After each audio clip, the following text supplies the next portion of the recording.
Yeah, VOD watchers, Alex, if you can just start the stream here. Hi, everybody! Welcome in to the stream.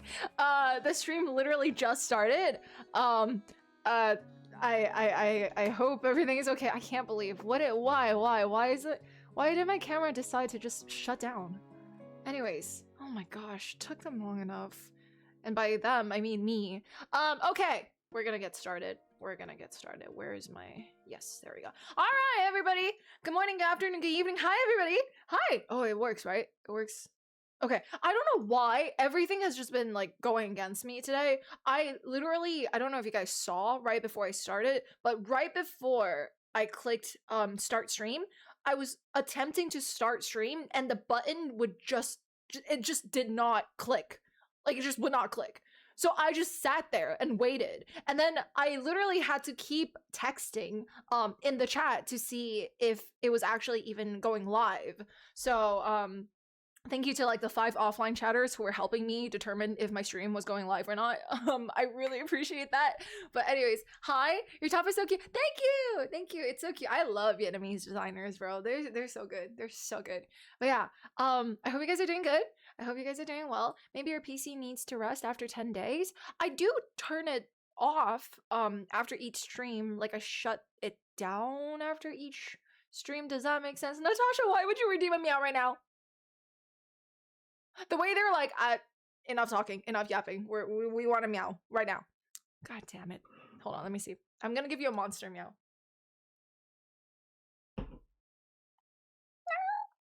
There you go.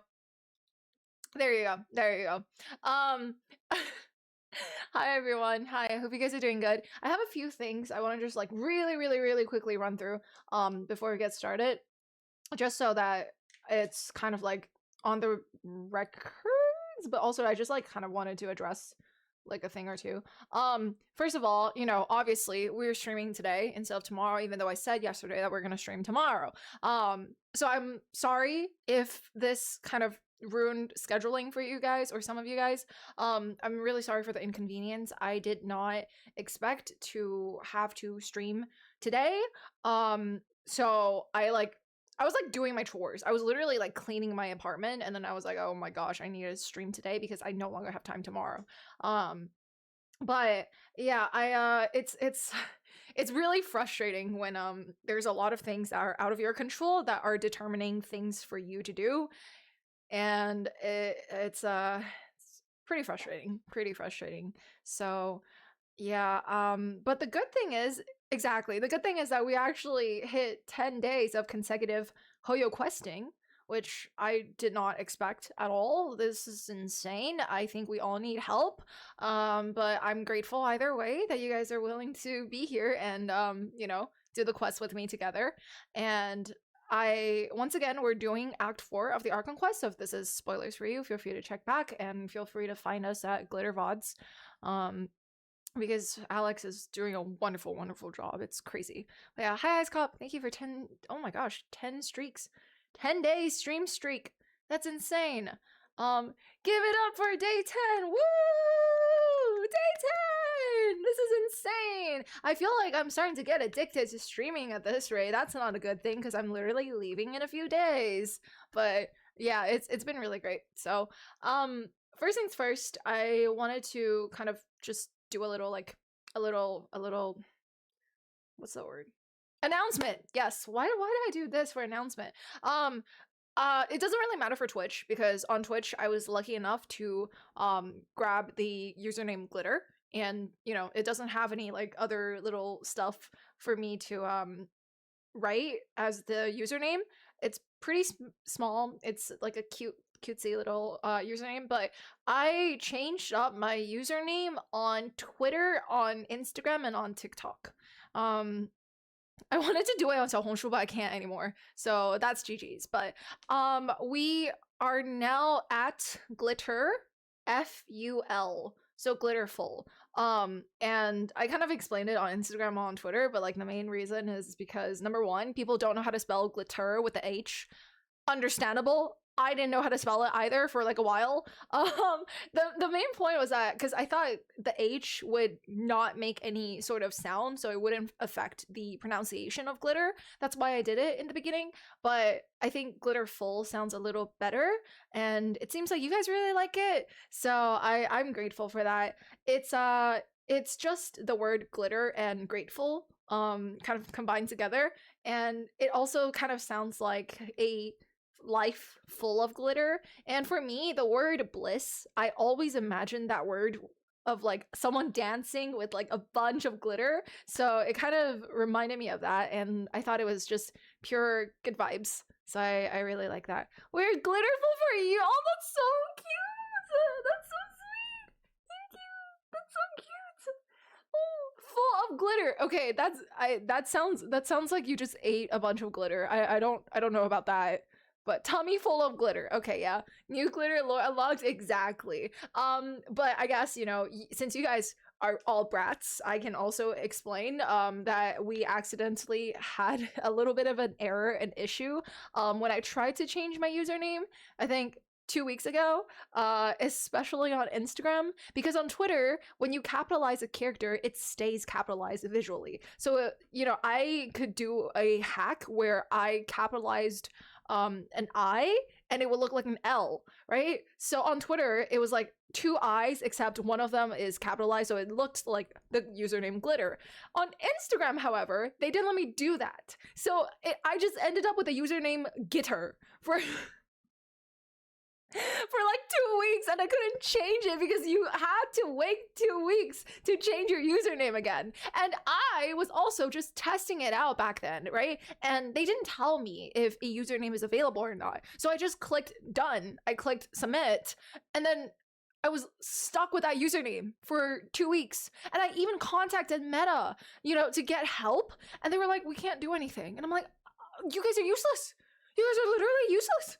Like, you want me to be stuck with the username Glittr for 2 weeks? Well, I did. I was stuck with the username Glittr for 2 weeks, unfortunately. So there's that. But you know, that's all in the past, and now I guess maybe in the distant future, someone's gonna come in and they're gonna be like, "What is this whole lore spiel about Glittr?" And then someone's gonna have to explain it, and the person who explains it, I'm gonna call them Olj and a hag. So it's like I can still hear Glittr's voice. Okay. Okay.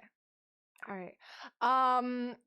Speaking of Glittr, not really, but I promised something when I was in my Glittr phase, and that was the Sparkle cosplay picture. It's gonna go up, I promise. I think it's gonna go up like tonight, maybe at midnight-ish. I'll probably like just post it. But I will warn you guys, it's like a little bit spicier than normal. Like I don't really like posting like super revealing photos and stuff, like super revealing. I don't think that's very me. Even though I love it when my friends do, because I'm like, yes. Anyways, so it's just like it's a little bit spicy, so that, you know, just like as like a warning. But that's all.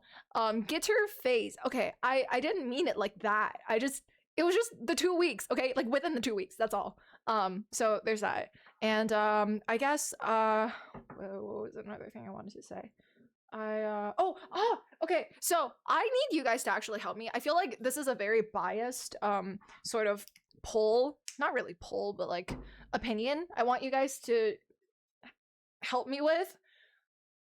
I forgot Halloween is in like 3 days. Okay, let's start with that. Let's start with that. Now, I bought these 2 cosplay / outfits literally in May, and they just arrived today. I don't know, like I feel like they went on a freaking like Penguin Madagascar trip or something like that. I have no idea. I don't know. That was fast, yeah, for sure. And I'm like, okay, great, that's actually good timing, right? So the two cosplay sort of outfits that came in were these. So one of them is I'm starting to realize this might be a little niche for some of you guys. I know Johnny's gonna freak out, But one of these is this. I don't know if you can tell what it is. Oh my god! Yeah, I don't know if you can tell what it is. Can you tell? I don't know if you guys can tell. I feel like even if you could tell, you probably don't know what it is. Ain't no way? Ooh, it smells kind of funky.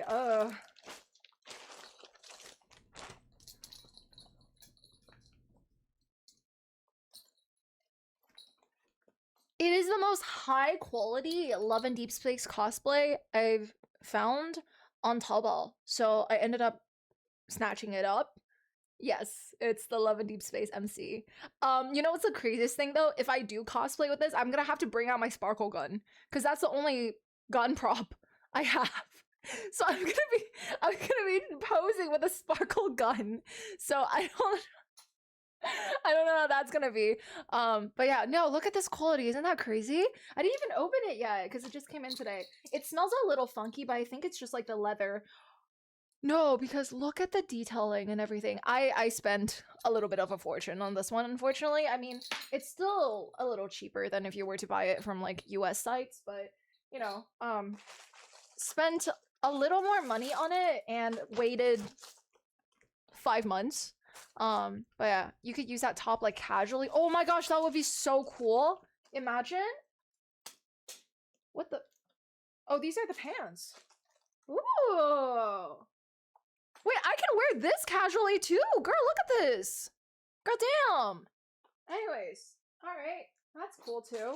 And then these are all the belts and accessories and stuff. I don't know if you can see it. It's over here. And then this is the shirt with the look at the hardware, bro. This is so freaking cool. Yeah, look at that. Jeez. Anyways, so that's that. Right? So that's one of the options. Something just fell. That's okay. Now the other one, I have the outfit already. I haven't been able to cosplay her for like half a year now because I didn't have the wig. And I feel like if I show you guys this wig, even just in this packaging, you guys can probably tell who it is. Can we tell? Are we able to tell who this is? Hey, yo! What do you mean, Yanagi? Do you not see the stripe of white here? Do you not? Is this not ringing any bells? Varessa? No way. You guys don't know? No way. This is killing me. This is actually killing me. Oh my god. There's a lot of it. It's Alicia, aka the Honkai Impact Sirene, basically. This is so funny. What the heck? I said Sirene. Yeah, you'll see I got it. So there's that. But there's this one.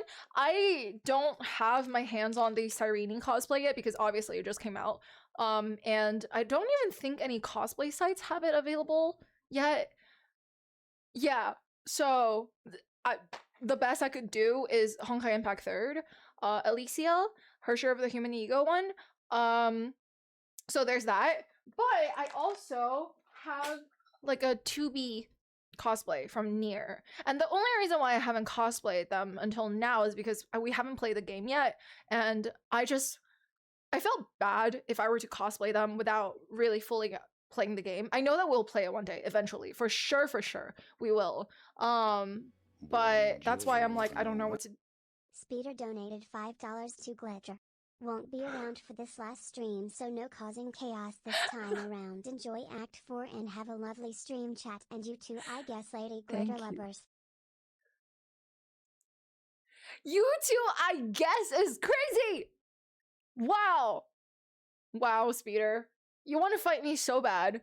You want to fight me so bad. He said you too, I guess, and then Lady Glittr. Like, talk about a contrast, right? Man. Thank you. I hope you have a good day too. I'll see you in the VOD probably. So, anyways, I feel like, hold on, let me see. So 2B is another option, and so we have 3 options basically.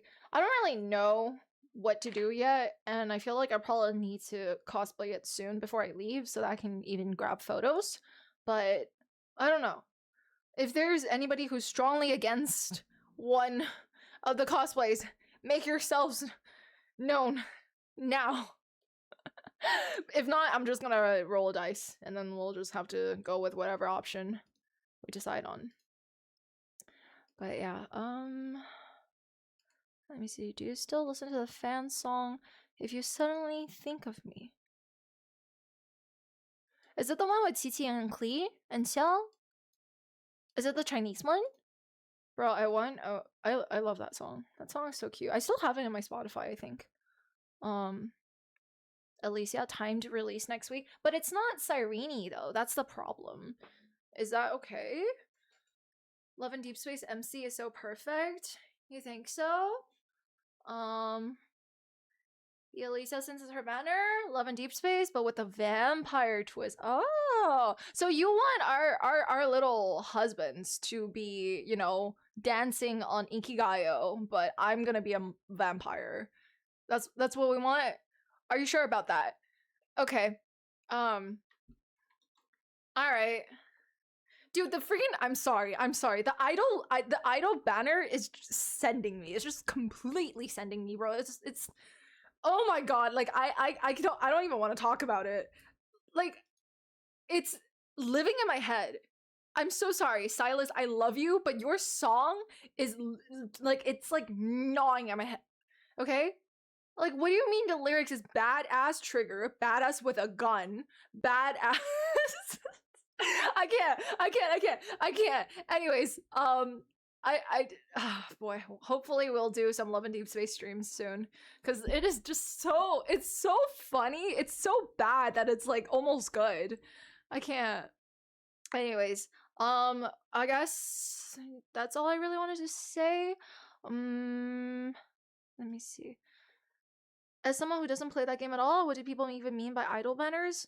The characters role-playing idols? Yeah, basically. So, every time there's a new banner, right? There is sometimes a different concept.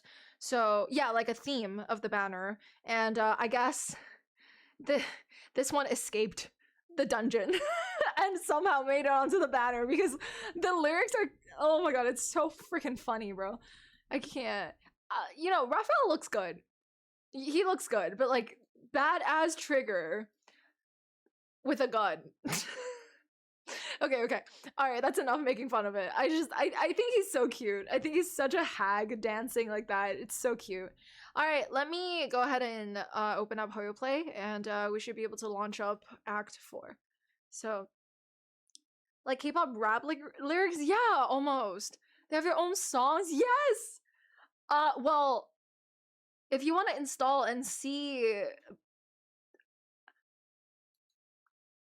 you should actually. I can't even describe it. Like my description will not do it justice, so you might as well just download it. Like I think honestly, like you should just download it and experience it for yourself, and you'll be able to know what I'm talking about. But yeah. Okay. No worries, even 10. Thank you so much for checking in. And congratulations on 7-day streak. Jeez, we spent a whole week together, guys. Isn't that crazy? Isn't that crazy? Use code Glittr for free tenfold. Oh my gosh. Fits the cringe random English K-pop lyrics that make no sense. It does, and it also kind of reminds me of, have you guys like seen those memes of like when you go to China or even Thailand? Actually, Thailand does it a lot. Where like you go to a local street store with like that sells t-shirts or clothing, and the t-shirts would have like the most random English words, and it would not make any sense. That's kind of what I felt like it was vibe-wise. So yeah. Like I love the one that was like all day doing nothing, making no money or something like that. It's like I love it. It's so good. Anyways, let me switch my Genshin graphics and then we can get started. Yeah. Live, laugh, love. So true. All right.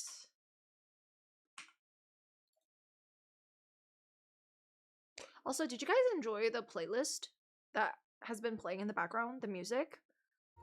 It's the Not Cry album, actually. I never even had the time to listen to it by myself yet.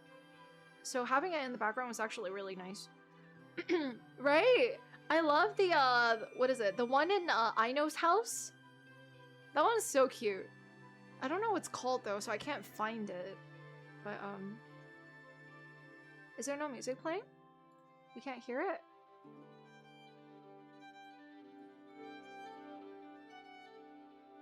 Hold on. Is this too loud? We hear Genshin audio? Oh, I was talking about like the starting screen and like when we were yapping. It was playing in the intro, not during your talk. Wait, it was that low? I turned it down that much? You're kidding. Help. No way. I turned it down that much.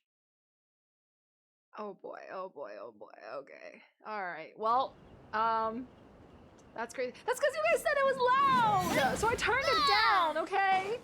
And I guess I turned it down too much. God damn it. That's embarrassing.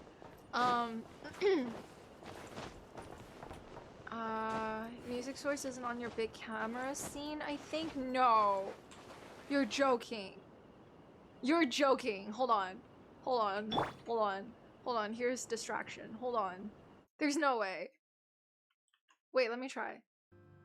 Can you guys hear this?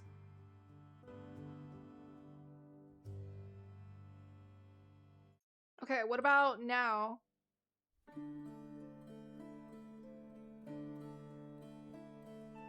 No? Really? Now it's playing! Oh my gosh. Oh my gosh, I really turned it down way too low. That's so embarrassing. Sky is hidden from view. Okay, well, Still llama the distraction. moon shines its light upon That's okay, me. I fixed it. I've learned my lesson. Thank you for letting me know. Llama distraction.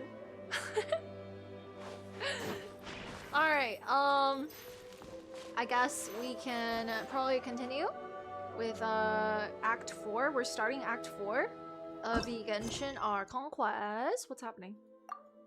Oh, return to the base. Okay, cool. Alright, so I hope you guys are ready. I hope everyone's people comfy. If we have snacks, food, I have both a matcha and a monster and water. So I'm very, very prepared.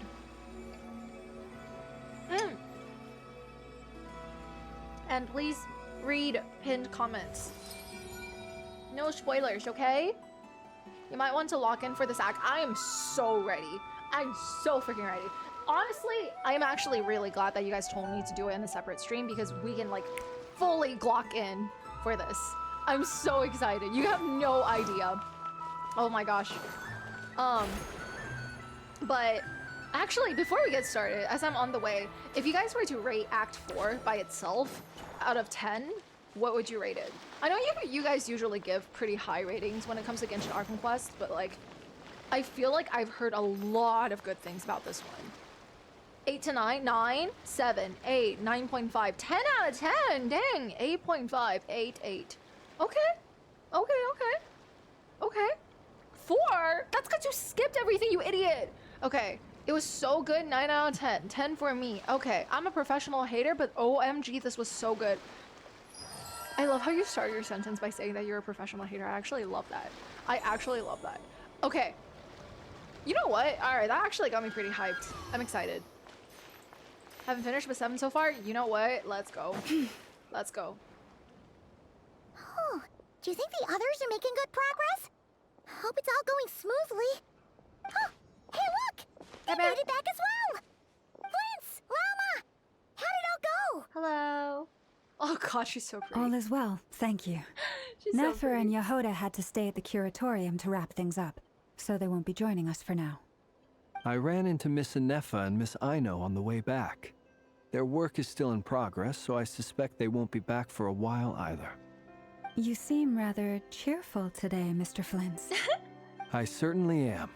I achieved what I set out to do and came away with more than I bargained for. What do you mean? What did you bargain for? Fighting alone can get quite Is that tedious, albedo and dori? but I had the good fortune to run into a pair of brave young warriors.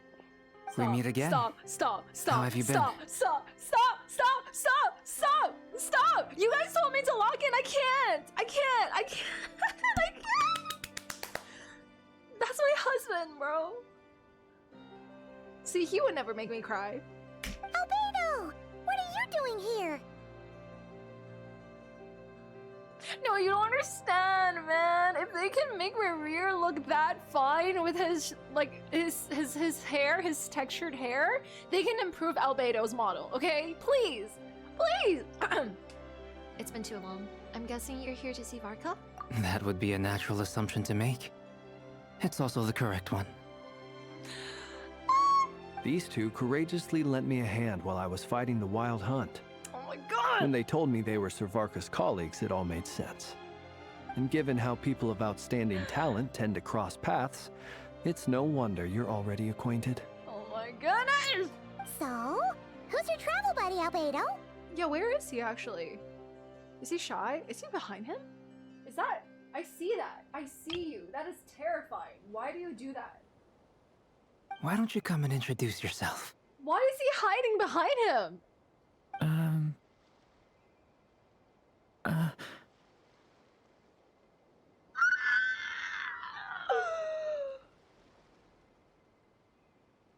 No, like, look at how beautiful his hair is! Come on! This is not fair! I can't believe they actually introduced his 3D model already, though. That is insane. My son, you look so cute. A gentleman of few words, I see. And a Oh my rather God! stern countenance. I presumed you were acquainted with him. Is that not the case? Dude, oh my god. Wait, that's so crazy that he has a heart here. I mean, I don't know if it's a bat or it's like a heart shape, but like this heart and this heart, that's so freaking cute. Why does he have so many hearts motifs? That's so cute, bro. That's so cute. He's so cute. He's so cute. Wait, those horns, you must be... It's nice to meet you. Again. We've technically met before. Why does he sound so shy?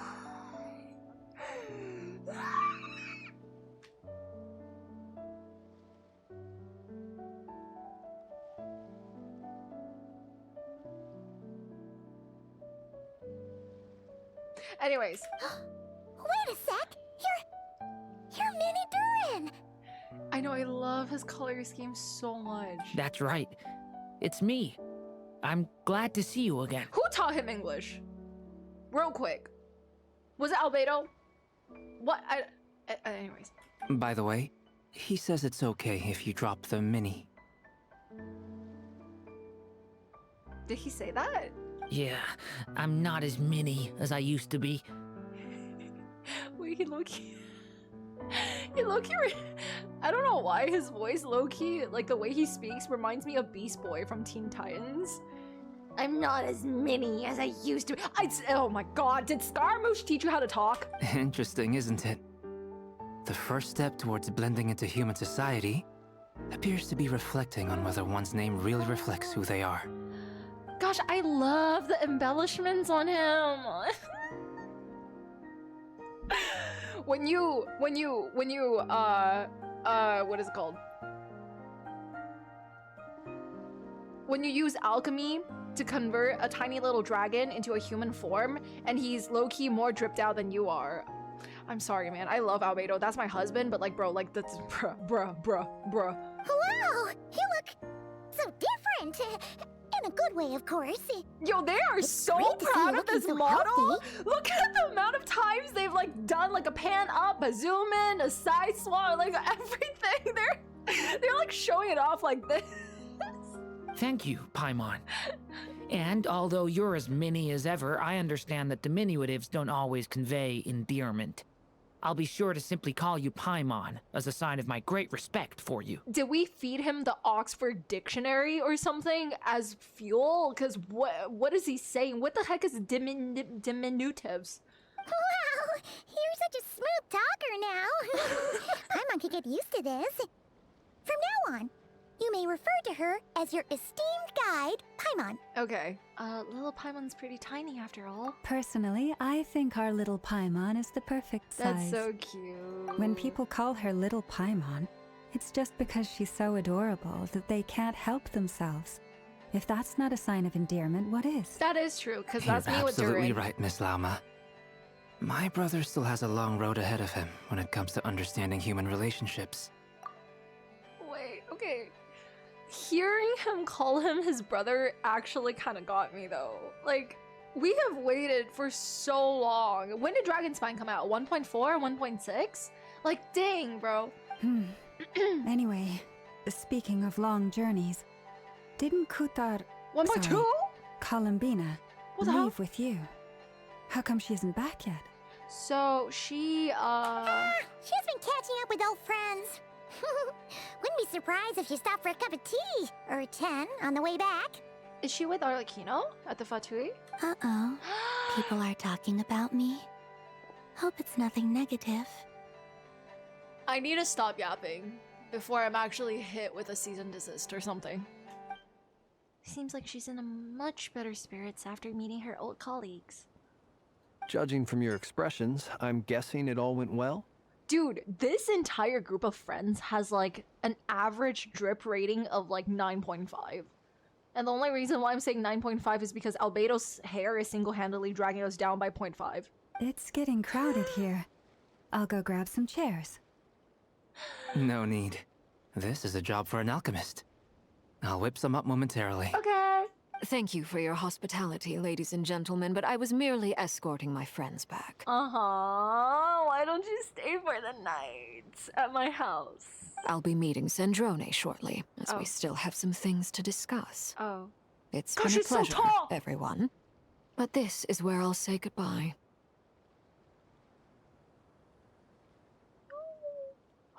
Isn't that crazy how everybody in this group is just... Like, all the ladies are so tall. Oh my gosh, Lauma and Arlecchino in one frame was something I never expected. Lauma? Wait, Lauma, Arlecchino, and Durin in the same frame is crazy. We really appreciate your help. Oh, thanks for standing by us. Oh, come on. Spare the formalities. I'm just glad I could help out some true friends. We're true friends to you? Oh my god, we can be true friends plus if you want. I understand. Well, bye for now, Arlecchino. Bye. Wait, this music is so good. Oh, this place is hopping. It's probably a good thing one of us left. Otherwise, we might not fit all these people in. Why are you speaking like that? Are you saying we're about to run out of chairs? He sounded like Santa in the chimney. I'm sorry, no offense. Hi Cinnamon Sparkles, thank you for 15 months. Llama and Arlecchino in the same room. I can't. Just bring Rivia in here and I'll scream. As a matter of fact, I am. Come on in and see for yourself. When you're in a public restroom and the guy next to you just will not stop trying to make conversation with you. Let's go! Let's go! Let's freaking go!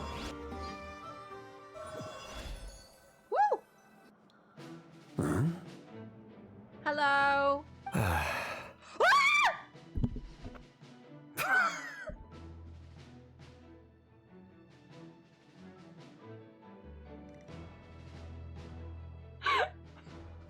I felt my soul jump out of my body. Okay, wait. Okay, having him in the Archon quest when it's not a annual dainsleif quest is crazy. My ears are bleeding. Wait, was I super loud? I'm so sorry. I'll leave my mic away. Dude, this is crazy. It's just cool character after cool character after cool character after cool character. Like that was insane. Hi. Why are they not talking though? I overheard your little chit-chat outside, by the way. Uh-huh. With Miss Columbina's colleague gone, we should be back to the original crew plus the other colleagues I brought in. Dude, this is so crazy. Wait, oh my gosh. Can we bring him to go fight Rerir? Do you think they're gonna? Oh my lord! Wait, I'm actually so excited now because they were friends, right? Oh lord. Though it looks like we have another new face. Someone else managed to rope in a colleague too?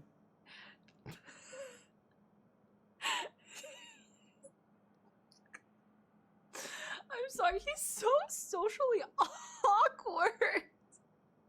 It's anyways, sorry, he's probably here for us. Frankly, you and Paimon are the only people I know here. Yeah, uh-huh.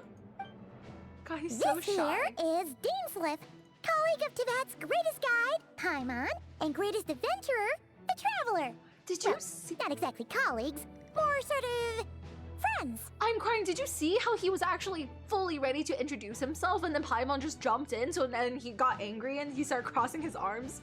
Please, what are you, 5 years old? When someone else jumps in to do the announcing, you know you're speaking to someone important.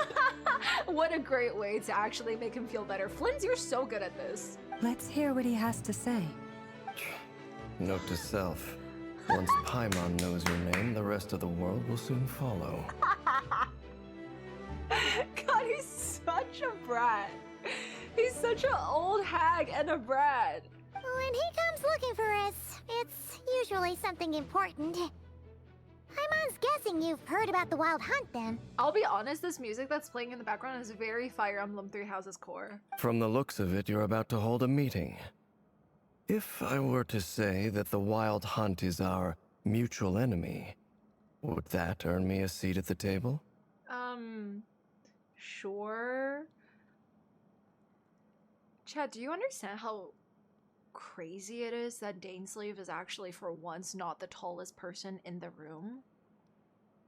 Because I am quite sure that he was genuinely one of the tallest male models that we've ever gotten to meet.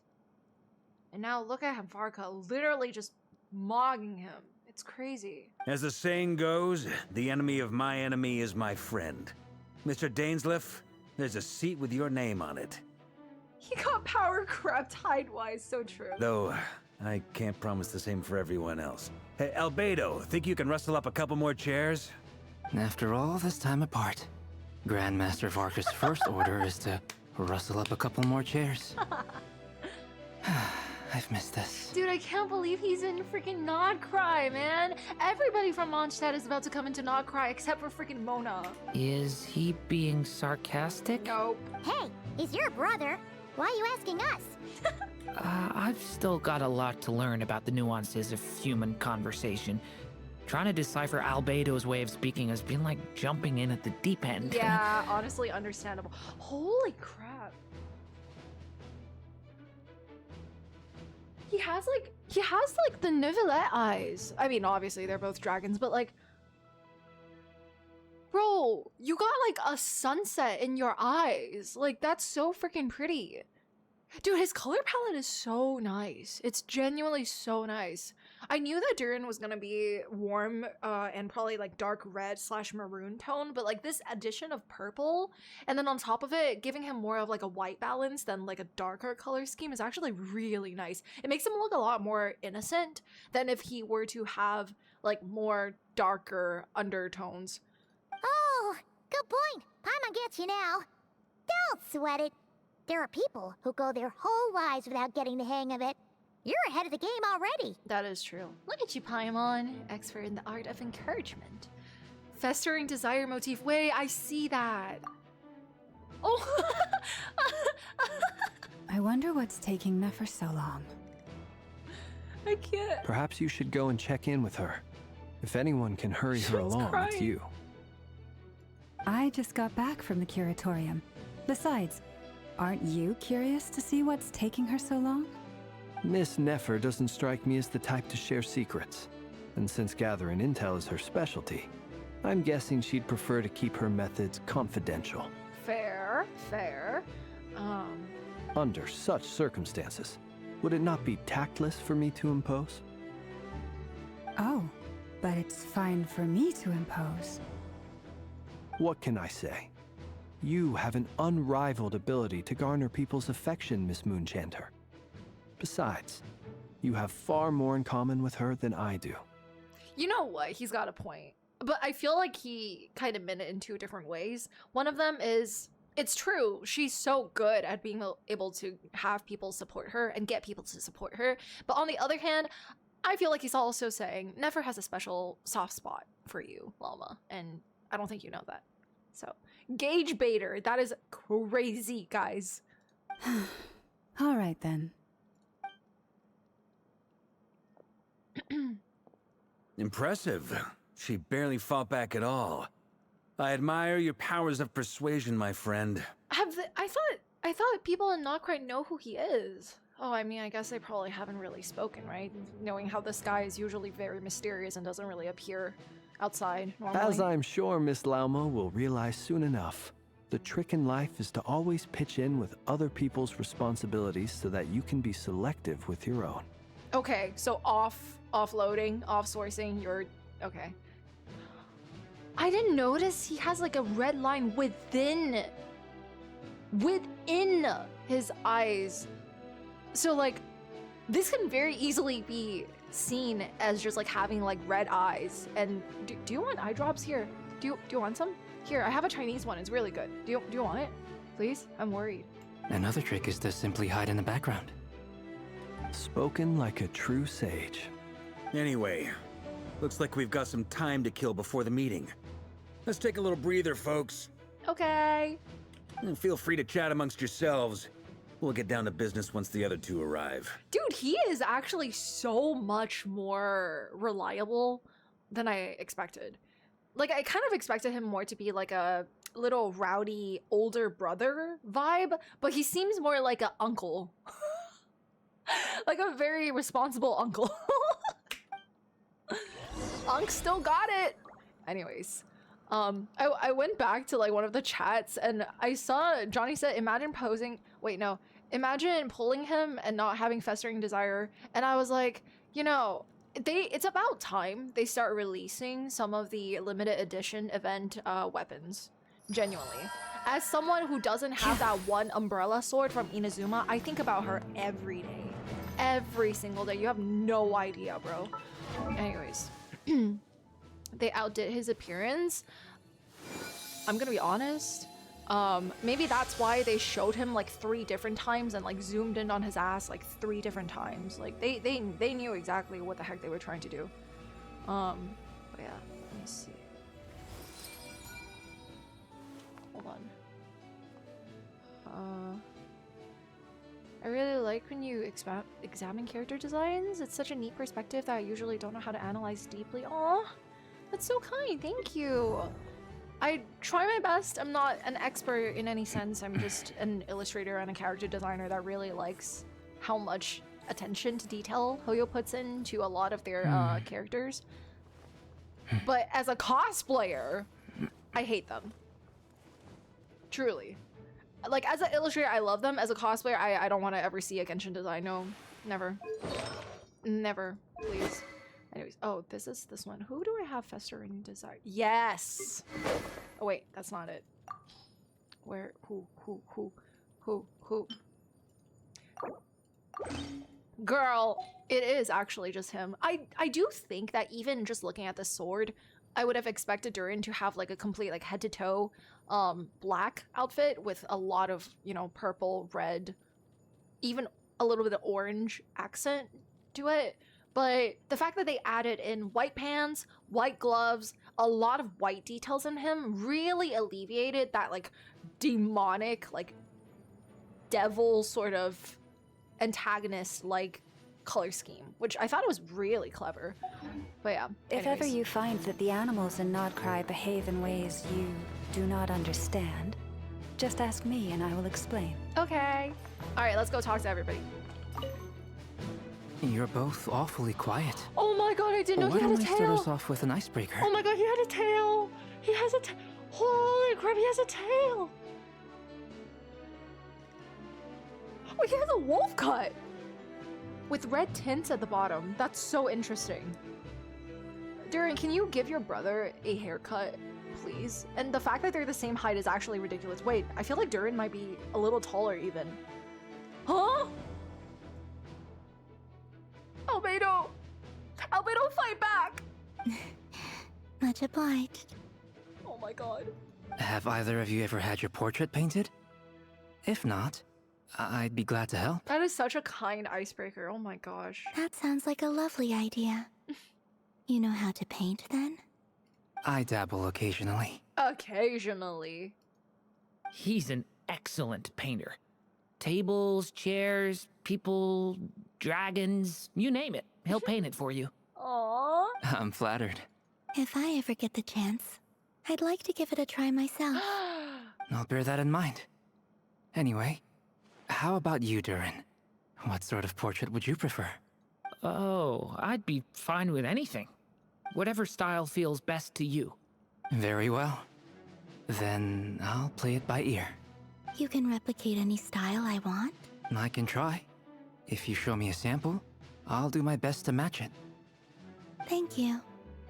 In that case, I'll dig up some reference material for you. Her hair is so long. My goodness. Oh my gosh. Oh, she has bows on the back of her Wait, that's so good. Oh my gosh, she's actually like the coquette queen. That's so freaking pretty. That's so pretty. That's so pretty. Also, this being like that little like 3 moon logo that you see in Lalma's E, that's freaking sick. Oh my gosh. Good luck, cosplayers. Okay. Okay. Okay, relax. Okay. Relax. You can't say that and then in the same breath be like, Glittr, you should cosplay Columbina. Like, I see what you're trying to do, okay? I know your motives.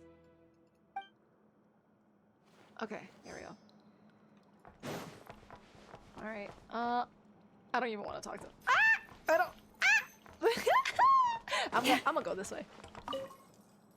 Truth be told, Wait, I just stuck can't remember myself the in last time I between was in a them. meeting with so many people. What? What in the sandwich? You're not alone there, my friend. The Lightkeepers also struggle to bring everyone together for a serious discussion. Lucky, bruh. I don't doubt that. I've only ever met 2 Ratniki, one being you, and the other being that young guy, Itlua. Ilua? Was that the one that called us at the very beginning of Act 3? Like that NPC guy with the tall hat? Itlua is a good apple. I'll give him that. Good He's apple. kind, honest, no? and regularly delivers supplies to my lighthouse. Oh. A true Ratnik to the core. In that sense, he puts me to shame. So you're what? A fake Ratnik? That's what it sounds like you're saying. But I get the feeling that's not quite what you meant. Wait. Oh, he hasn't shown up yet. We haven't seen? Well, if Flint calls him a good apple, I'm actually excited. He's in the voice line for characters. Oh, wait, that is exciting. That is very exciting. Ilua sounds like Killua from Hunter x Hunter. True, actually, I see that. Flint talks about him a lot. Oh. Wait,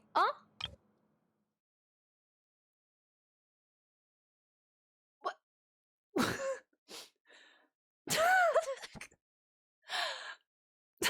Okay, bro. Come on, why the awkward silence? Sorry. I'm not even gonna bother trying to hide it. You've known all along, haven't you, my friend? That he's a fairy? Okay, really? What am I listening in on? Now that was an awkward silence. That's crazy, bruh. What the heck? Oh my god. Let's just keep this between ourselves. Probably best if Itlua doesn't know, huh? Wait, this is crazy. This is crazy. Why? The tension is crazy. That goes without saying. Gotta be careful what you share with youngsters, after all. Bro, you act like you're an old hag too. Anyone else in the know? Let me guess. The Traveler and Paimon? Hello, I am literally right here.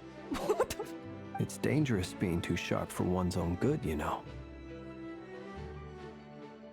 Then, in the name of the Animo Archon Barbados himself, I swear, your secret's safe with me. Bro, you and I both know who Barbados is. You can't swear shit on him. He won't do anything.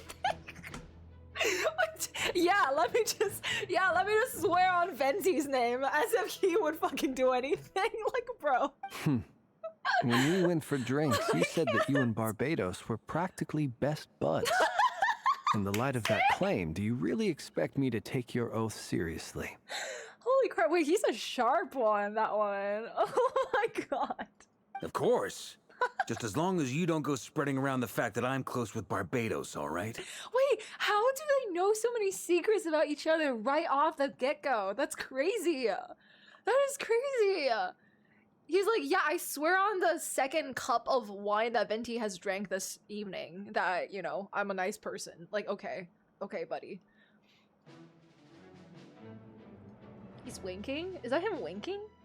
I can't zoom in. Is that him winking? Okay, well, unwink yourself, please. I can't. Fair enough, then. Nothing like a bit of mutual leverage to seal the bonds of friendship.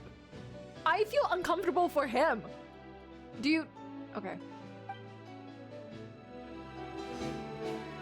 I'm gonna ask the question that no one has asked yet for some reason, or maybe they have and I just haven't seen the answer to it. Why does Flynn's not have, like, fairy ears? Because this looks like a normal ear. Why would he? I don't know. He's trying to hide it? He's trying to blend in? You can remove your ear? I didn't know he could physically manipulate his looks like that. I ate it. Okay. Plastic surgery? What the fuck, bro? He's a blue flame. Isn't he the lamp and the body's a projection? Wait. His real form is just a fire? He can choose his form. When the night is gone. Okay. I'm gonna ask the question that no one else is going to ask then. Okay? I'm gonna say it. Don't hate the messenger. Don't hate the questioner. If he can choose any form, why is it that he chose to become a Discord e-boy? Like, really? You think being a Discord e-boy with this type of hair, like a jellyfish, and then lemon eyes is gonna get you the guys? Really? He's like, yeah, this fit goes hard. Yeah, I'm gonna choose this one. Like, really?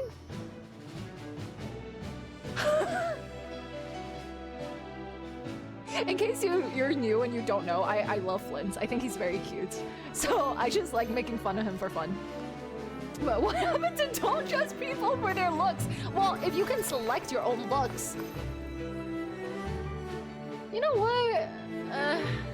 I get it. It's working. You know what? Honestly, fine. My question is, why is your llama in the box? She's comfortable. Look at her. She's comfortable. Anyways, I'm actually incredibly impressed at how both of these people are able to instantly just clock so many secrets of each other. That's so freaking cool. Like, it doesn't even seem like they've shared any conversation before this. So, I don't know. How are they able to do that? I don't know. He's like Cell who chooses to be short. Alright, we are not getting into that again. Is there something you'd like to say to me? Yes, why are you here? Yeah! For starters, why'd you just show up here without even giving us a heads up? If you think back to our previous interactions, you may recall that that's hardly out of character for me. Like the previous 5 years when you've shown up like once a year? Yeah, you don't say. You do have a point there. Sort out your accommodation yet? Or you can stay at my place. Oh yeah! You'll need to find somewhere to stay the night too, right? Wanna tag along with us? Sure, let's do that. Ah! Wait!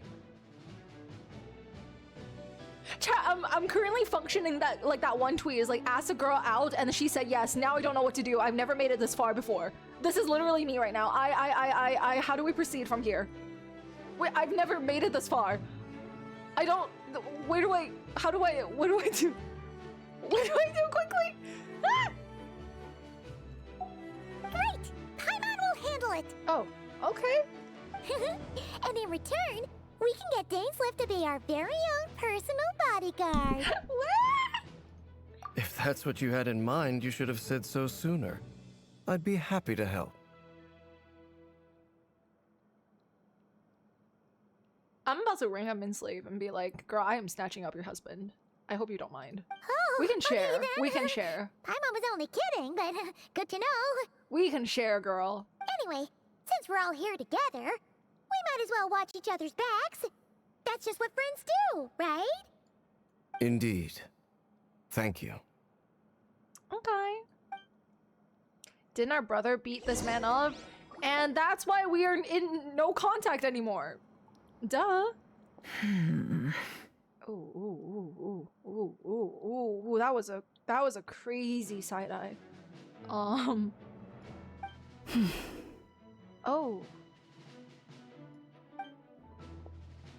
Oh, what's happening? Ah, Miss Nefer. You made it after all. Wait, whoa, she does not want to be here. But what about Yehuda? I'm here to give you an update on how things are going on our end. Once this is over, I'll be heading straight back to continue my work. I left Yehuda back at the curatorium to watch over things while I'm gone. Huh. So much for just this once. Shh! Not so loud! We're on a roll here. What if she remembers and suddenly decides to back out? Dude, she sounds so troubled. Did you say something, Mr. Varka? Huh? I didn't say anything. Right, Flints? What the heck does bro have to do with this? Must have been a frog. They get so noisy around here at nighttime. It's like they're putting on a concert in the background.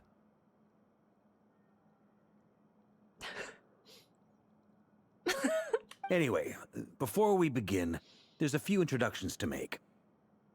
Let me start by saying that it's an honor to be speaking before so many distinguished colleagues and collaborators. First up, we have Miss Lauma. As Moon Chanter, she's the leader of the Frostmoon Scions, a local religious community in Nodcry. Then there's Miss Nefer, boss of the Curatorium of Secrets, an intel gatherer extraordinaire. Bro, she is so sick of this place. Like, she wants to go home now. Nefer is leading the investigation into Rerir's background, assisted by Yehuda and Lauma. From the little I've heard, they're making some great progress.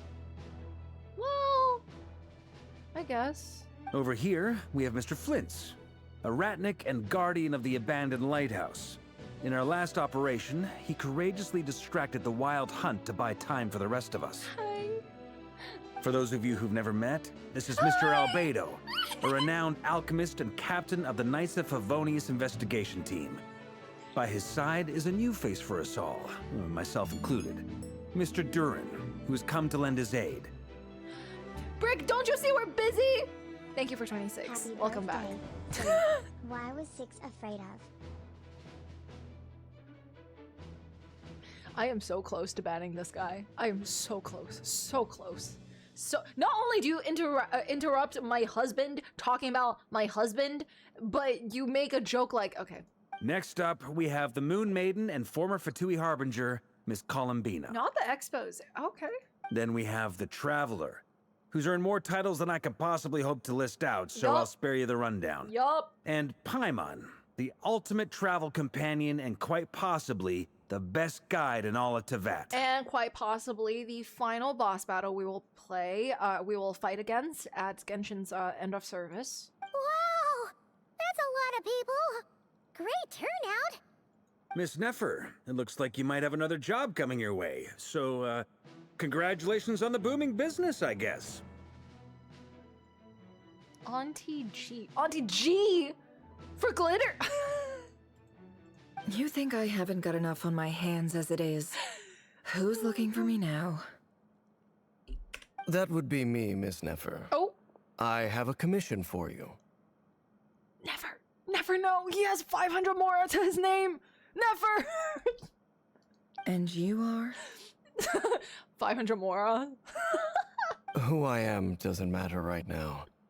What does matter is that I'd like you to gather more intelligence about the rerir of Solnari. Bro, imagine Nefer's like, yeah, okay. I've seen you in his recollections and his dreams, and what is a bowkeeper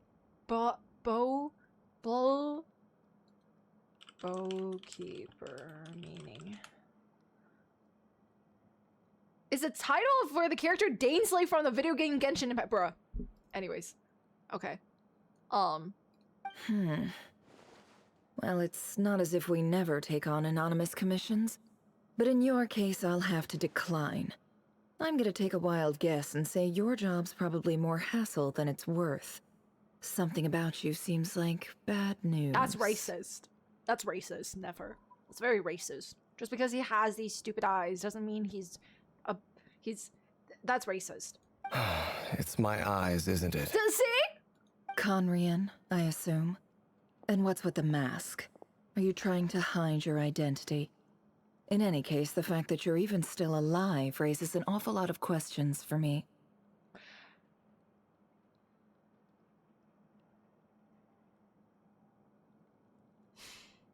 Listen, as much as I want to help Dainsleif in this case, and I want to argue for him, I support women's rights and wrongs, and in this case, Nefer is very intelligent for being cautious about it. And she's actually asking all the right questions, which I think I completely overlooked the first time I met Dainsleif because I started simping. So I respect her for it. My name is Dainsleif. And yes, I am from Conria. As I'm sure you're aware, the rerir of Solnari's real name is Rerir. He was once an acquaintance of mine. Cue everybody going, huh? Really? Okay. Then you must have been quite an influential figure yourself. You flatter me, but none of that matters anymore. My point was simply to clarify why I have asked Miss Nefer to investigate Rerir's background. She saw Rerir's memories too, so she's even more cautious of— yeah, exactly. So you're both from Conria, and it sounds like you used to be friends. What am I missing here? Surely you already know how he became one of the 5 sinners. Imagine he's like, actually, I didn't. Oh, he does. Oh, okay. I'll tell you everything I know. The history of Conria, the names and identities of the 5 sinners. I remember it all like it was yesterday. There is literally so much happening in the past 2, I mean, Act 3 and 4 already so far that we have been trying to literally just get a peek at since 1.0. And all of a sudden, he says, I will tell you everything. Are you serious? After 5 whole years. You know what? It's worth the wait. God damn it. Let's go. I have never spoken openly of this before. Yeah, you haven't! But the truth was exactly as people say. Oh. The 5 sinners were each driven by their own desires, and it was by playing upon these that the Abyss tempted them to their fall, tearing Conria apart in the process. The visionary, Vedrfolnir, who wished to foretell the future. The wise, Haroptatir, who sought limitless knowledge.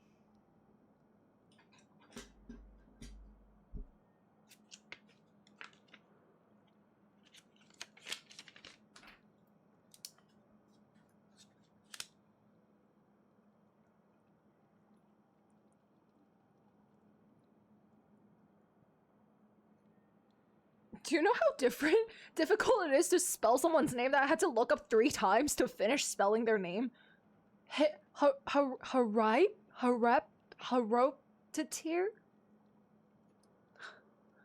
I am learning so much about the English language today. The visionary, I don't even think it's English. Vedrfolnir, who wished to foretell the future. The wise, Haroptatir, who sought limitless knowledge. Oh. Yo, that guy would love Lygus. Okay, I need to stop. I'm sorry. Gold, Rhine daughter, who desired to create life. That's mother. The foul, Sertologi, who pursued supreme strength. Right. I can't. Oh my gosh, I forgot that Sertologi was one of the 5 sinners. I just knew him as like a bitch, who, you know, was a bitch to Skirk, and a bitch. I hate that guy. I genuinely do. Like I'm supposed to hate all of them, but like I despise that guy after what he did to Skirk, especially after doing her quest. Bro, I've never hated a fucker ever like that to that extent in my life. And last but not least, Right. Rerir of Solnari. Right. Rerir. Right. Ravager of the moon. Right. Of the 5, Rerir is the only one who remains a mystery to me. Huh. He never harbored grand ambitions. So what changed in the space of a single night? How did he come to fall like the others? Ooh, I mean, love can do many things to you. In other words, you're saying that his change came as a shock to you, and you have no idea what actually happened? That's right. You mentioned how the Abyss tempted them, which led to their fall. But what did that look like in practice? And what other context can you give me about the events of that time? The more detail you can give me, the better. And was the Abyss also representing the Crimson Moon? Because in that case, that would make a lot of sense, because I'm still questioning who that little kid was that was talking to... I forgot her name. The baddie that he was trying to wife up. The baddie, what's her name? Tholindis? Yeah, Tholindis, exactly. So, oh my god, I hope she's okay with me calling her a baddie. Anyways. Strangely, now that it comes to it, I hardly know where to begin. The fateful night took place during the era of the Eclipse dynasty. Okay. One day, my elder brother, the visionary, Vedrfolnir, Yeah? was summoned to the palace by the Vinster King, Uh-huh. only for the king to gouge out his eyes and cast him into the dungeons.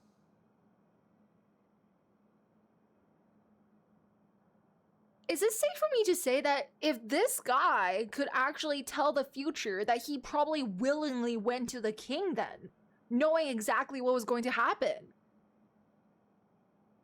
But also, the fuck is wrong with this king? When I came to hear of this, my fury knew no bounds.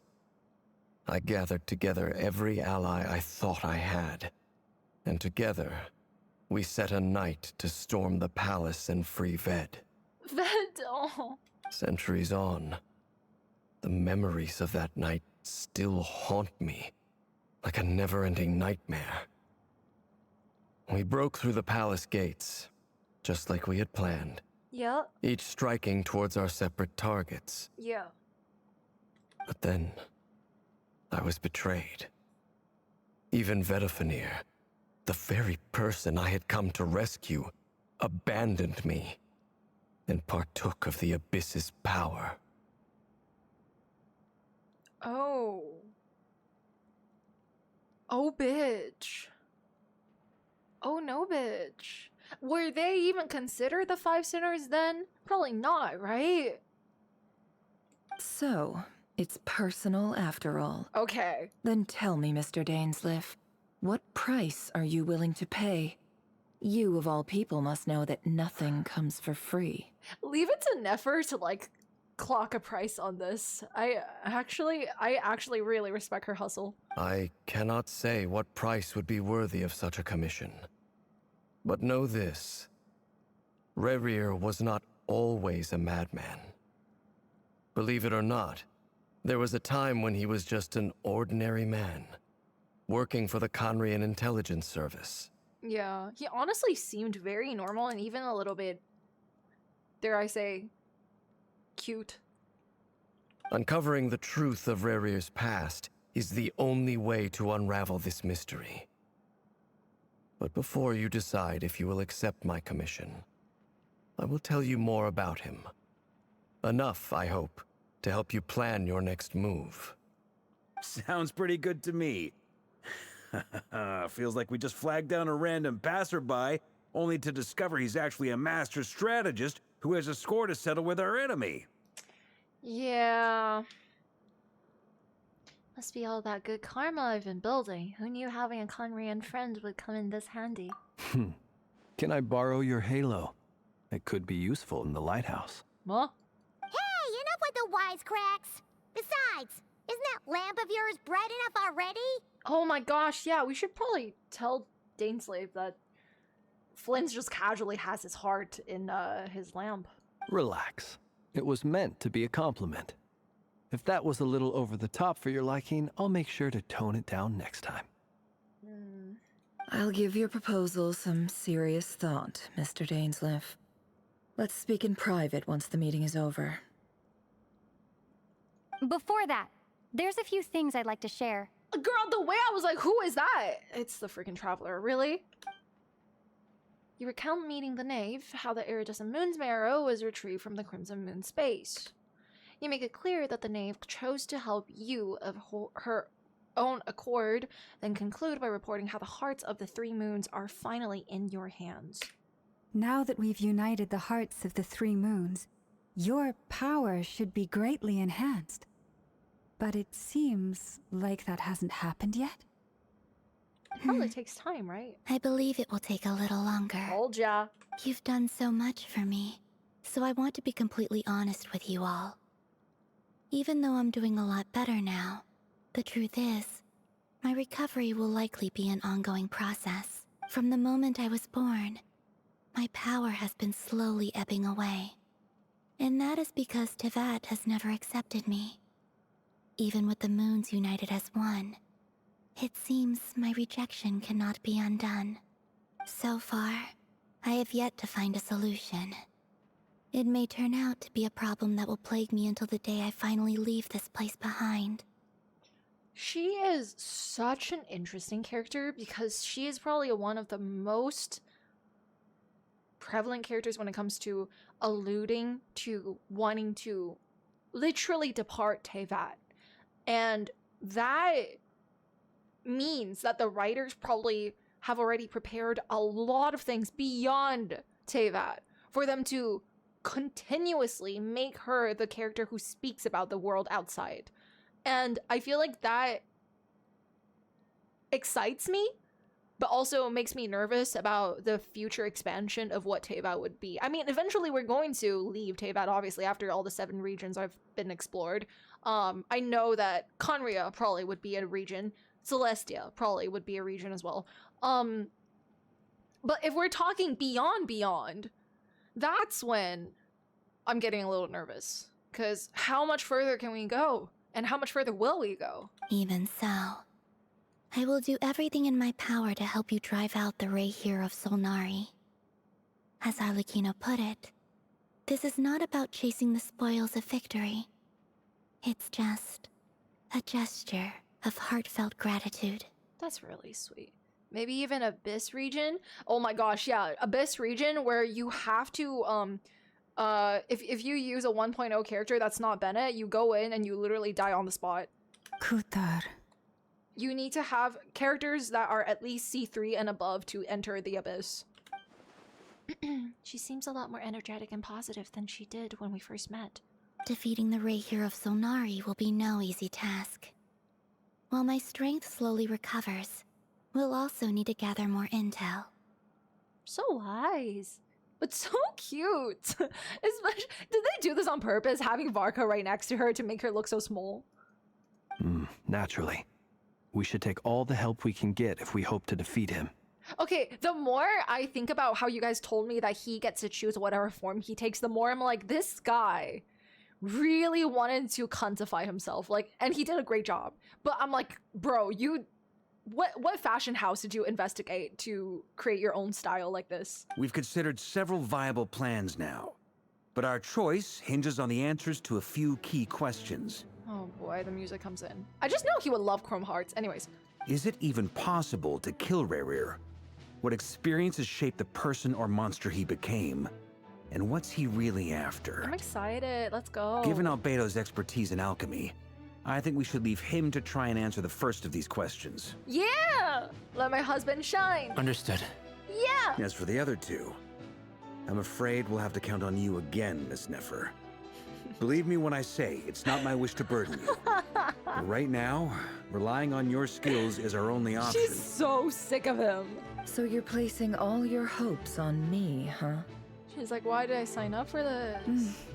We can't thank you enough for agreeing to help us. Honestly, I can hardly believe how lucky we are. You know, I'm starting to realize a very, very specific charm that Lauma has, especially with the way she speaks and the way she looks at people. She is the embodiment of like the puppy eye emoji. I think that's what it is. It makes people really, really, really inclined to help her and to listen to what she has to say. So I feel like I can definitely see why Flynn sent her to be the one to convince Nefer, because it works perfectly. You sure have a talent for changing your tune, Miss Moonchanter. Timid like Yehoda one moment, then flinches insincere flattery the next. Okay, first of all, why did Flint's catch a stray and Yehoda? But Ladies, please. I must object to your portrayal of me. That's all. Feel free to keep bickering. Just pretend I'm not here. Ladies, if you guys are good, ladies, I'm not gonna mind the Yuri, but like at least like perceive me correctly, but like go back to your Yuri, ladies. Like I'm not gonna interrupt. I just, you know, just again, like that's not really who I am. So like I would normally do this in that situation, but go back to fighting. I don't care. I almost don't want to leave this room. I'm curious to see how this plays out. I have faith in you, Miss Nefer. Something tells me you'll stand by us until the very end. He said, that's all. I can't, man. Ladies, don't perceive me incorrectly, but carry on with the Yuri. Oh? And what makes you so crying. sure of that? What if I suddenly decide that my compensation is insufficient? Why did Dawe wake up one morning and choose Yuri? I'm gonna be honest with you, Dawe has been choosing Yuri. I'm pretty sure Dawe built upon Yuri at this rate, honestly, especially with how Honkai Impact has been. Dawe was probably thinking of Yuri in the womb. This isn't about the money. I can sense that you've got a deep-seated distaste for rerir. Oh. And knowing you, that alone is motive enough. Look at them getting along so well. Like two peas in a pod. He really is an unk. He really is an unk. As much as I wanted him to be a older brother figure, he is most definitely an unk. And I'm the one they accuse of insincere flattery. There is no justice. Wait, I love that this... Miss Lauma, you have to understand something. Unlike you, I don't actually enjoy having everyone's hopes on my shoulders. Wait, I actually love how just from some simple interactions you can tell so much about what a character's personality is and their own ambitions are. I did not expect Flynn's to be one of the people who actually would dislike other people perceiving him incorrectly. I don't think he minds it when other people perceive him. I think he just doesn't like it when they perceive him incorrectly. And that is such like an interesting detail about his personality. I think it's so funny. Is that right? Well, maybe the fact that I'm willing to put my hopes in other people says more about me than you. But the fact is, I also trust you. And that's because I know that you're someone we can count on. Whoever made that tweet about how Lauma just permanently looks like a sad dog that someone like dumped like a bucket of paint on, you got it. Like you got it. Oh my gosh. Anyway, we've got our plan, so let's get moving. Mr. Dainsleif, let's talk. Ooh. And Traveler, once we're finished, if you've nothing else planned, I'd like you to come with me. Come with you? I mean, I'll have to get ready first, but yeah, for sure. This whole experience is teaching me a lot. Yeah, same. For instance, I now know that when other issues come up in the future, I'll have far more luck getting Lauma to convince Miss Nefer than trying to do it myself. Hate to say it, friend, but that's one of the funniest things I've heard in a while.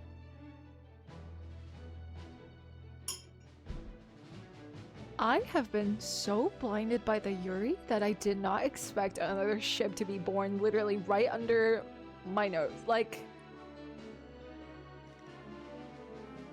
Flins, let's talk. Let's talk. What is this about, buddy? This was so unnecessary. He's been side-eyeing this guy for the past 5 minutes. This look on his face? What is this all about? Huh? Lemon eyes. Why? You think I've got it wrong? Quite the opposite. But what makes it so hilarious is how long it's taken you to realize.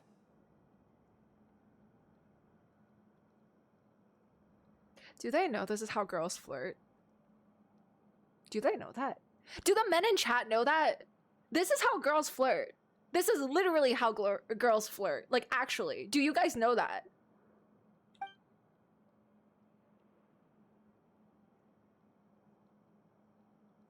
I have been so blinded.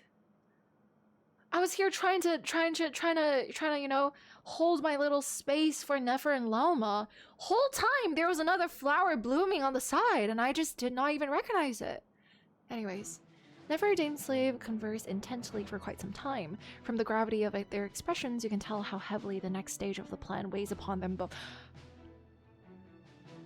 I forgot we have such a serious task going on. I was so focused on the shipping. Oh my lord. After a short chat, Albedo and Dori— oh, I forgot they were here too! Head off with Varka on what they describe as a sample-finding mission. Llama steps out for a while, then comes back loaded with emergency medicine. She tells you that while people rarely expect to get hurt, it's her duty to be ready when they do. That's so sweet. That's so sweet. She genuinely acts like a healer. It's very surprising that she doesn't have healing with her kit at C0. You and Paimon wait patiently for Nefer, content to see how well everyone is working together. Once Nefer is finished, you follow her and Lauma back to the curatorium.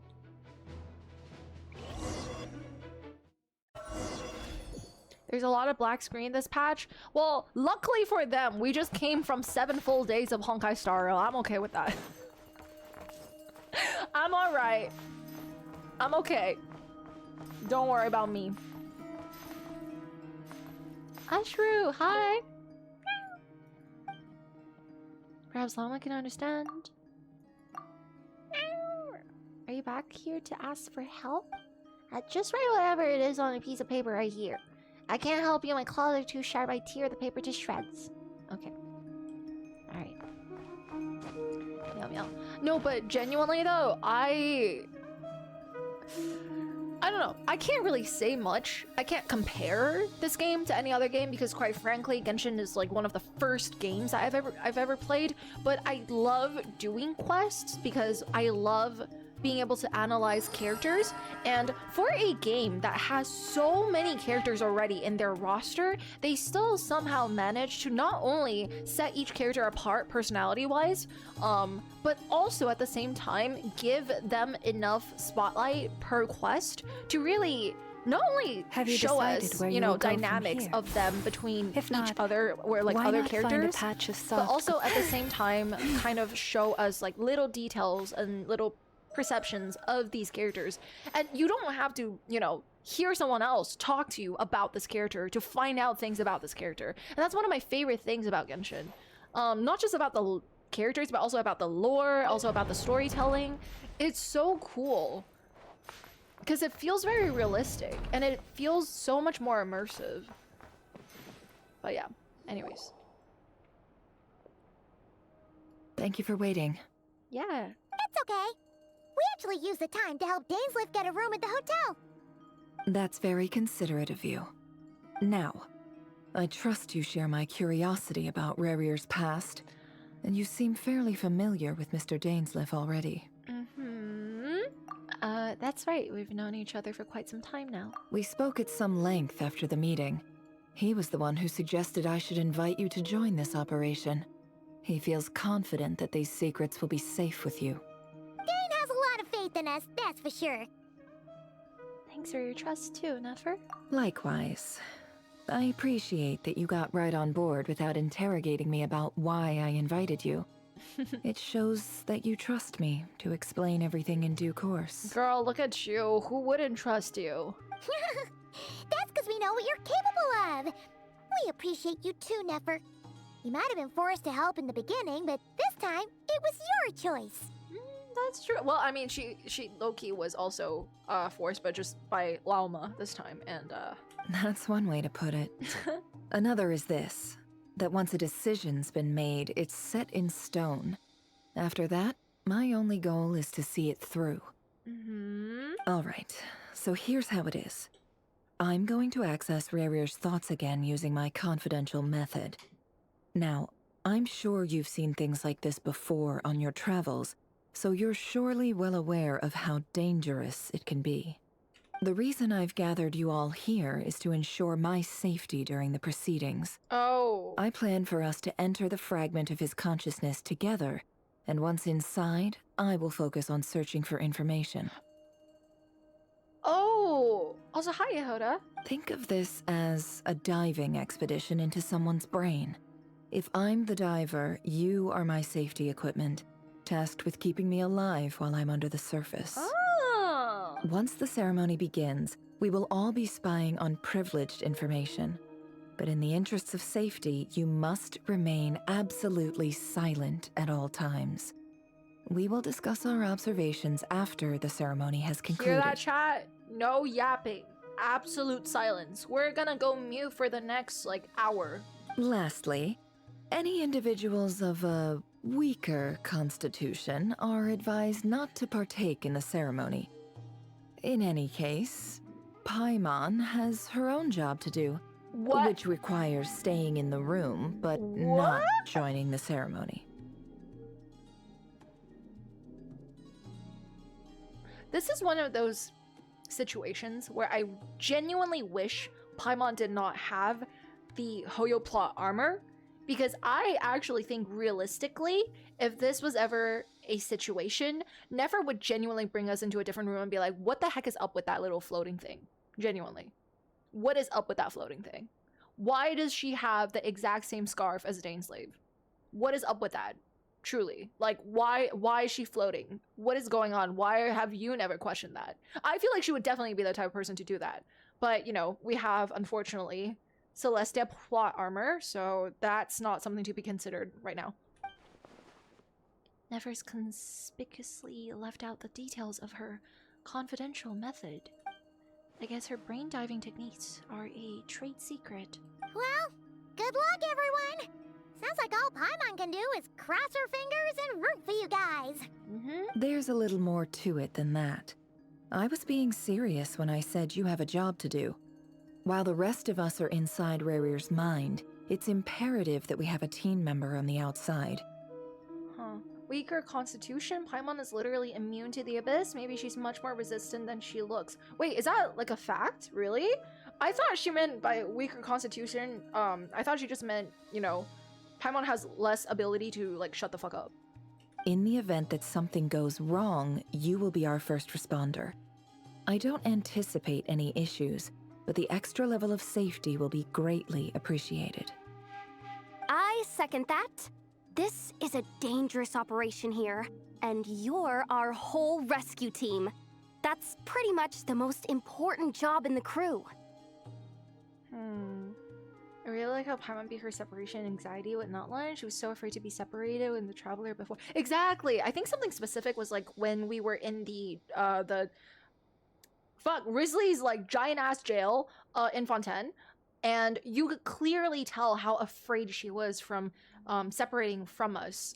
So honestly, I'm very proud of her. So Paimon's the lifeguard? Yeah, that makes sense. All right, got it. Good. Please take a seat. We'll get started momentarily. Oh hell no, putting our life on Paimon. Okay, guys.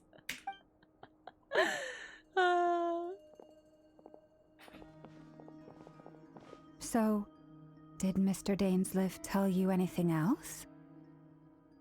Okay, this is the last time I'll touch on this. I was gonna ask if you guys would be willing to put your life on the line, if, the Paimon may or may not save you. I actually would, because number one, girl, fuck everything, I'm Gen Z. If I die, I die, right? But, worst comes to worst, I might just see Paimon as a goddess form, she might ult. You never know that. She literally might ult to save us, worst case, right? So, like, it's a win-win. I'm sorry. He told me sorry, I that he hope my believes therapist didn't see Rerir this. kept some big secrets in his life. He's not sure that they were the cause of his eventual downfall, but he's asked me to uncover what those secrets were all the same. But surely you're not planning to go through with this, no matter the cost. If you think that, you'd be overestimating me. I'm a businesswoman, not a mercenary. Fair. But I do have my own professional reasons for taking this job. You think I'd turn down the opportunity to get a first-hand glimpse into Conrian history? No chance. That is really fair. But also, I actually really enjoy how they're starting to make these scenes much more lived in, or just much more immersive. Like, the way Yehoda was just walking around in the background as she would realistically. I love that. Well, my girl's as just long glorping. as you don't let morbid curiosity get in the way of safety concerns, we're good. We'll do whatever we can to help you. She wants that Conrian lore. Girl, let's be honest, she's literally a trader of information. Nobody in Teyvat really knows anything about Conria. She would probably be one of the people who actually would know the most about Conria so far, so. You're such a killjoy. This is also how girls flirt. Anyways, she's got incense, candles. Almost feels like a summoning ritual. Seems like Nefer still has no intention of sharing her trade secrets, but that's not exactly the moment to pry. I see there's a chess set on the table. Could that have something to do with her intel gathering methods? All right, I'm good to go. All set over here too. I'm ready as well. Promise, Paimon, you'll be extra careful. Pinky promise. Pinky promise. All right. Let your whole body relax. We're about to begin. Let's go! Close your eyes. Oh shit, okay.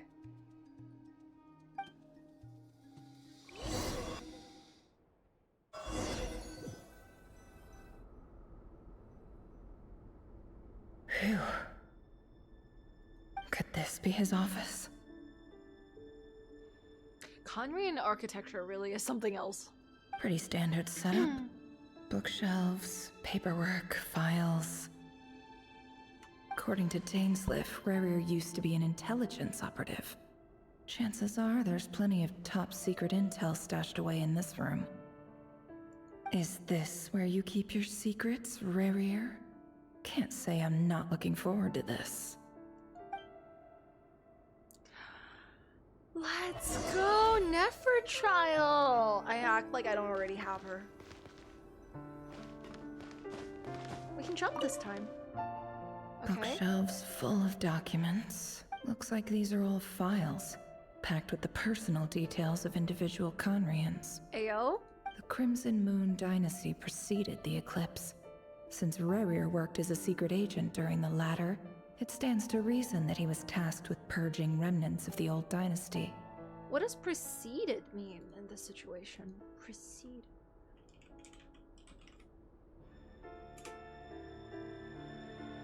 Oh, just coming before. Okay, alright. Yep. Lines up exactly with what dainsleif told me. Previous was before. I thought it meant something else, but maybe I'm mistaking it for another word. Ooh, this music, girl!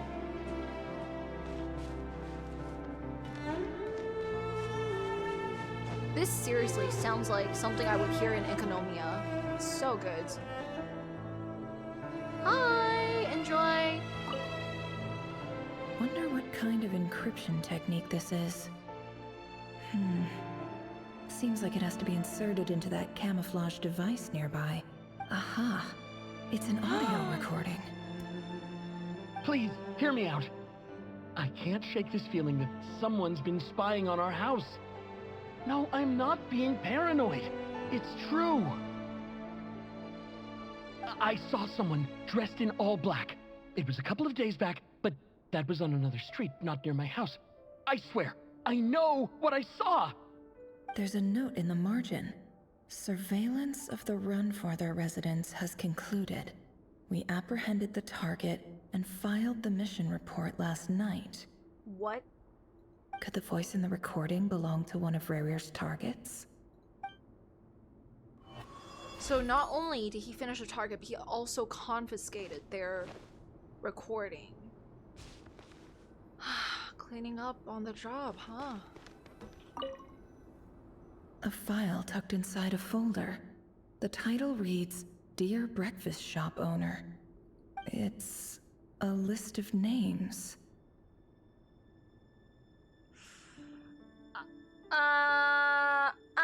It's bringing chills now. I'm scared. But at this stage, I have no idea who any of them even are.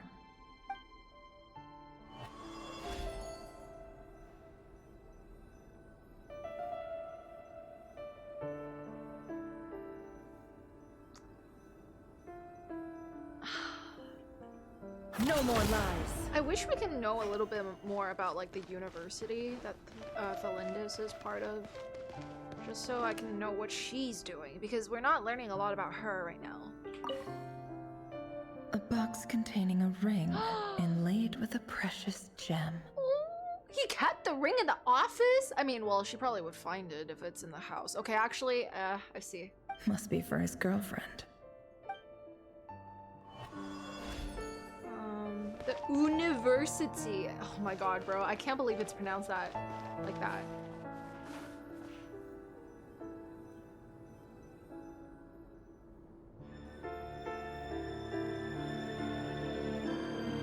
I can't see anything outside of it. That's so annoying. Let's see. Oh, this is the door, right? Okay, cool. This is a big ass office. He looks even gloomier than last time. I wonder what's changed. I really don't like this mirror. I don't like Conrian mirrors. I don't like it. I don't. It's just like, it seems so glitchy. It feels like it wasn't rendered at all. Like something about it just like, it's so eerie.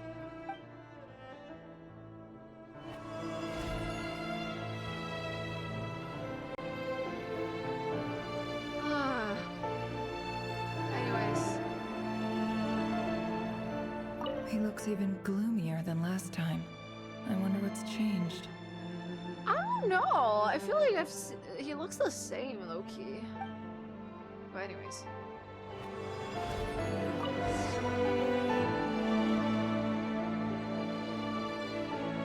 Today's files are in. Time to wade through them, just like usual. Whoa, wait, this is sick as hell. Wait, this is so sick. Whoa. I like this. Male, 51. Occupation, cook. Confirmed Crimson Moon descendant. Has maintained frequent contact with other descendants over the past year. Poses a threat to the dynasty. A threat to the dynasty by simply existing and cooking? Neutralized. Okay, I hate that sound. That is terrifying. This one should be archived under purged targets.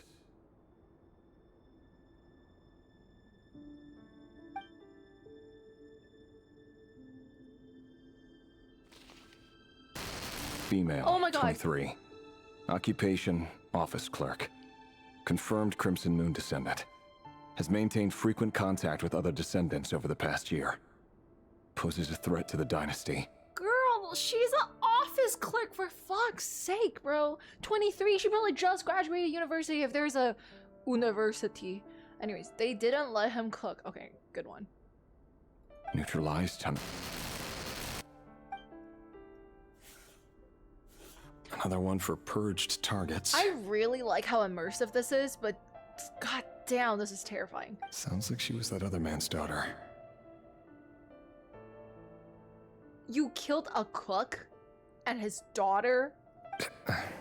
Never mind. What's it got to do with me?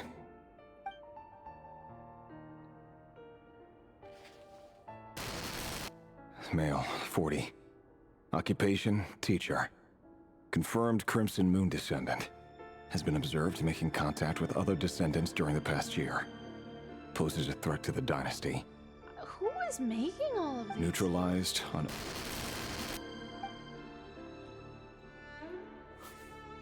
Like, is he Just the one another deciding? nobody for the archive.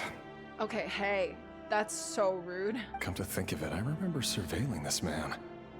A case like his never would have been considered a priority in the past. Huh. He barely even interacted with other Crimson Moon descendants. So they're basically just getting rid of literally anybody. That is a baby! Female. 16? Occupation, none. Orphan and confirmed Crimson Moon descendant. Are you? Has been observed making contact with other descendants during the past year. Oh my god. Poses a threat to the dynasty. Are you freaking... I'm so angry right now. But this is so immersive that it's good, but I'm just like... Neutralized on... I'm not even going to lie. I think they're actually trying their best to show us why Conrian eventually did, like, fall to their demise at this rate. Because at this rate, like... I can see why, unfortunately. Filed. I have no recollection of this girl. None whatsoever. She doesn't seem to be anyone important, but then again, how many of them really are? Do you know how terrifying it is that you don't even recognize the people that you've killed anymore?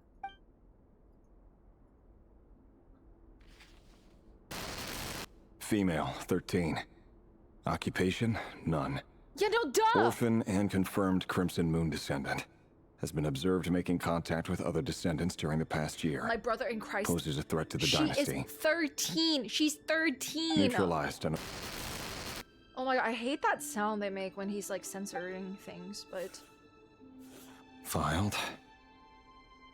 Even in Berserk, we can empathize with the enemies, but there's no way we could defend him. Exactly. I think, I mean, I feel like that's like one of the most basic things of like media literacy is like, you can have all the like sympathy or like all the understanding of why the villains are doing what they do, and you can still disagree with them and say that's not okay. Like, it's two things that can exist in the same sentence. And like, you can even, I don't know, Male, like the 11. character, but Occupation, like, none. still disagree. Orphan and confirmed Crimson Moon descendant. Has not been observed making any contact with other descendants during the past year. Poses a threat to the dynasty. Is this like, is he taking out a whole orphanage? Is that what it is? Neutralized and... I swear to God, if he's like, oh, they've interacted with other Crimson Moon dynasties, descendants because they all live together or go to school together, that would be like the most disgusting thing.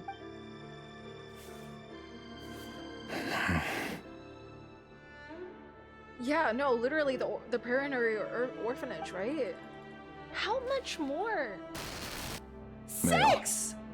6. Occupation, none. Orphan and confirmed Crimson Moon descendant. Poses a threat to the dynasty. Wasn't even interacting with other people. He is 6, for fuck's sake!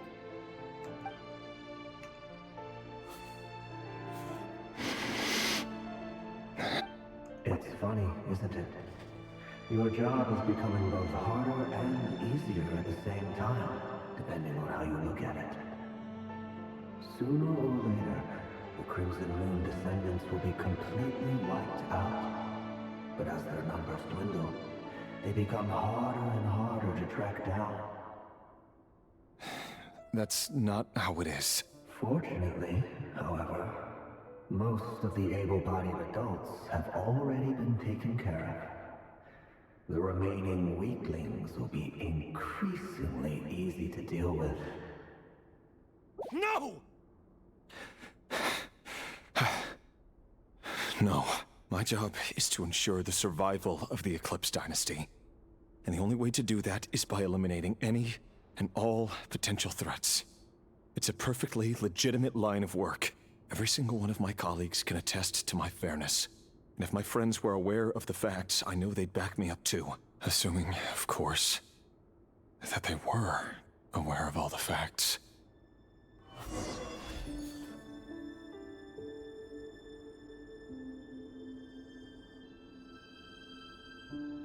You know what's crazy? Is that he actually seems like someone who at the very least has a little bit of self-awareness. But not enough for him to quit. Not enough for him to change his ways. Not enough for him to actually realize that he can totally not be doing this. It is... I don't know, man. I don't know, man. It's such a realistic depiction of someone becoming complacent with violent regimes even when they know they're doing heinous things. Yeah, for sure. For sure, for sure, for sure, for sure.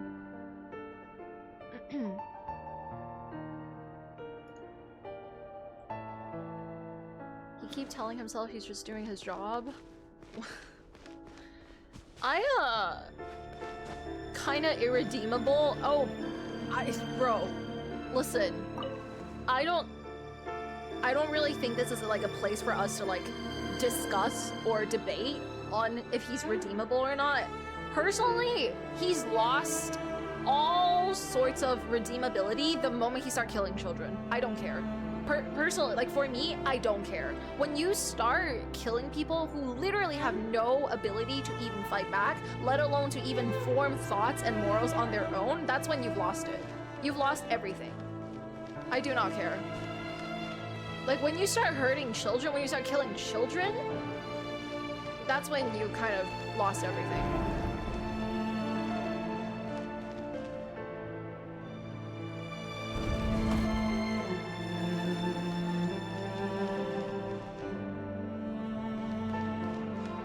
Innocent kids who did nothing except exist. They didn't even have the chance to exist yet.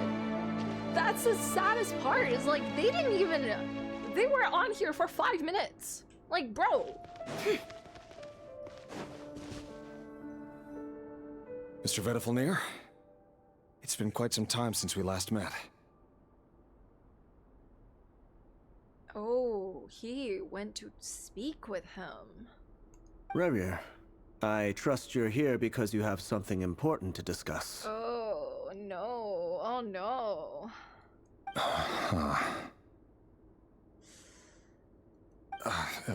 Forgive me.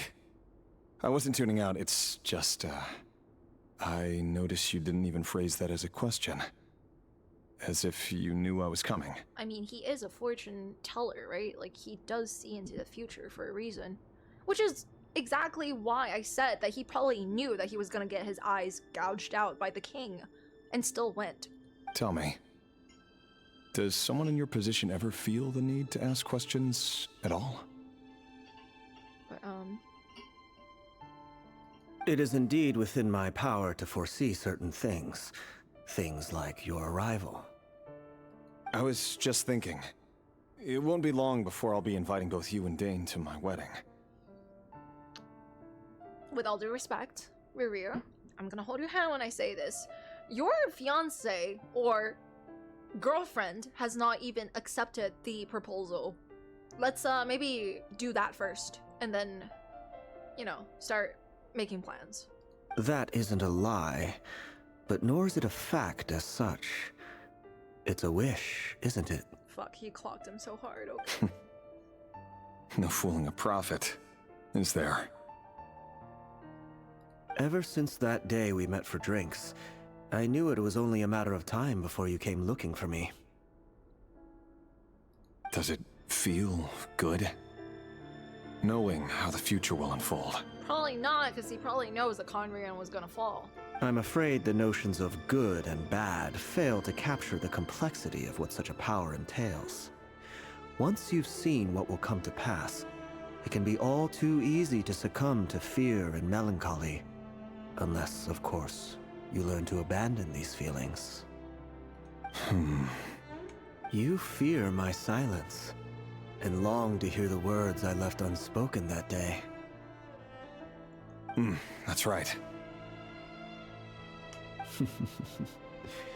You must have noticed my reluctance to broach the subject.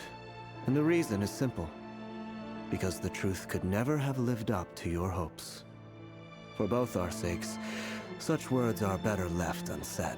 Okay, this is the part where I'm gonna need a little help on. When he says because the truth could have never lived up to your hopes, it means that he knows what's going to happen and it's not going to happen the way rerir wants it to happen, right? Is that what it means? Like, whatever is going to happen is not what rerir is expecting? He's basically saying he's fucked! Oh gosh. Oh boy, okay. Hi, Lenny. The burden of prophecy was never meant for your shoulders. Aww. So who exactly do you deem worthy to hear your prophecies? None but our exalted king? Or rather, our king as he once was. Ooh, that is a very interesting way of describing someone. What does that mean? You're closer to his majesty than I am. You must know better than anyone how much he's changed. You say that as though it is to my benefit. Yet precisely because of that, I dare not speak rashly. A king can turn out to be the most virtuous of rulers, or a tyrant more terrible than the most vicious of dragons. You are so wise and far-sighted, yet still you would have me live in fear of the unknown? I don't like that. This is a little... I don't know, it's hinting a little bit at entitlement, because technically no one else is supposed to know anything about their future anyway. Just because you're in contact with someone who has the vision for the future doesn't mean you're automatically supposed to know everything. You make a fair point. Especially given my silence alone was all it took to send you spiraling downwards. Very well then. Let me offer you some advice. Ooh. And I say this not as a prophet or a visionary, but simply as the brother of your friend. I keep forgetting that rerir is actually friends with Dain, and that vedrfolnir is kind of just his brother, like Dain's brother. But, For many reasons, there is very little chance of your marriage ending in happiness. Oh, goodness. If happiness is what you seek, you should find another fiancé. Oh my god. Bro, if someone said that about my fiancé, I wouldn't know how to sleep at night. And especially because it wouldn't even be out of maliciousness, knowing that vedrfolnir literally knows about the future. So in fact, if anything, this isn't like, there is no such thing as like taking this personally or like them having beef or whatever. It's just literally this guy warning him, and so he couldn't even escape. That is, yeah, exactly, like having a fortune teller tell that to you probably hits 10 times harder.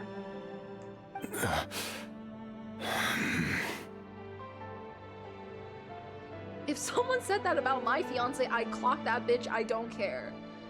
Ugh, really? I feel like if someone said that and they're a fortune teller who actually knew what was going to happen, I genuinely would reconsider everything, because I feel like if I were to proceed for it, it would be out of my own selfishness that would probably put me and my future partner in danger. If this is coming from a fortune teller who literally has no reason to break us apart. Hold on. There's that same black fog again. Could this memory belong to Tholindis? Oh boy, oh boy, boy, boy. Guess boy. I better tread carefully. Oh boy. I'd be spiteful AF and do everything to prove the fortune teller wrong? Really? Interesting. Oh, I'm scared. Alright, Tholindis memory time.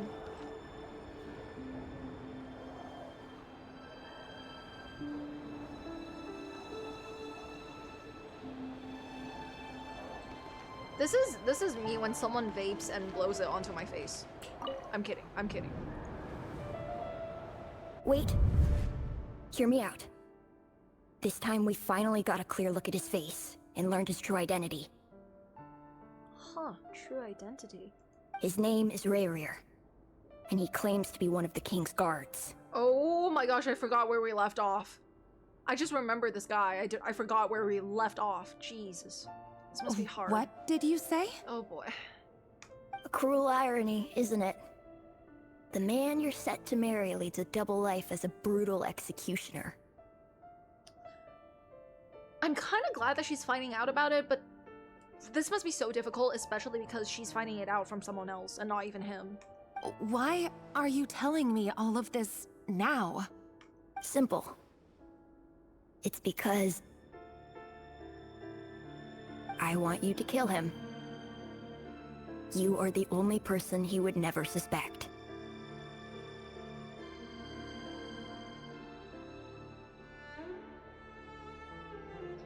I thought we left the theme of a tragedy in Honkai Star Rail. But no. No. There needs to be depression in both games, right? Okay. Alright. No, absolutely not. I would never dream of doing such a despicable thing. Then what about what he's been doing? So you'll just stand by and watch him slaughter us to the last? Do not forget that the blood of the Crimson Moon flows in your veins too. Bitch, what did I say? What I say in Act 3? What I say? She literally, I know for a fact she had the power of the moon in her. The blood of the Crimson Moon? What does that matter now? The dynasty has long been dead and gone. Oh my god, do you think... Wait. He probably doesn't even know that she had the blood of Crimson Moon in her then. Considering the fact that he was not informed, or he didn't do research on actually killing her. Or he just was in denial? You think that alone is reason enough for me to throw away everything I have? Girl, he's gonna kill you eventually! Why wouldn't it be? Ooh. Oh. You two were once a child of the Crimson Moon, just like me. Don't tell me you've never felt so much as a flicker of fury for the way we were trampled into the dust. Tholindis is dumb? I'm gonna be honest, if someone broke that news to me, I would probably try to fight back a little bit too in the beginning, just out of denial. But I guess this is starting to sink into her now. Like, we can kind of see, like, a little bit of acceptance kind of seeping in now. Which actually makes it very realistic for her in the beginning. As long as you promise to abandon this pipe dream of restoring your dynasty, I can try to persuade him. Or have him persuade the Vinster King. Huh. Persuade the Vinster King?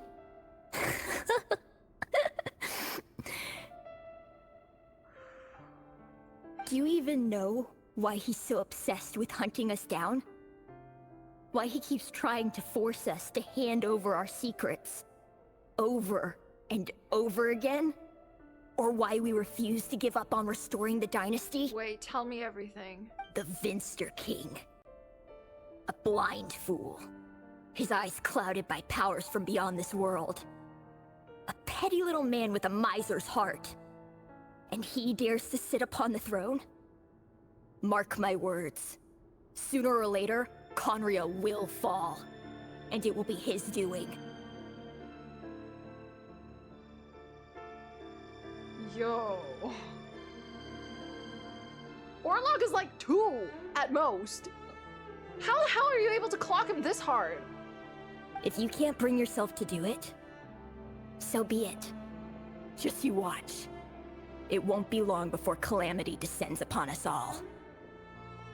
Kids in disasters grow up so fast. I feel terrible for all the Crimson peeps. No, yeah. The rerir of Solnari. That really is quite a secret you've been keeping from me, rerir. Ooh, I'm getting really anxious, especially, like, this angle is not helping. But who am I to talk? Am I really any better? I've kept my own past a secret this whole time, too. Watch her secretly be one of the people who is using the utilities in the universitas to actually help revive the Crimson Moon dynasty. Love should be built on honesty. But ours was born from lies. And yet, Is it really so wrong to hide things that would only make life harder? If we don't cover up the parts that no one else should see, how can we go on pretending to be normal? I don't know what they're trying to do with having her say this, because I feel like, I guess she's trying to justify hiding secrets in a relationship like this, but like, girl, goddamn, that is literally someone you're about to marry for the rest of your life. Well, I mean, granted, she didn't really say anything yet, but to marry someone and to keep such a huge secret is exhausting, at least. Vedrfolnir must have known all this, and that's why he made his prophecy. In the end, nothing stays hidden forever. How does she know about Vedrfolnir and his prophecy? Is that why she halted on giving him a response? Oh my gosh, she shook her head. Is that why? Did she have any conversation with him? But I won't just sit by and watch this disaster unfold. Huh. I'll do everything in my power to protect what I cannot afford to lose. Rerir told her? Oh, right. You're right. Huh.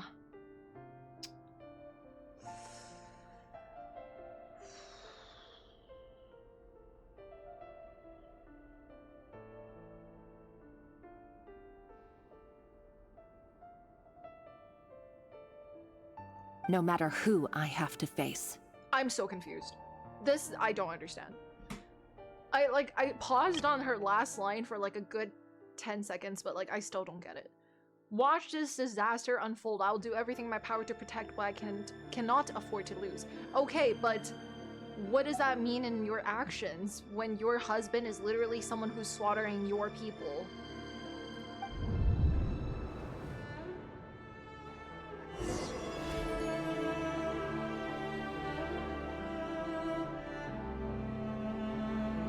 This is really fun, by the way. Huh? Was that Rerir who just walked past the window? Fun. I hate Doesn't it! it give you the chills I that he hate still this takes game. the same road to work every day? As if nothing ever happened. Those people at the deli. Enough already. They're clearly pretty taken by their own disguises, so just smile and play along. Pull the rug from under beasts like that, and you'll risk having your throat torn out. Deli? Oh. They're talking about those people from the opposition. Right. I'd almost forgotten they used to run a deli. There's a... People of no consequence always vanish so easily. And no one even remembers them. And whose fault is that? Quickly, whose fault is that? Whose fault is that? Anyways, there's a fucking deli in Conria. I'm crying. Oh my god, imagine. Next thing you know, there's a freaking bodega. We're going home. We're going home. We're going home. Get me out. Get me out. Get me out. Paimon. Paimon. Paimon. Paimon. Paimon. Paimon. Paimon. Get me out. Get me the fuck out. Get me out. Bro. Oh my god, there's another green orb. Is there anybody at the deli? Hello? No? Okay. Bye.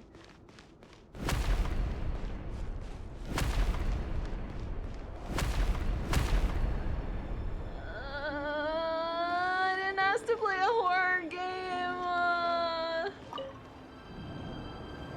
But surely you can see he's not the man he pretends to be. So many have died already, and they say that the king's madness grows with each passing day. We're not going to survive this, are we? But why does it have to be this way? Do we really deserve to die just because of the blood that runs through our veins? Tholindis, are you even listening?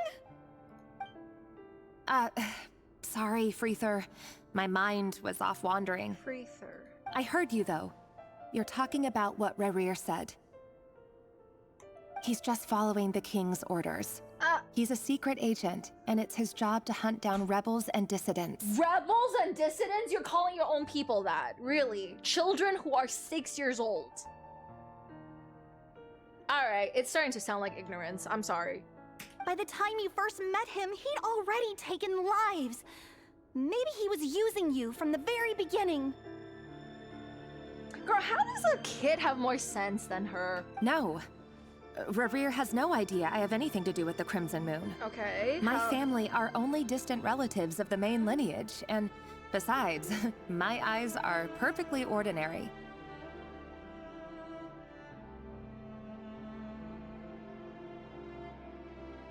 It's giving, he didn't treat me that way, so I'm sorry that he treated you this way. You know, I'm sorry that he treated you like shit, but he was nice to me. I can't do anything about that. Like, huh? Truth be told, apart from my teacher, pretty much no one knows I have any connection to any of it. Why is this about you now? It's been a long time since my family severed ties. Oh.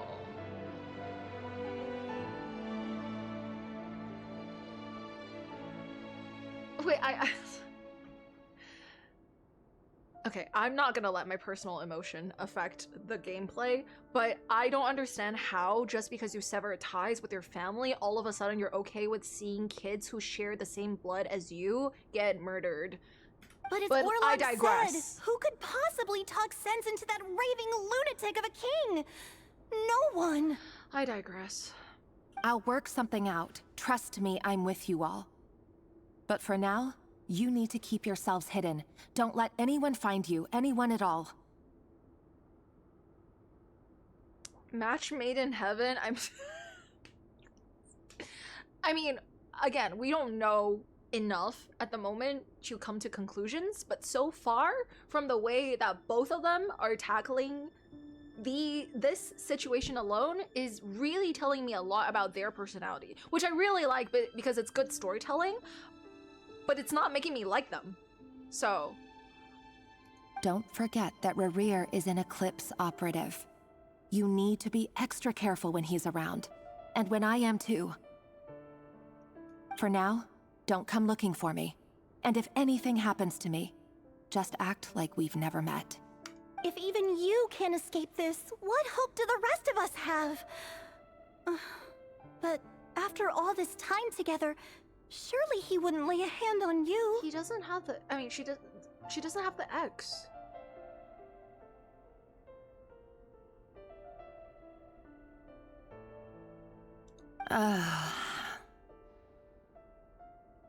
I won't speak in his defense, nor can I give you a clear answer to that question. But I'll do everything I can to put an end to this. Not all of them do, so probably another distant relative. Oh. I wish they showed the eyes of the victims in his document, but I understand in a form of storytelling, it blurs out their face, not only because they're NPCs, but also probably because it just shows how much Rerir does not care for everybody. I mean, he literally stated that he doesn't even remember the people that he killed, so I get that. But yeah. Here, hold on to this. If an opportunity to escape presents itself, take it. You'll be glad you took some spare change. You know what? Okay, she's starting to talk like she is going to do something about it, so I'm gonna hold that against her and maybe actually give her like a little bit of a benefit of the doubt. Because she's not defending him. So maybe something can be done? Let's see. You call that change? But what about you? And she's giving her money to escape, okay? I've got a job, and there's still money coming in. Okay. But you can't go anywhere right now. Please think about yourself for once. Huh, okay. Alright. I mean, at the very least, she's willing to help other people escape right now, which is good. Oh lord, please don't make me go through that again. I'm scared.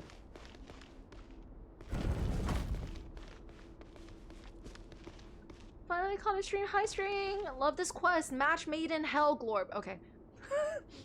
Okay. Okay. Crazy first time chat. But this way, huh? Oh, there's another. Ugh, I don't like that. Another day, another round of assassination training. Training ground is just beyond this hidden passageway. Let me guess, I have to fight now? When you kill a person, doesn't it bother you when you end up covered in their blood? Why would it? Aren't we all just walking blood bags? But not everyone is accustomed to hunting down others like prey. You've been a hunter for so long now, you seem to have forgotten that most people don't just go around killing one another. Leave me alone. I guess it must have been taking a toll on his mental. Bro's going to Lulu. Well, let me guess, I need a fight? Huh, guess not. Interesting.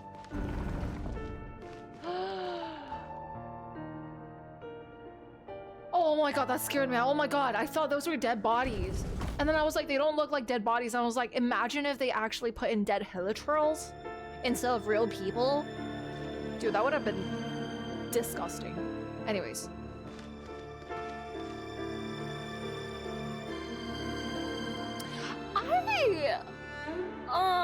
That's very interesting.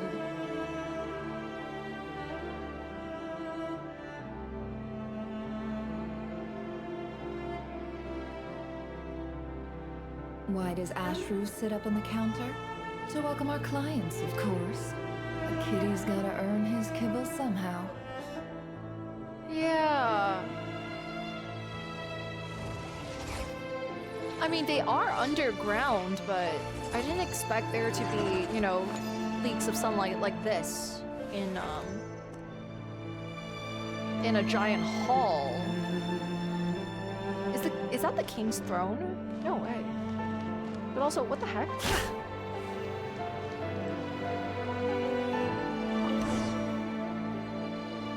Make sure you have a firm grip on the handle, then choose your angle well. What? Oh! Keep your movements light. What the fuck? And brisk. Wait, this is not. Everyone says a thing. I'm not that. I'll bet no one's ever died a quiet death in your hands. I work clean. No traces. Ew. Ew. I work clean. What the fuck? That doesn't make it open to ordo. The king just happens to need you right now. That won't happen. What if I just don't? Ever since you fell under the spell of that power, in the beginning, I only had you take out a handful of right. But now, the ones I've dealt with have always been guilty. And I've carried out my work flawlessly. Always been guilty? A 6-year-old. Right. A 6-year-old who had no contact with other Crimson Moon Dynasty descendants. Okay.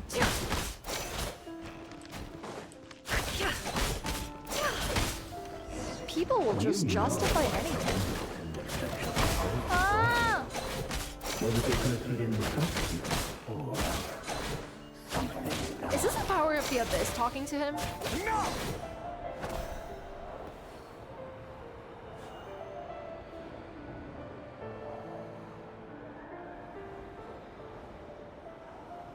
Okay. Okay. Okay, I'm going to stay calm and collected. Okay.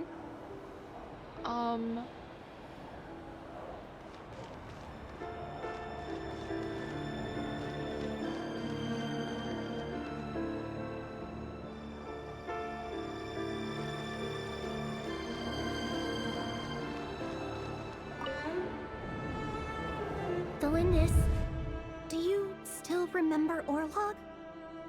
What happened? Orlog. The boy who was pretending to sell flowers. You spoke for quite a while, didn't you? How does she know that? I thought no one else was there. Yes, we did. What about him? He was arrested 2 days ago. Chances are he's already dead.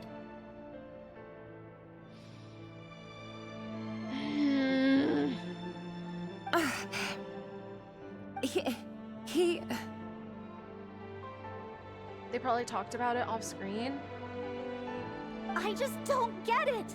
After everything he's done, why do you still stand by him?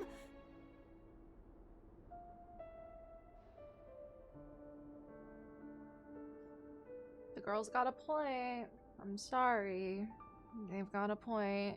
Like, you know, some people don't like to get clocked by kids, but right now, this kid has more sense in her than you do. Genuinely. Or does it mean nothing to you that people keep dying? Watch her be like, that's not my people, so I don't care. No, that's not... Just hear me out. I need to go now, Tholindis. They're looking for us. You take care too. Right, because like, who has time to listen to your sorry excuses anymore when their lives are literally at stake?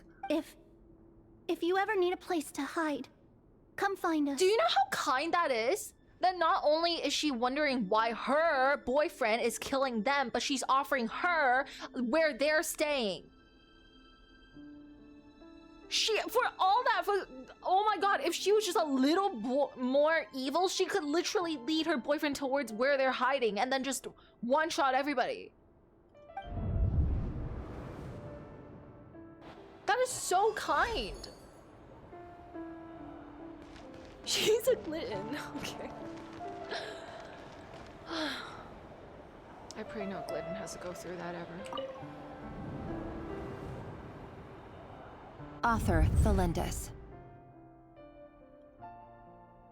Over the course of this week, the research object was subjected to interference for a total of 47 hours for experimental purposes. What? The results are as follows. All subjects of observation that were sent inside have now died. The situation within is proving more problematic than anticipated. What is she? Like Ryan Daughter's like daughter? No progress whatsoever. What now? Won't you give me even a glimmer of hope? Bro,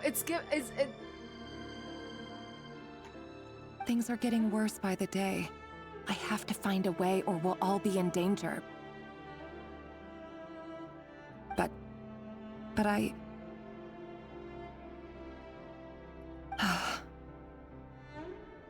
If all this research comes to nothing, what then? Sooner or later, it'll be my neck on the line. But could he really bring himself to kill me? That's what you're worried about, really. While everybody else is getting killed, while children are being murdered, that's your... but I get it. No. Surely he wouldn't have the heart. How do I say this?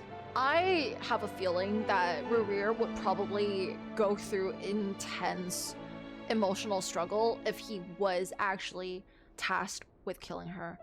And I have a feeling that maybe it have to take him being ordered to take her out for him to actually realize something. And maybe it will have to take her being hunted down by Rerir for her to wake up too. I don't know.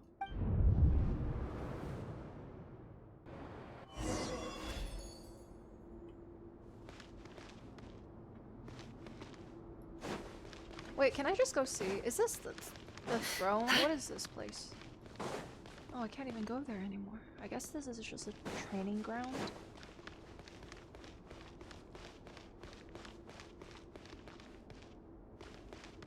Ooh, ooh, ooh. Oh, that looks like the lantern. A lantern. Okay, anyways. I swear to God, if something else happens. I spoke too soon. I spoke too soon. I spoke way too soon. I spoke way too soon.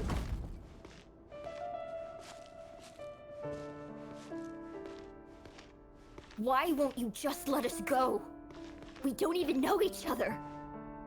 All we want is to live ordinary, peaceful lives.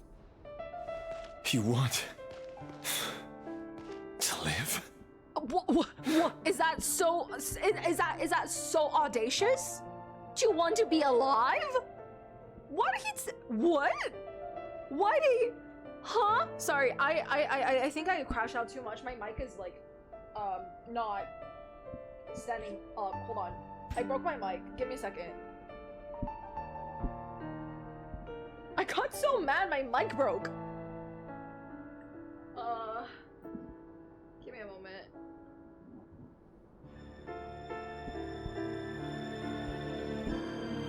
Okay. Okay, I think it's fine now. Okay.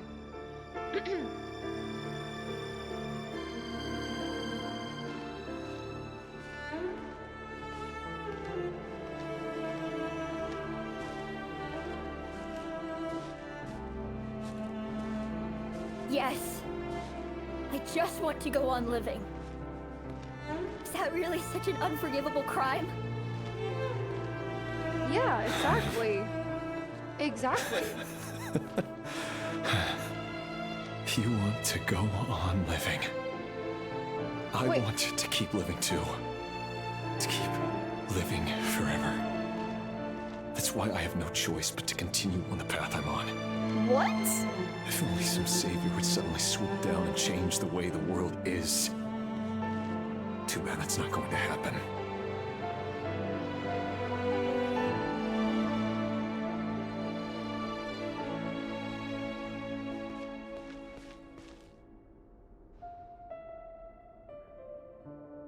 I think it's another one of those situations where I can see where he's coming from.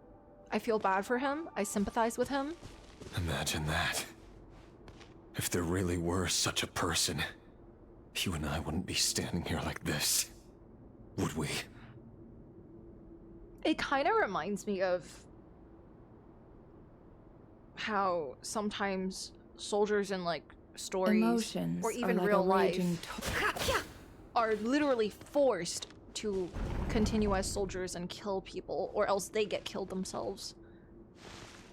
And that's when you really realize that a lot of people are just cowards. So much so that they would rather have another person die than themselves.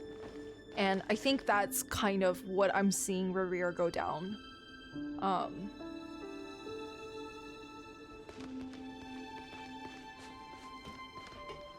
But you know, I mean, I keep wanting to like find reasons or just sympathize with him, but it's still, I don't know. I guess that's what makes us different, right? As human beings, we all have different ways of thinking. We all have different levels of sympathy and empathy for other people, and levels of selfishness or levels of sacrifice and selflessness.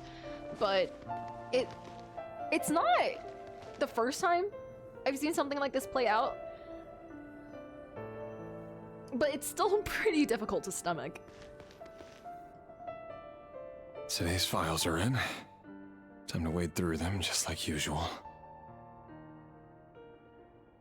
No, I don't get tired of it. It's my job. And not only am I lucky to have it, I'm good at it too. Never mind. I take everything back. What the fuck is wrong with him? I'm sorry. What the fuck is wrong with him? What the fuck? What the fuck? I was trying so hard to like even offer like a little bit of sympathy, and like, okay, like you're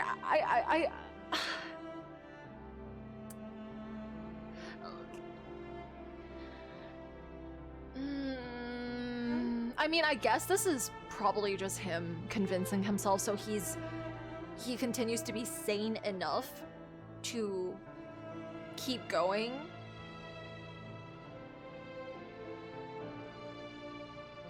I mean, you start to really say a lot of delusional shit when you're being pushed to an extent. So, I get that. I understand that. He needs to Senora. Okay, why is my woman catching straight?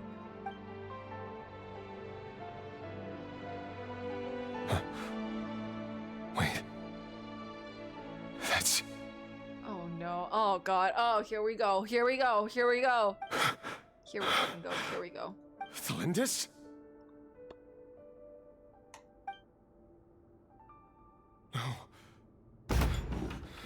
No.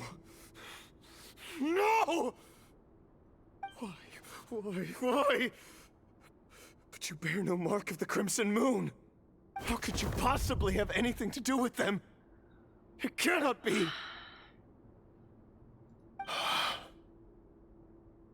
diluted bloodline.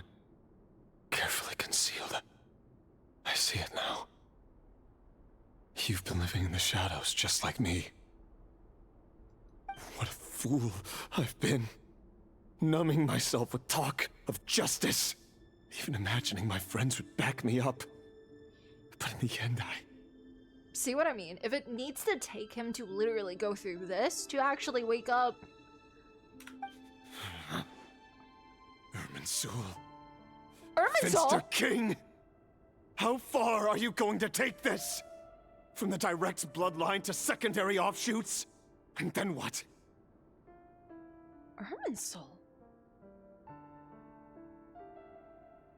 Irminsul? Oh, is the name of the king. Irminsul is the name of the king.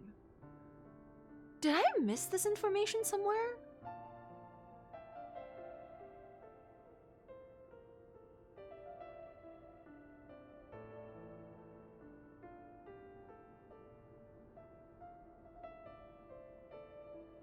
Today it's the descendants of the Crimson Moon. Who will it be tomorrow? Will you not rest until everyone down here is dead? You know what? I'm glad he's waking up, honestly. I'm glad that he had to snap to, like, actually realize that who he should be directing all of this anger towards is not innocent children, but the people who are setting these rules and orders for him. Like, I'm actually glad that he's actually finally realizing. I mean, it took him way too freaking long, and it took him to actually, you know, affect someone personal to him for him to realize this, which actually happens to a lot of people, because I'm starting to realize there's a lot of people out here who have no sense of consideration or empathy for other people who have no direct relation to themselves. But at the very least, he got it. Like, that's a good thing, I guess. No. This cannot go on. This is where it ends.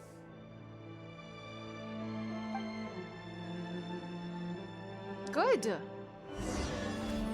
A chest? Wait! Okay, of course it's an exquisite. No, you just can't give me a luxurious. Nope, nope, not at all. Not at all. Not at all. Thanks. Anyways, it's in books, but I haven't read any, so I don't know. I didn't know he was named, Irminsul. Which, what are the chances? I guess I'm asking this because I actually don't know. What are the chances the king is actually just Ether? I mean, I know he's like the prince or whatever, but like, what are the chances that the king is actually just him? Like, power from beyond the sky, you know, being able to be named Irminsul literally. So he adopted himself. Yeah, I guess it doesn't make sense. Yeah. Yeah. Okay. Alright, let's go. Still kind of selfish of him, since he changed his tune when his job affects his personal life. You don't understand. No, that's what I'm saying. Like, I'm glad that he's realizing it. I think it's still kind of laughable and embarrassing for him that he only was able to wake up after it relates to him. Don't trust personally. your eyes uncritically. Like, people only see what they want to. Which is why in the beginning, when he was, you know, talking about killing those children, he's like, I don't even remember this person anymore. I don't remember killing this person anymore. And I'm like, yeah, just wait until it's actually someone that's related to you, someone close to you. That's when you really get that effect. That's when it really hits you.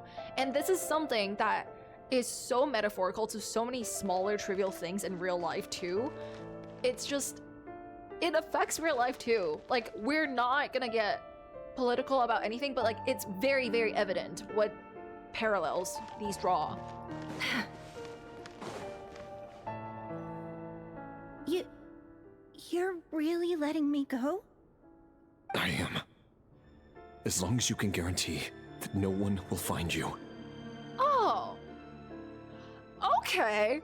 Okay, it took one Google Doc. Okay, I shouldn't say it like that. Wait, that has a whole different meaning nowadays. It took one. It took one document with his girlfriend's picture on it for him to start actually doing the right thing. All right. Don't worry, I'll be extra careful. No one will know I was here. Why do I feel like I don't trust him still? Like, I want to trust him. I want to trust that he turned a new leaf, but I'm still scared. But what about you? Me? If you let me go, you won't be able to complete your mission, will you? Well, if she runs away, who will know that she's dead? Good point. In that case, maybe you should stay. Huh? In that case, maybe let me kill you, actually. You know, on second thought, yeah, you should probably die, actually. No, please! I just want to see the outside world again. To... Go on living? Yes. I know you're a man of your word. So please, just let me go. What is happening? If I let you leave, what will become of me?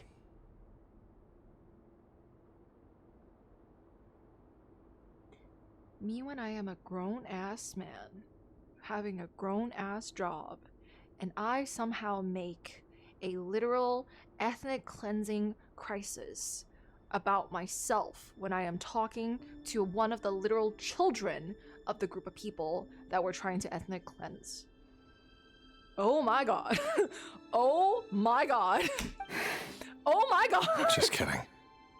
Oh, okay. Go, now. Okay, alright, fine. But remember, don't let anyone know you were caught. How can I make this about me? We'll be seeing each other again very soon if you do. Okay, fair.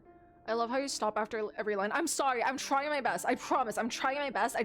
I keep getting really angry.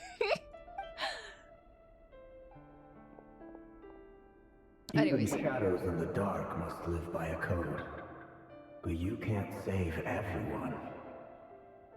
You've been whispering in my ear for days now, vedrfolnir. Oh my god. What are you trying to do? Break me down? This was vedrfolnir and not the corruption of the abyss? Okay, that is saying a lot. It seems like this guy is almost already corrupted or something. I'm scared. Huh. I only say this because you long for an answer to your problems. Let her go, rerir, or you risk losing everything. Me when I'm on Love Island and I don't want my two faves Tholindis to end up together. Okay. Then you'll need a little more vigilance and a lot more power. The world is changing, rerir. Keep your eyes peeled for your moment of opportunity. That voice used to be so unclear, but now I know exactly whose it is. It's vedrfolnir. Girl, I didn't know that he could not only foresee the future, but also start yapping in people's brains. Like, what? This guy is low-key kind of crazy. Also, why is there no, transcript? I wanted to go back. He won't tell me how to actually resolve any of this, but he keeps trying to manipulate me like a puppet. What's his game here? Right, this actually makes us a little suspicious of what vedrfolnir wants us to do, which actually makes me second guess him telling us to separate from tholindis. Tell me then. Ooh. What will this moment of opportunity look like? And no answer. He's like a ghost. Always disturbing me when I'm on edge, but never answering when I need him most. This is just a theory, right? But I'm actually, after this, I'm still adamant on the fact that maybe it is just the power of the abyss trying to use the voice of vedrfolnir to try to speak to him or manipulate him, and it doesn't actually, it's not actually vedrfolnir. He's just literally so haunted by vedrfolnir and his ability to see the future that he started seeing demons in the form of vedrfolnir. I don't know. So, the Eclipse dynasty was purging, well, massacring the descendants of the Crimson Moon. Yep. And it seems like it was all connected to the Vinster King's research. The King's obsession with abyssal power left the future of Khaenri'ah hanging in the balance. No wonder every aspect of Rerir's life was so unstable.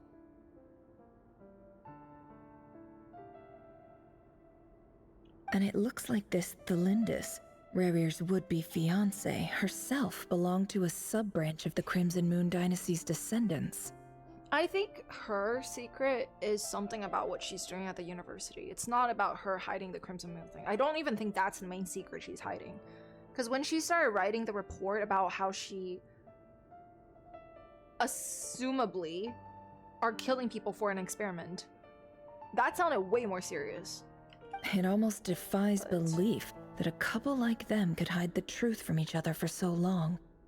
If the Vinster King hadn't intervened in such a drastic way, they might have gone on deceiving each other for the rest of their lives. You guys were right. Match made in hell, I guess. And why does vedrfolnir, Dainsleif's older brother, keep talking in Rerir's head?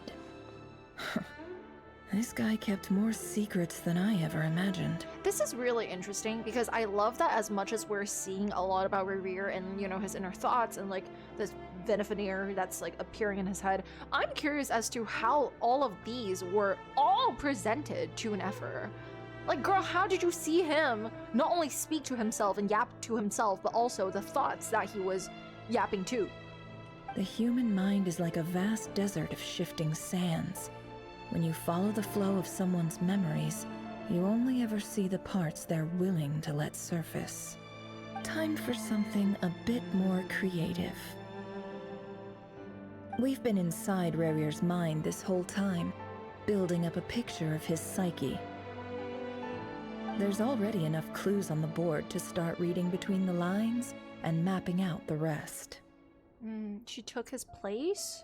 Because nefer saw Rerir's reflection in the mirror. Yeah. Now, we can finally begin to put the pieces together. Sure, it'll only be a reconstruction. Part simulation, part reasoning.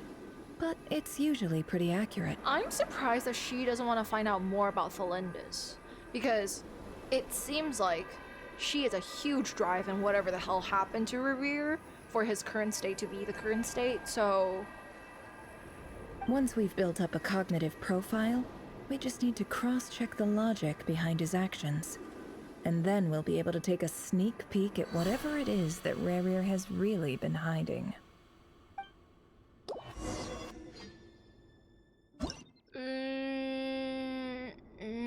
I want to say something, but let me wait a little bit. What is this?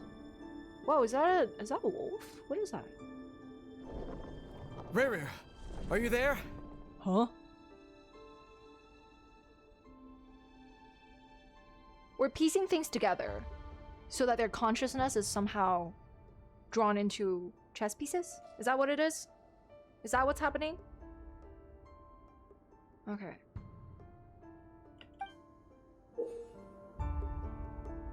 Got it. Ew, action points. Ew, I'm not good at this. No! No!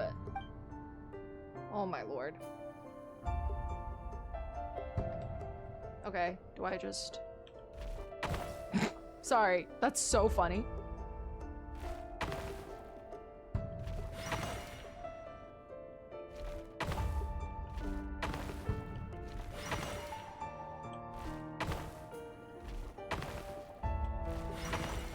Okay, we did it. Hey, Rerir! Come out, it's urgent! Dain? What's wrong? Wait, that is so interesting that this is Rerir's symbol, I guess. But Dain just looks like Dain. Dain just looks like Dain. I actually, can I say something? I remembered something.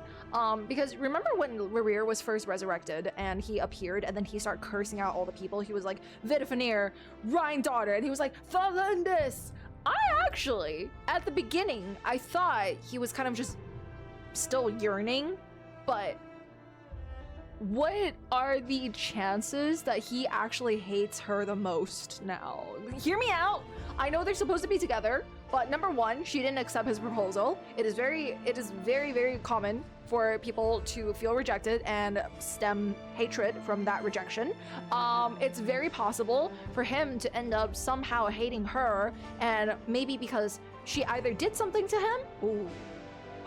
Maybe, whoa, wait, maybe she did something to him and she was the one that casted him, or she was the one that like, what is it called? Sealed him? And maybe, I don't know. It's very possible that he was screaming out of hatred instead of, I miss her, or I need to see her now, actually, now that I think about it. Okay, the kitchen is burning, fuck. Quick, come with me. I'll explain everything once we've met up with the others. Oh goodness, I swear if she died. Okay, I'll come. But tholindis is still over at the Universitas. I'll need to leave her a note. Is this a dog or is this a wolf? This is a moon for sure, with two things pierced through the moon. I can't tell what this is. It looks like a dog. All right then, but make it quick. A wolf, I've never seen Dain so worked up before.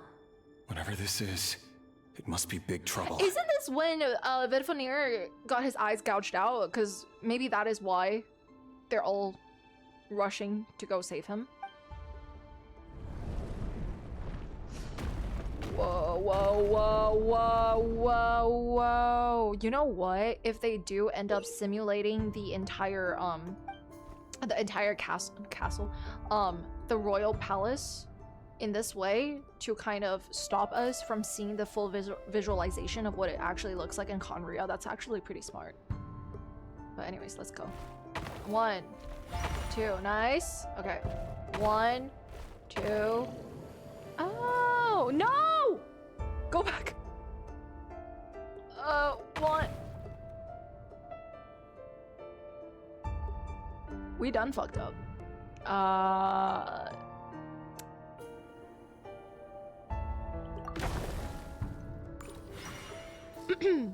Okay.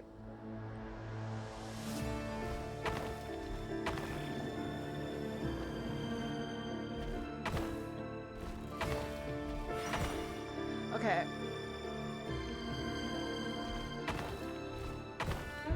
Okay.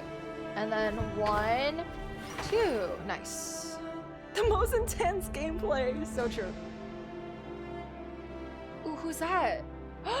Wait, that's the cinnabar? No, it's not. This is a nice change, meeting you all at this hour.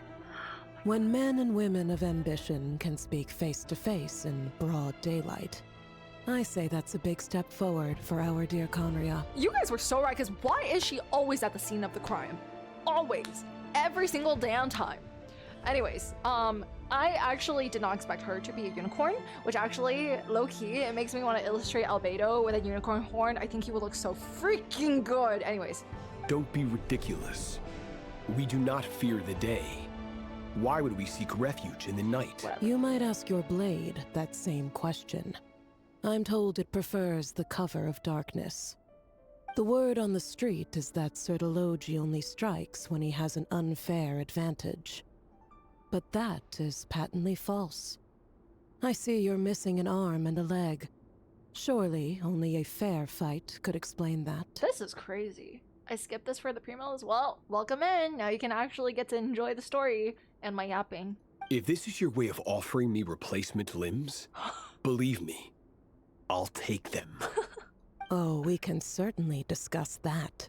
Help. With bioalchemy, anything is possible.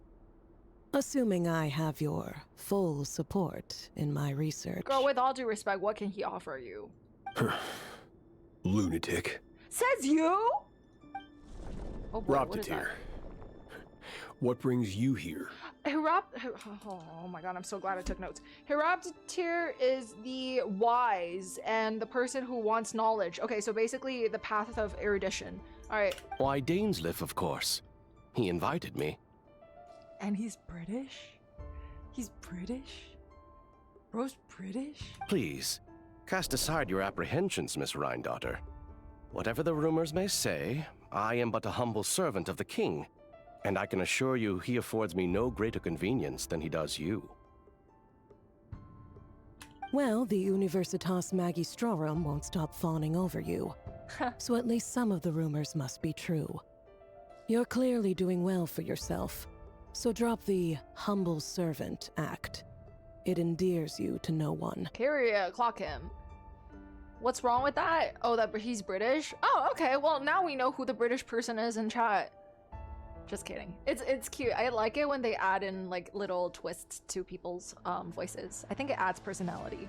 You're president of the Universitas Magistrorum, the chief royal mage known as the Wise by royal appointment, and by far the most favored among the 4 pillars of Conria.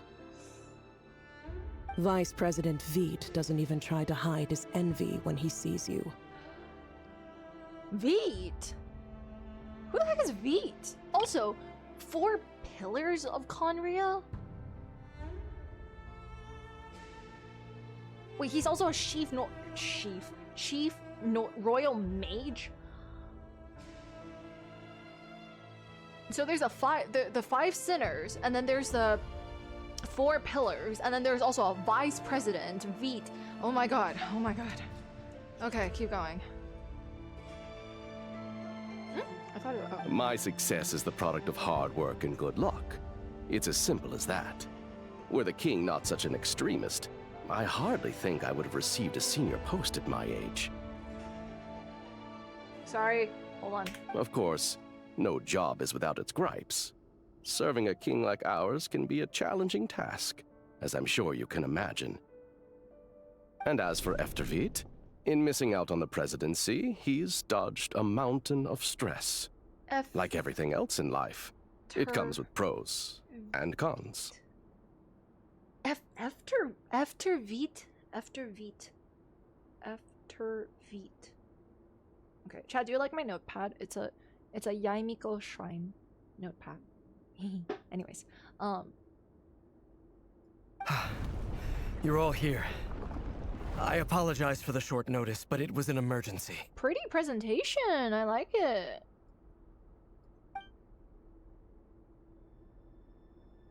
Oh, it's silent. Oh, it's silent. You must be rerir. I love the way they move that chest so far for such a loading. Oh. Mr. Sertologi. He can do that? Yes, I handled your case file during your sentencing. Huh? Nothing personal, of course. I'm pleasantly surprised that you remember me. Bitch, he's gonna kill you. You're clearly a person of substance if you've been invited here. But Dainsleif, you'd better have a very good reason for convening this little gathering. It's my brother, Vedrfolnir.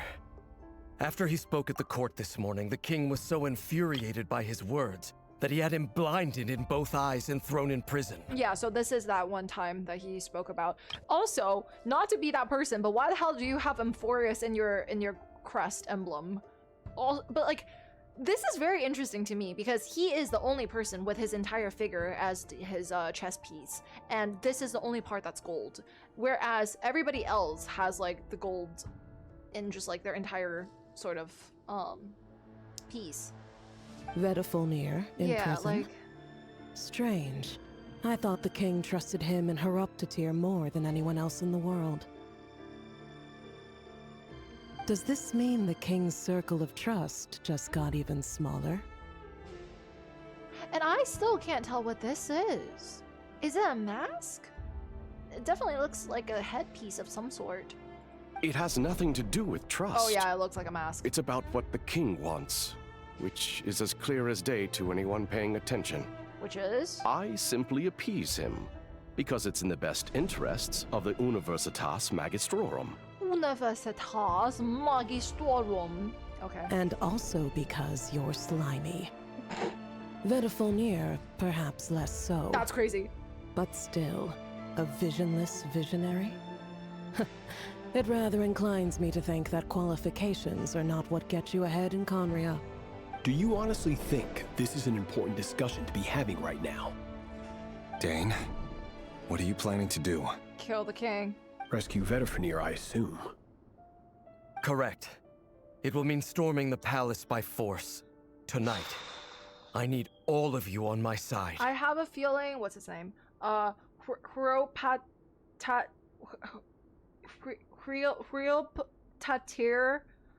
is probably gonna say no. That's far too dangerous. See? And don't forget, Dainsleif, you're captain of the royal guard. You swore an oath to the throne. I freaking knew it. Hmm? You've been planning this for a while, haven't you? But also, how insane is it that Dain is like, I'm in trouble, let me just literally go gather the 5 people who are probably going to end up all as sinners. Oh. Oh.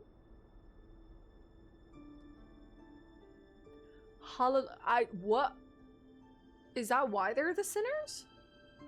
Because of what they did? And wait!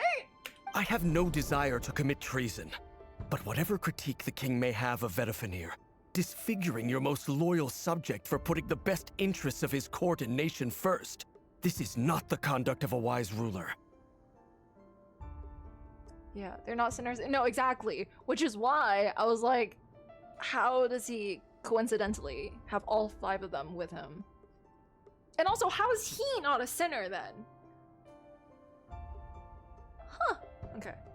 Interesting. I was gonna be like, he's such a nepo baby that he's able to literally summon all the 5 sinners, and then I was like, wait, they were not even sinners here. My blade will force the king to see the error of his ways. You would love this guy called Finan, okay? He's from that little 8 in your chest.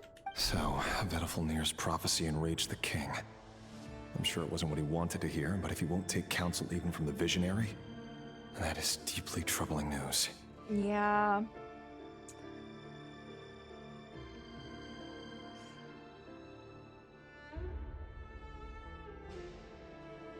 The extent of His Majesty's madness is now all too clear. The question is, how does a man like me get out of this situation unscathed? You have noble ambitions, Dain, but I'm afraid they don't do much for a guy like me. I'm not interested in saving the world. Yeah, you're interested in destroying is it. A letter of pardon. Okay, let me read some of the chat messages I want to read, and then I will talk about this bitch. Anyways, in Skirk's voice line, she says her master Searchology received 1 out of 6 of the abyssal power, meaning 5 sinners plus 1 person has that power. So, okay, that makes sense. I guess Ether is like a complete. I mean, the Abyss Twin is like a complete different situation. Then, is that what it is? Noticing that Hropatir's statue looks like the comedy mask, and Piero's Fatui emblem is a tragedy mask. Oh my gosh. Elation? And let me shut up. I know, he is always thinking about himself. And I get that because honestly, let's be real, I feel like all of these people here, maybe even dainsleif, maybe a little less on dainsleif, but I feel like all of the people here are definitely people who are incredibly intelligent, very high up in the social status, but also probably also thinking for themselves. Let's be real. Unless they want to prove me wrong. A letter of pardon? For whom? Tholindis? The chances of the Venster King issuing a pardon for anyone connected to the Crimson Moon seem vanishingly slim.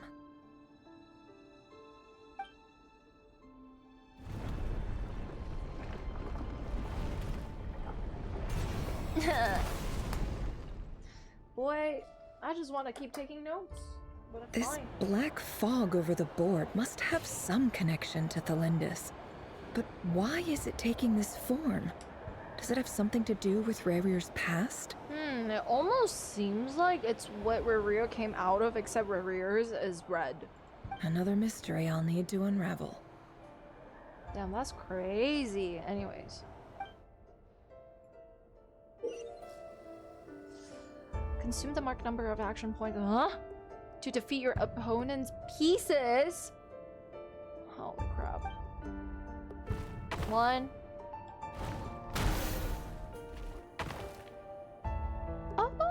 Oh, we get an... Okay. So we actually get to move forward if we defeat them. That's not bad, actually. Do I get anything if I fight?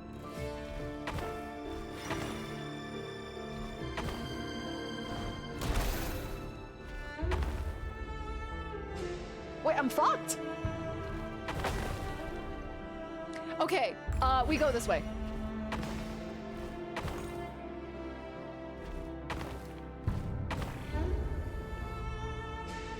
Each sinner is mimicking a shade.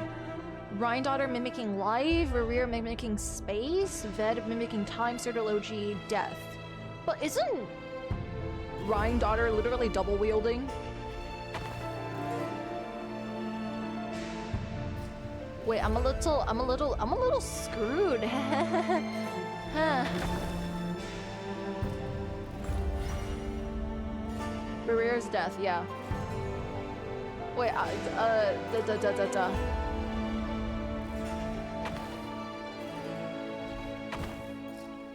Three, two, one.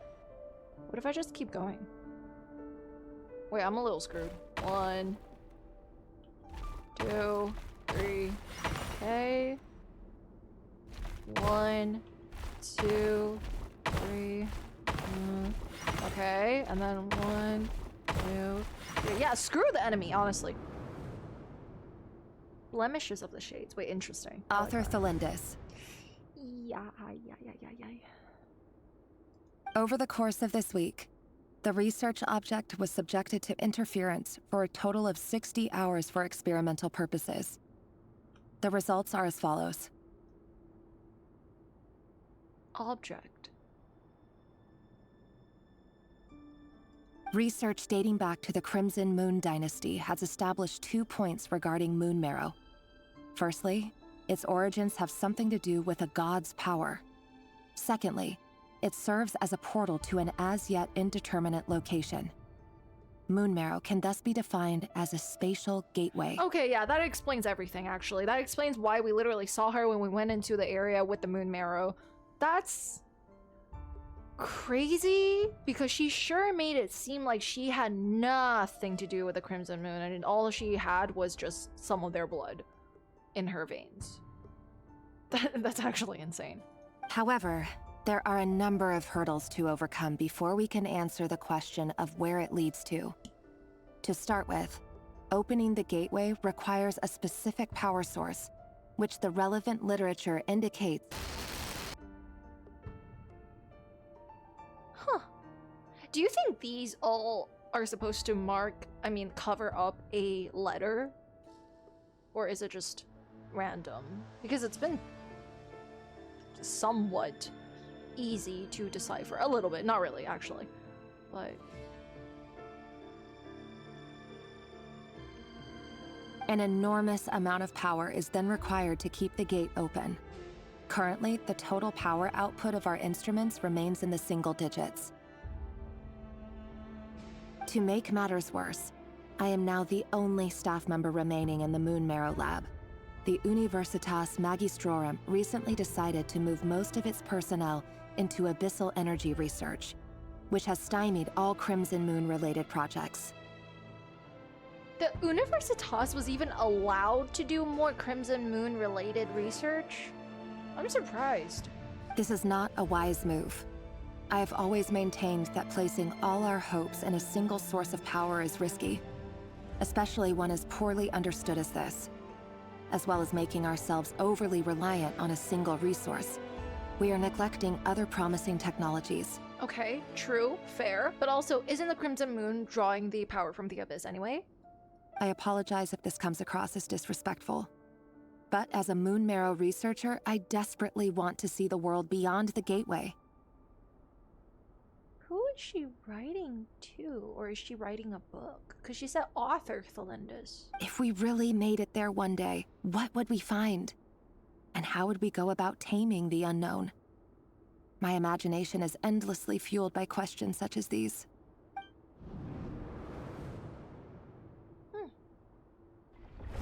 Research paper? Possibly. Although, why would she document, akademiya beef in her paper? She's like, no one came to work today. Like, bro. Okay.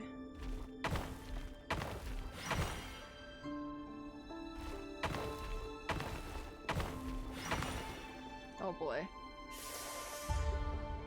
Okay, let's go...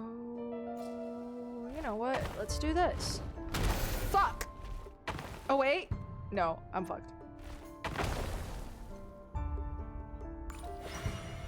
Okay. 1. Yeah. There we go. And then what? 1, 2, 3, 4. Uh-huh. Whee! And then 1. There we go. Alright. This is for you. I heard you're gonna leave the city with your parents. Tholindis, did you hear about what happened? No, boy, this is scary. I've heard nothing.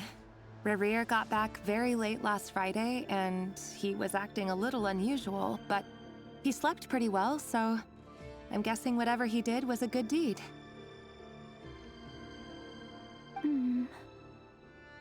You never saw him, and I don't know what he did. And this conversation never happened. Really? You understand? That's what we're gonna do. I mean, well, if she's escaping, then I guess that's the main point, but like, really? What if he finds out that you pried into his secrets? Don't be silly. I don't know what secrets he does or doesn't have. All I know is he's just a normal guy who happens to run some errands for the king.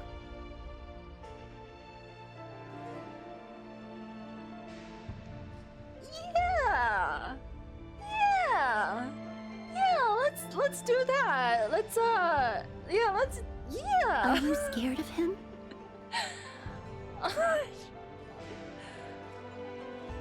I don't know. The Rerir I know doesn't match the person you all describe. Does that not scare you at all? That there is literally a whole different person behind that mask? Logically, I should be scared of him. And yet, I don't want to lose him. I understand. I do. I truly do. I do, but like, are you... How is she not afraid at all? And not in the sense where like she's, you know, she should be afraid for her life, but like, how is she not afraid of all this trust that's been lost between two people in a relationship all of a sudden? How is she not afraid of the future of this potential relationship that they're having? And like, how is she... There's so many questions I have when it comes to like the intimacy and the vulnerability between two people that she's just like willing to overlook. But enough about that. You should get going and be careful with the package I gave you. She is down bad. Keep it safe. Hey, listen, you know what, type shit. What's in it? A piece of the moon. All you need to know is that as long as you keep it safe, then in the future, everyone will be able to see a red moon. Wait, she straight up gave her a piece of the moon. A red moon? You mean our moon? That's right. Our moon. Promise me you'll look after it. I have a feeling this kid will be really important. I promise, Tholindis. Really The Crimson Moon bloodline will never die out. Its light, the color of blood, will become like a fire that flows in our veins, no matter how long it takes.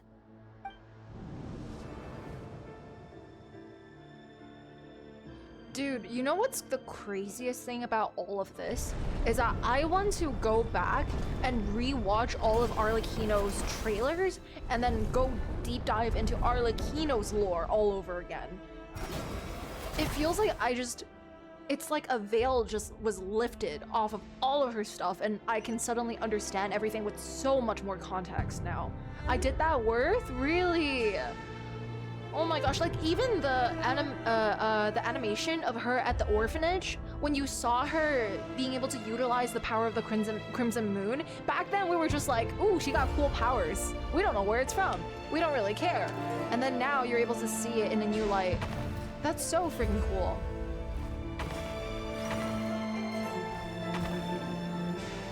Oh shit.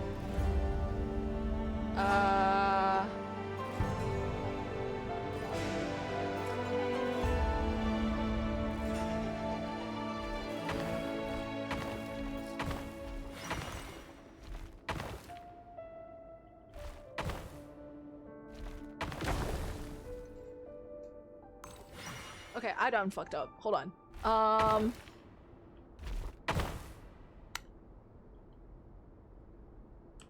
Hold on. One. Yeah, this way. Okay.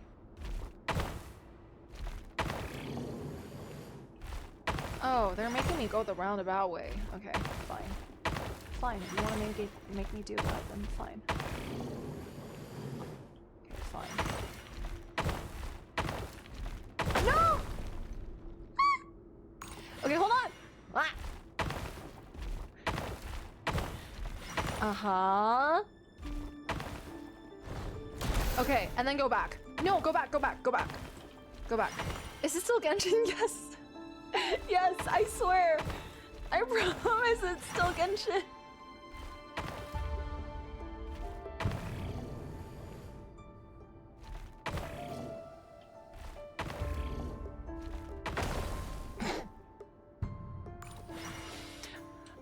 Hold on. let me You didn't see that, okay? None of you saw that. Oh my god.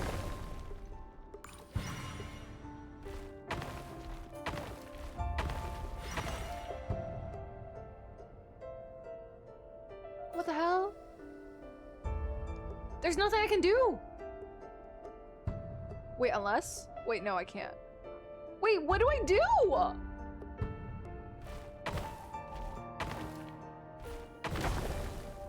What can I possibly do when I'm there? Oh my gosh. Okay. Win. Okay, nice. Go back. Ah! Okay, wait, I got it. This was so hard for me too. Oh, thank goodness. If I laugh, I go to hell. Hey. Hurry, everyone, and stick to the plan. Sir Dainsleif, what are you? Is this treason? I just saw someone say I got stuck here for a bit too and it pissed me off with the rest of the act. That's crazy. That is crazy hatred. Powered by spite, bro. Anyways, alright, let's fight. You know what happens to those who betray the throne. Please, don't do this! Ooh. It is the king himself who has betrayed the throne. He has betrayed all of Conria. Sertology speaking reason is not something that I was expecting to hear today. If you have any love left for justice in your heart, you should join me. Which is crazy because the guards actually sounded like they really cared for dainsleif. He probably had a good reputation. My gosh. It's showtime. Dain and his group will handle the troops in the palace. Then Hraptatir and Reindaughter will disarm the security measures. And you? My job is to enter the prison and rescue vedrfolnir. Oh, I'm scared. Oh, I do not trust that guy. Ooh, I do not trust that guy. Why did they let Dain be the one to rescue him? That's his brother! Huh? Stay safe. Wish me luck. Look after my brother. I don't trust that. Oh god, I don't trust that. Okay. He's a spy. He knows how to be stealth. Ah, I see. I see. That's... You know what? Fair. Fair. Why are there chess pieces? It's more so a simulation. Yeah. Bro, these two words are beating my ass. Draw your blade. It is time for justice to prevail. Okay.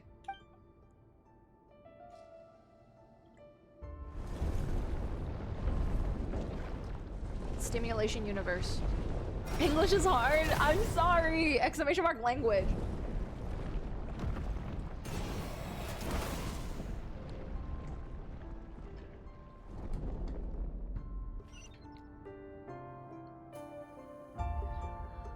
All right. 1, 2, 3, 4, 5. Okay. This one. This one.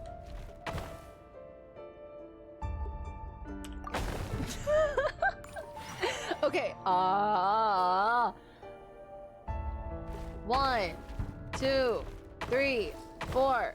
Okay, nice. 1. Yeah. Nice. We got it. Uh-huh. Woo! Fuck.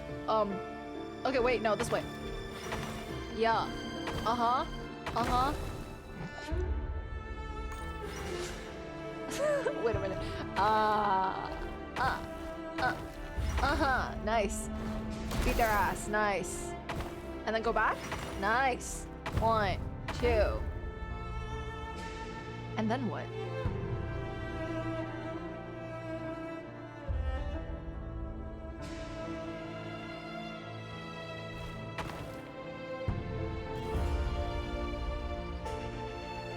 Girl, I done fucked up. What? What the hell? Hold on. Okay, what if I go this way? Yeah, and then beat their ass. Nice. And then... No, this too is bait. This too is literally bait. Okay, I'm being... Yeah, all the way up. And then 1, 2, 3, let's freaking go. Okay, wait, this is going this way, huh? 1, 2, 3. Oh my god, finally! Okay. If you backseat Celestia drops a nail on your favorite nation. Wait, I'm using that. Hold on. I'm literally gonna make a command out of that. Watch. I'm literally gonna make that a command. Exclamation mark, let's call it, what should we call it? What should we call it? Exclamation mark backseat. Backseat. There we go. Try it. Is it working? Wait, no! Oh my gosh, there's like a space between the quotes. Hold on. Hold on, let me get rid of that. I cannot. I literally cannot. Thank you, Choco Noodles. Choco Noodles is a crazy combination. Let me, I'm gonna up the cooldown to like probably like 30 seconds. Alright, try it now. There we go. Okay. This place is filthy. And the smell is abominable. Clearly, the king doesn't allow his prisoners a single shred of dignity. This is dire.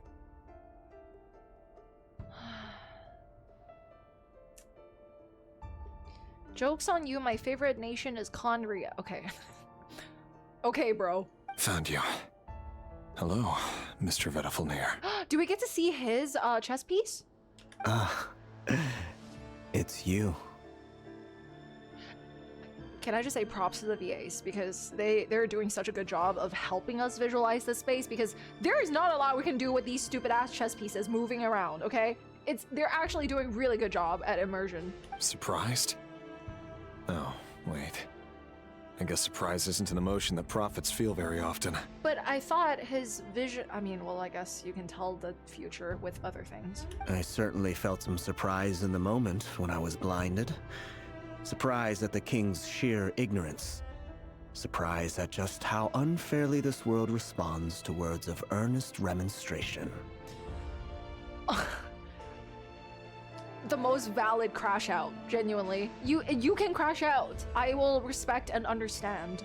But also, I want to see his chess piece. I'm curious. What did you prophesize this time? That Conria is gonna fall if he keeps doing this? It wasn't a prophecy. It was a word of warning. A serpent? Someone had to say it. A serpent being stabbed with a star. Is that what it is? Huh. A snake. The king has forsaken all reason in pursuit of his obsessions. I simply told him that if he continues on this path, Conria will surely fall. I mean, I feel like at that rate, that's literally common sense, right? It's a crystal. It looks like the star that like every Conrian has like on their chest. That's what it looks like to me, at least. It's definitely like a very Conrian symbol. But yeah. Albedo's ult. Okay. But he didn't listen. There might be Worse something still, here. he stabbed you in both eyes and locked you away. Right. Dain asked for my help. The court is in complete chaos now, but I'm sure you predicted that. Everything is transpiring as I foresaw. Wow. Yet I am powerless to change it. Fate is an immutable force. I can but lament as the inevitable unfolds. I'm sure. I do wonder whether giving a man the power to see the future does nothing more for him than slowly crush his spirit. The snake from the battle pass. Wait, interesting. Let me write that down. I actually didn't look. Bro, who would have thought I would be researching the battle pass lore? What the heck? Battle pass? That is crazy. Do we know the VA for vedrfolnir? I have no idea, actually. Also, this reminds me of... Is it arlecchino? I think it was arlecchino or something. It's like this little symbol. Because it's basically a sharper form of the infinite thing in Dain's chess piece. But...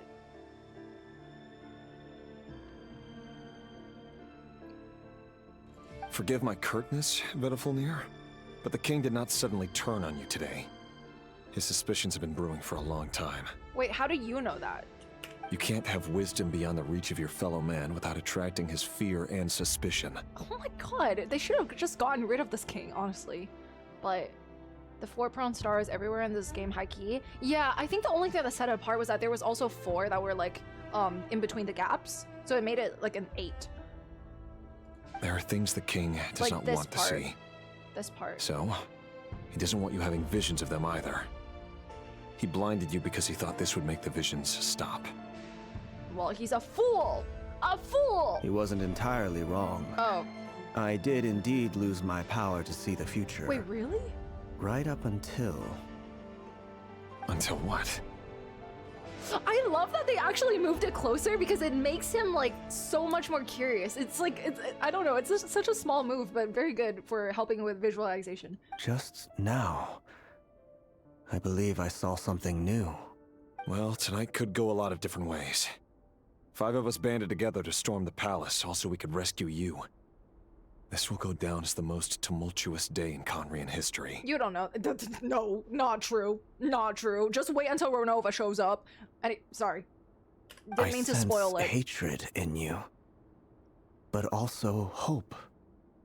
A desperate hope that with the tyrant deposed, that will be the end of the story. Ew. I mean, he's not wrong. Just because the king died doesn't mean you can pay for your sins with the king's death after killing all those people who are literally innocent and didn't do anything to you. But this is not the end. It is the beginning of a new chapter in a whole new story. Wonder what Piero was doing at this time? Right! Same year! There are many men of honor and courage in this world, rerir.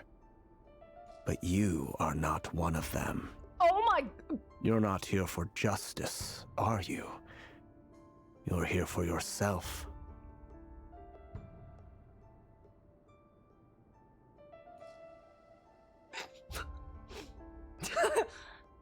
You know, for someone who is literally stuck in prison right now, and literally the only person who can save you is the man that you were speaking to, you are being incredibly honest, and I actually I respect him for that. I respect him a lot for that. My goodness. You see, right before this, we tried to justify it, right? By saying that, you know, all of the future 5 sinners are also probably there for selfish reasons. So it makes sense, but I feel like we're starting to get a little more focus on Rerir being particularly there for himself.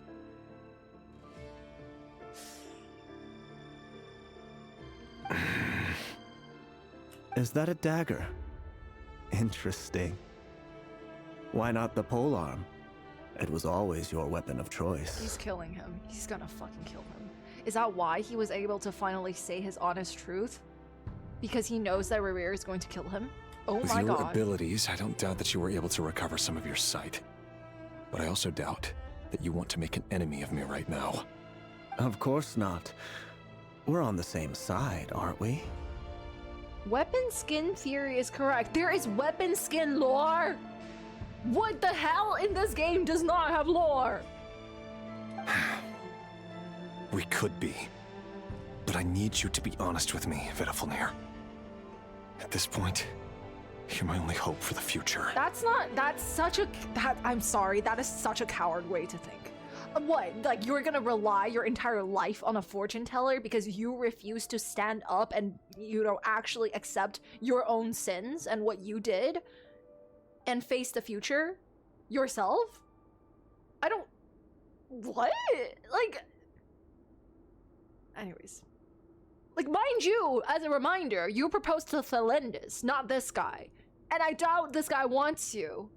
You mean your future? With your beloved, Tholindis? I don't even need to clock him. The snake's got it. The snake's got it, bro. The snake is giving us all the satisfaction we need, honestly. Yes. And I know there are bigger things at stake here. A dynasty, a nation, maybe the entire world.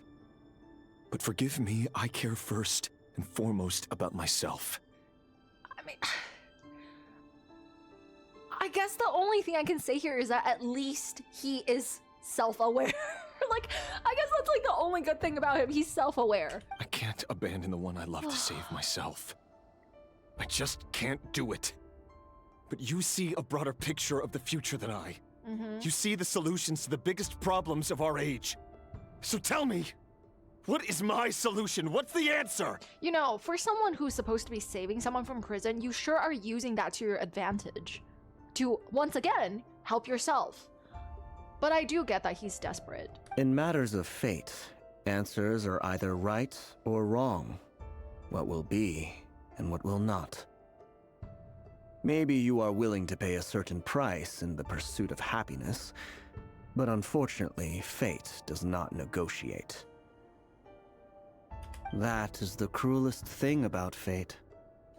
It is unmoved by your sacrifices.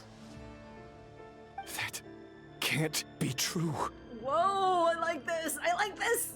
I love chess anime cutscenes. What? I know it's your voice that I keep hearing in my head, urging me to see how the world is changing, to seek more power, so I can protect the things I love. Imagine right the second vedrfolnir is like, I have never said anything in your head. You show me disaster, but you won't show me how to avoid it? Why? Why are you doing all this? My voice. In your head. What the fuck did I say? What the fuck did I say? What the fuck did I say? It was never him, bro. It was literally just the abyss. He's getting corrupted day by day and probably just going delusional because he's been killing innocent people. So, you hear it too? Okay, I didn't expect that. The voice that steals your mind, gains your trust, and drives you crazy. Okay, Monka, I did not expect that, but... It turns out that we are not so different, you and I. I know we're in a serious scene over here, but I would like to just give a shout out to my amazing, insane community, because I love how every time situations like this happen, you guys are immediately split into half and half. Half of you guys are going Monka, the voices, the other half is going Flush. What the fuck is happening here? Hello? Are we watching the same thing? vedrfolnir just broke into the strangest smile I've ever seen in my life. Oh, as if boy. he'd discovered some monumental secret. Oh boy. But then he suddenly switched to looking extremely weary. Is he possessed? Or is... Oof. Very well then. My advice to you is as follows. You must persevere. Whatever trials and tribulations you may face, be steadfast in the belief that they are your path to the future. This is a crazy shot because it doesn't even show the snake anymore. It is a full circle with a star stabbed right into it. It is no longer a snake. Oh my gosh, I wish I can tell what that means metaphorically. I wish there was some kind of hint on that. He's looking away. I can also see it as that too. But visually, this is so cool. Anyways, do you guys think what he's saying here is really, truly his earnest advice? Because it doesn't seem like it to me. Persevere doesn't mean anything to rerir though. Because there are so many different things, different paths that he can take right now.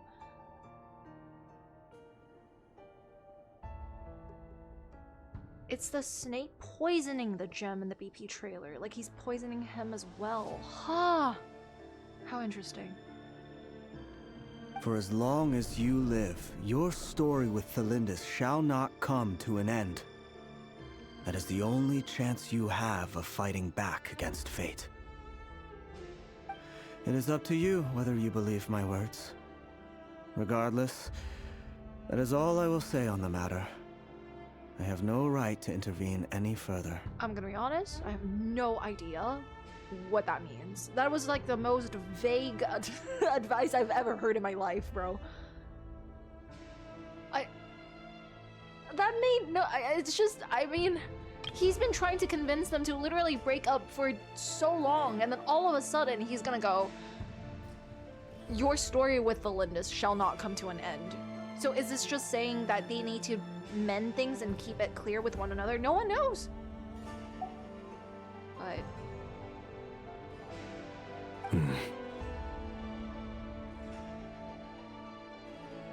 he gave Rerir what he wanted to hear. Ooh, I can see that too, honestly. I will hold you to your word. Thank you for setting me free. In return, I will tell you one more thing that you cannot afford to ignore. Oh my god, tell me. I love tea. Tell me! Just then, a strange wave of energy rippled through the city. We had no idea what it could mean. If I were you, I would head to the Universitas Magistrorum. Oh no. Oh no. Oh no. The Universitas? Oh no! I'm sure we'll be seeing each other again very soon, Rerir. He's speeding as a chat speed. How do you speed? Oh no! I'm sorry. That was like the only time out of this entire chess storytelling that I started laughing. That took me out. I'm sorry. But also, that voice sounded extremely villainous. I'm not even going to lie. This line was kind of scary. Whatever vedrfolnir said, I didn't catch it. I didn't even help him out of the prison. There was no time to lose. Oh gosh. You know, for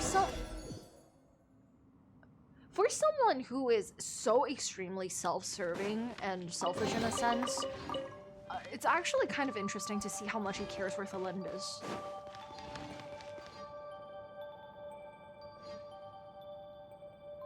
Wait, I love this track. Any sort of music track with this type of instrument, I love. It's so pretty. Oh, never mind, I'm scared.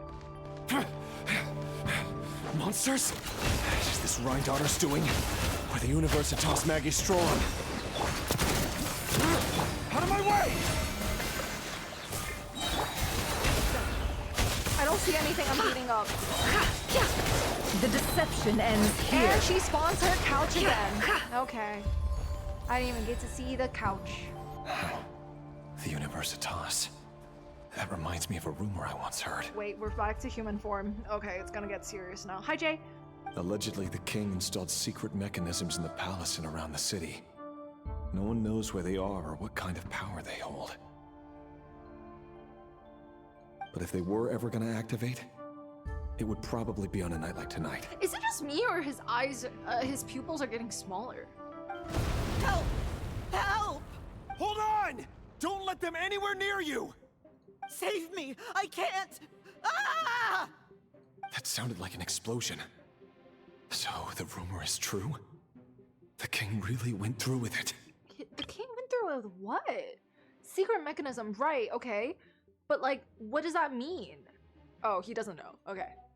What other means does the king have at his disposal? They must run on power from the abyss.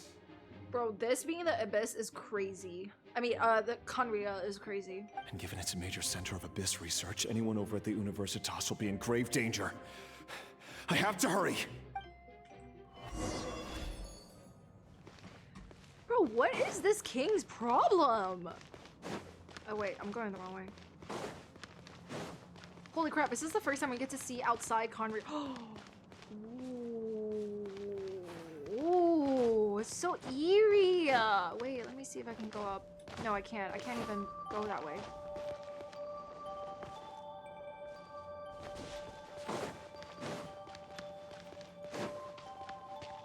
This is literally just Enkanomiya. Okay, I can't. Oh, I can't go any further. Bro, this music is so cool. It's so pretty yet terrifying.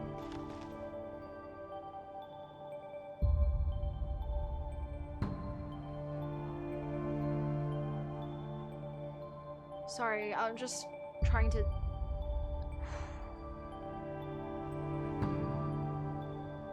Is this a field of sorts? It wouldn't look like the king would ever want... Oh my gosh, wait, what the heck? Can I fly? Whoa! No! Did I skip something? Oh, I'm fine. Can't leave anymore. Oh. Allow me! You know, Conria being so purple was not what I was expecting. Watch out! I was expecting more like a dark blue color, but... For the everlasting core. No more lies. It all adds up. Let's see what you're made of. Who said that? Rest and rebuild! You poor lost lamb. Watch out! No more lies. Seek within. Slay? Time to come clean. Oh, Nefer says that? I didn't know that. Holy crap. Time to go! Allow me! I forgot how tall on my team! Hey there! Hey! Forest, protect us with one heart. It all adds up. The deception ends here. It all falls into place. Woo! Okay, Nefer! My goodness! Hit those numbers! Is that a meta team? No, it's a women team. I forgot to change my team. I mean, I'm glad it's useful.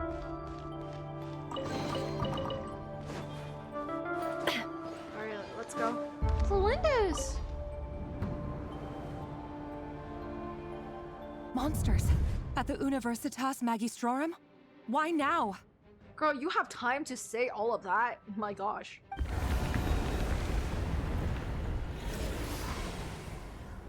Oh no, they're coming. It's no use, the table won't hold out much longer. The weapons. Where are the weapons? I don't like where this is going. Of course. All the lab equipment was upgraded after the inspection last week, but the new weapons haven't been allocated yet. Is she going to do something to herself to defend herself? I'm done for. Is anyone there? I need help! Ah! Stay back! Please stay back! Please!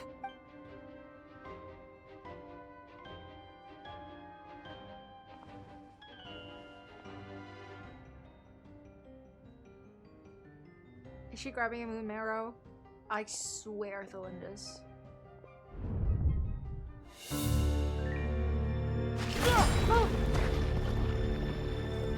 What's that? Rerir! So the rumors about your work are true. Oh my gosh, girl, what are you doing? Listen, something happened at the palace tonight. We have to leave! You don't need to lie to me anymore. What do you mean? He looks so much more tired. I know why you're there. worried, and I will respect the decision you've made. But it's okay, because I found a solution. I know how to end all this. You can have it back. The normal life you so desire. But until then, I'm afraid our wedding will have to wait. Is she going to jump into the black hole? This? No! Don't do it! Tholindis! Tholindis!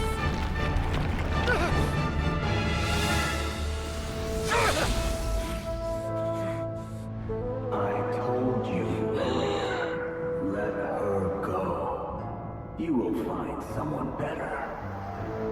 No! No, I won't do it! I have to save her! By what means exactly? A lowly pawn. You lack the power and the strength of will. Do you know why? Tell me! Oh no! Oh my gosh! Join us.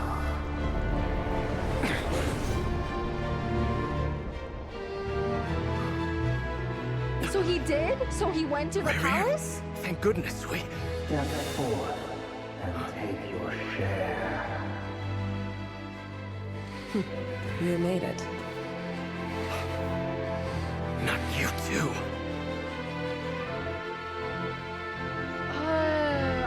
Hatred or grief, despair, desire. Go help them! We all have our Anyway.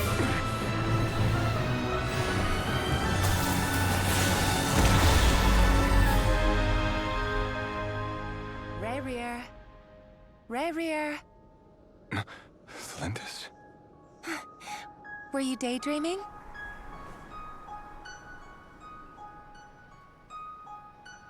You still remember, Rerir?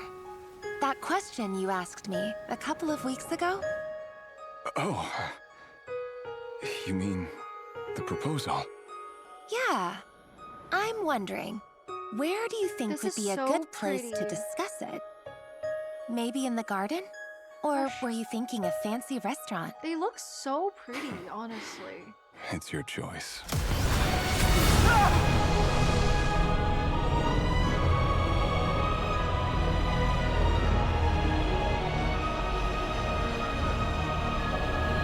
Wait, I'm so confused. Why?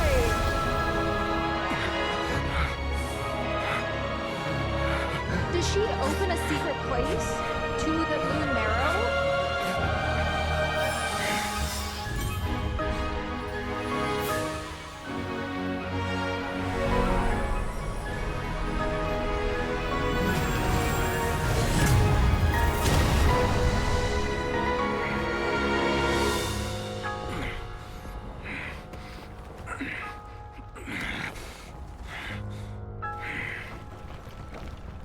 I will find you.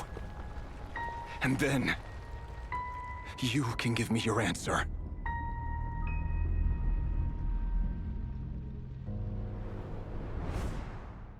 Oh. What the heck, bro?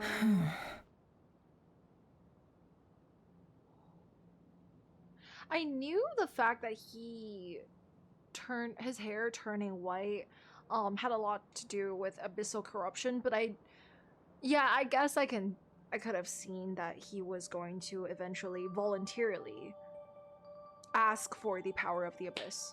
However, I can't tell what that black hole is. Was that black hole just where they store the moon marrow? And since Tholindis has never really done research there, she was like, if I'm going to die, I might as well go do my research there and see what I can find out.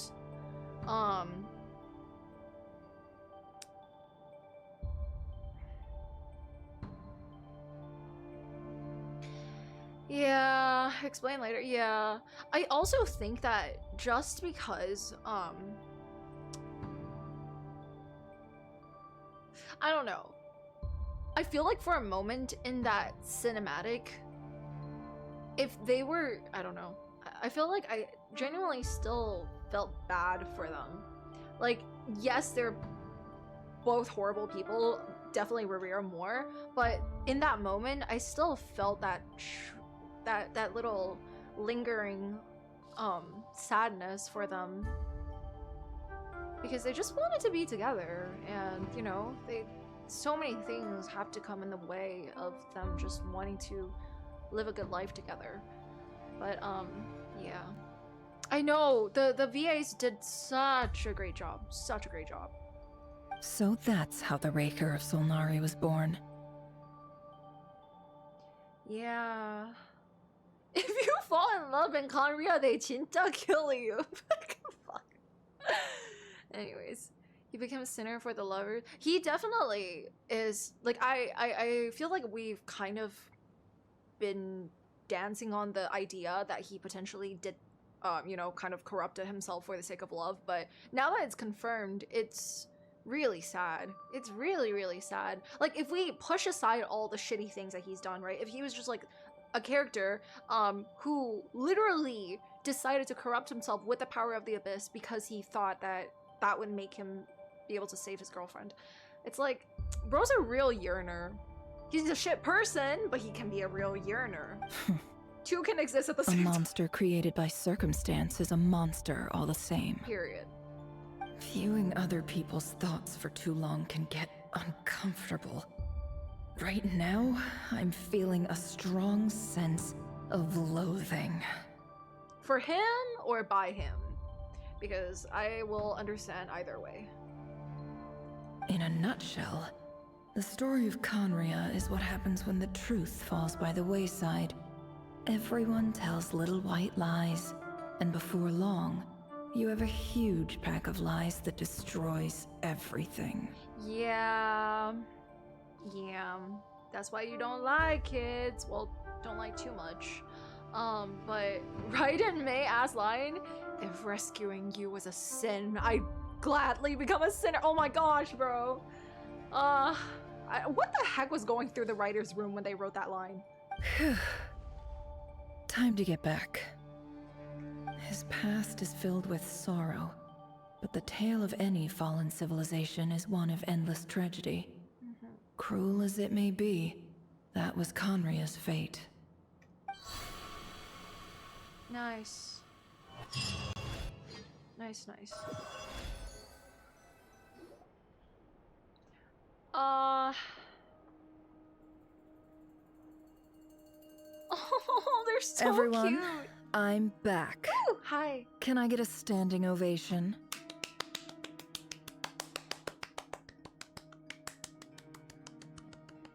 You did amazing, my queen. That was so much lore. I was so good. It was so good. Nefer!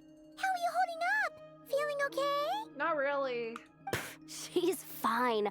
Boss is a pro. Fair enough. Yes, I'm fine. You will have seen the events of Rerir's life through my thoughts. It's now clear that he is just a regular nobody, driven by personal tragedy, as he said himself. I don't know that it's about being a regular nobody, but I agree with everything else. I mostly agree. There's only so much we can know about him from his memories alone, but they did give us a clear glimpse into his life in Conria. However, I would not consider Rerir to be a nobody.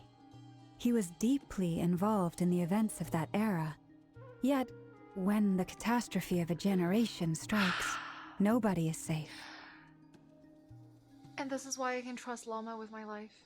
And if nobody got me, I know Llama got me. If I... Oh my gosh. Sounds to me like you're speaking in riddles again. Is this you urging me not to abandon the people of Nodcry in their hour of need? Okay, I'm not even gonna lie. I didn't even think about it like that. But if the shoe fits and you feel offended, then I think it says more about you than it does about her in this situation, Miss Nefer. That's not what I meant. Although I do hope you choose to remain a part of the plan. I love her. The mission ahead will be all but impossible. Then try to remember that I respond better to the carrot than the stick. And I don't appreciate being bossed around. I'm not even gonna lie, I don't even think Llama did much. I really don't. I thought she was just adding to what you said. I'm not even gonna lie. But I can see why you feel a little at edge since people keep wanting your powers and abilities for intel. Now, as for you, Missy, you were excellent. You stuck to the rules of the ceremony and kept your mouth shut the entire time. Bravo. Oh, I forgot we were there. I literally forgot the Traveler was with her. Bruh. Cool. So, can you fill me in on the deets now? Most of what I saw went right over my head. Patience. You'll hear the whole story, don't you worry. But let's meet up with the others first. It will save me narrating it twice. Yehoda? Yes, boss! Let me get that door for ya. That's more like it. For a moment there, I was worried you'd forgotten about the first clause of your employment contract. Girl, damn, what type of contract did you sign? Forgive my curiosity, but what does the first clause say? Why is Llama stealing all my lines? Why are you all of a sudden stealing all of my lines, Llama? It says I gotta do the annoying stuff that boss is too lazy to do for herself. Like opening the door, pouring the tea, yada yada. Never just find a girlfriend. I will do it for you for free. Is that right? If something is in the contract, it's because she willingly agreed to it. This is crazy. Rest assured that the curatorium abides by the very strictest of labor policies. You don't seriously think I'm cruel enough to treat her like my slave? Well, it kind of does feel that way sometimes. In any case, I've hardly shied away from my share of the work today. Hope I don't catch Flints and Varka lounging about in their chairs, enjoying a leisurely cup of tea. I can definitely see them do that, I'm not even gonna lie. There's nothing I dislike more than other people enjoying themselves while I'm hard at work. Okay, real.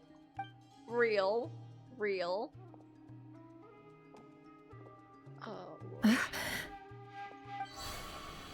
Oh no.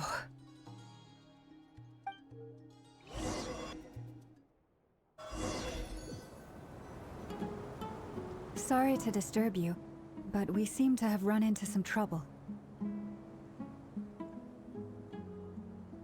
Where is this? The desert in Sumeru? Evidently so. Don't worry, I'm not about to leave you to fend for yourselves. I'm not that kind of boss. And it would go against the curatorium's labor policy. What about sorry? us? What did you hear me say? I wasn't talking about labor policy. Wait. How long have I been standing here? Not long. You just appeared by the door a moment ago. Oh, I'm scared. Boss, what's wrong? You look like you've seen a ghost. Is this an illusion for her? We've been tricked. We never left at all. Somehow I hallucinated that whole scene back inside the office. Wait, that's crazy. What? How are they all here? Hallucinated? But how? How indeed. This place should heed my will alone. All thoughts and actions that occur in here are just a result of pawns moving across the chessboard in a carefully calculated manner. And nobody has access to this chess set but me. So you control everything in here? More or less. But yes, it's a special technique of mine. Has anything like this ever happened before? Only once. It was the first time I used the chess set. Is there any similarity between what happened then and what's happening now? I suppose my thoughts are a little turbulent, which was also the case my first time. Is there anything I can do to help? The first clause of your contract clearly states that I only need your help with things that I'm too lazy to do myself. I can't with these two. Bro, what? Meaning, you're not feeling lazy right now? Oh my goodness. Meaning, this is not something Yehoda can help with. Meaning The you're chess not set lazy. is a personal treasure that I alone understand. I must be the one to find our way out of here. Oh goodness. Boss, it's fine. Really. Let me do something useful. Oh, listen to you. Nice. Whatever would I do without you, Yehoda? What? Really? Yes, really. Where would I ever find another employee as obedient and servile as you? God forbid anything ever happens to you. And this is coming from someone who said she doesn't want to treat her like a okay. slave. Oh my! Well, Yehoda! Anyway, I was thinking of fetching some water. Yeah. There's gotta be a source around here somewhere. I suggest everyone finds someplace comfortable to take a rest. We gotta conserve our energy. Even though all this chess malarkey doesn't exist in a physical sense, mentally speaking, it's all real. And so is our tiredness and fatigue. You don't want to dismiss mental fatigue. Just because it isn't physical doesn't mean it's any less serious. But anyway, I got your backs, so don't worry about a thing. Don't I have the best employees? Jealous much? If we can find a suitable time, I'd love to borrow Yehoda for a day to help out at the frostmoon scions. Oh. Would you be amenable to that, Boss Nefer? Oh, Boss Nefer. Oh, Lauma. Have I ever told you just how pretty you are?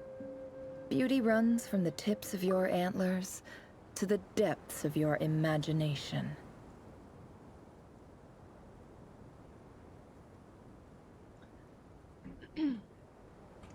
Ladies, you have room for me? Time to rally, everyone. Follow me. I can't believe she just said that! Bro, not to be that person, right? But as like a 1.0 player, I feel like if Ningguang ever said that to Beidou, I would lose my shit completely for probably like the next 3 days. Wow. The power crept gaugeness. As we continue our journey, the same rules will apply. That means stay focused and no talking no matter what we encounter. Okay. And don't disturb the chess pieces. You have my word that I will get us all out of here. But why are we in Sumeru? I'm confused. Why are we in Sumeru? I don't get it, but... Closest thing I remember Beidou complimenting was Ningguang's dress. Exactly! So imagine if Ningguang was able to compliment Beidou like that. Gorb? Okay. Alright. Chat, give me 1 second. You can stare at her. Stare at Nefer. I need to go pee really quickly, and then I'll be right back, okay? Alright, cool.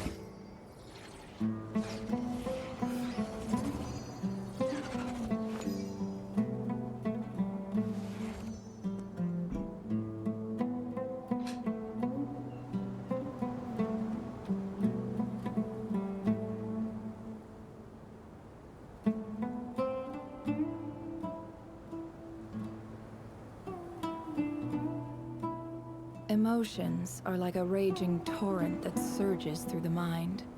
More often than not, if you try to hold them back, you'll be swept away by their unstoppable force. And if you try to ignore them entirely, you'll end up tearing yourself to pieces.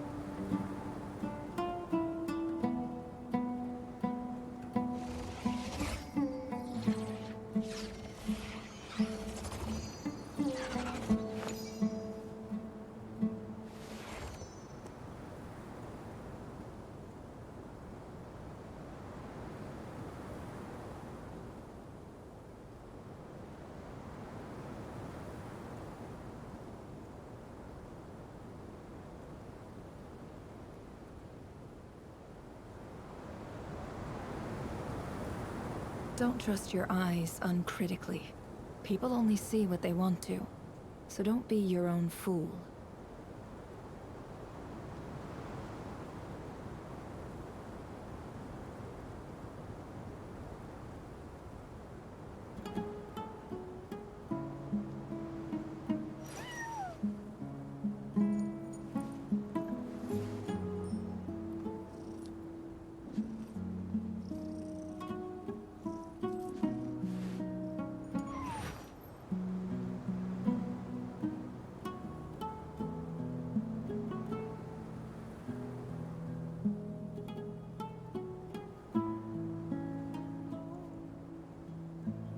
Emotions are like a raging torrent that surges through the mind. More often than not, if you try to hold them back, you'll be swept away by their unstoppable force. And if you try to ignore them entirely, you'll end up tearing yourself to pieces.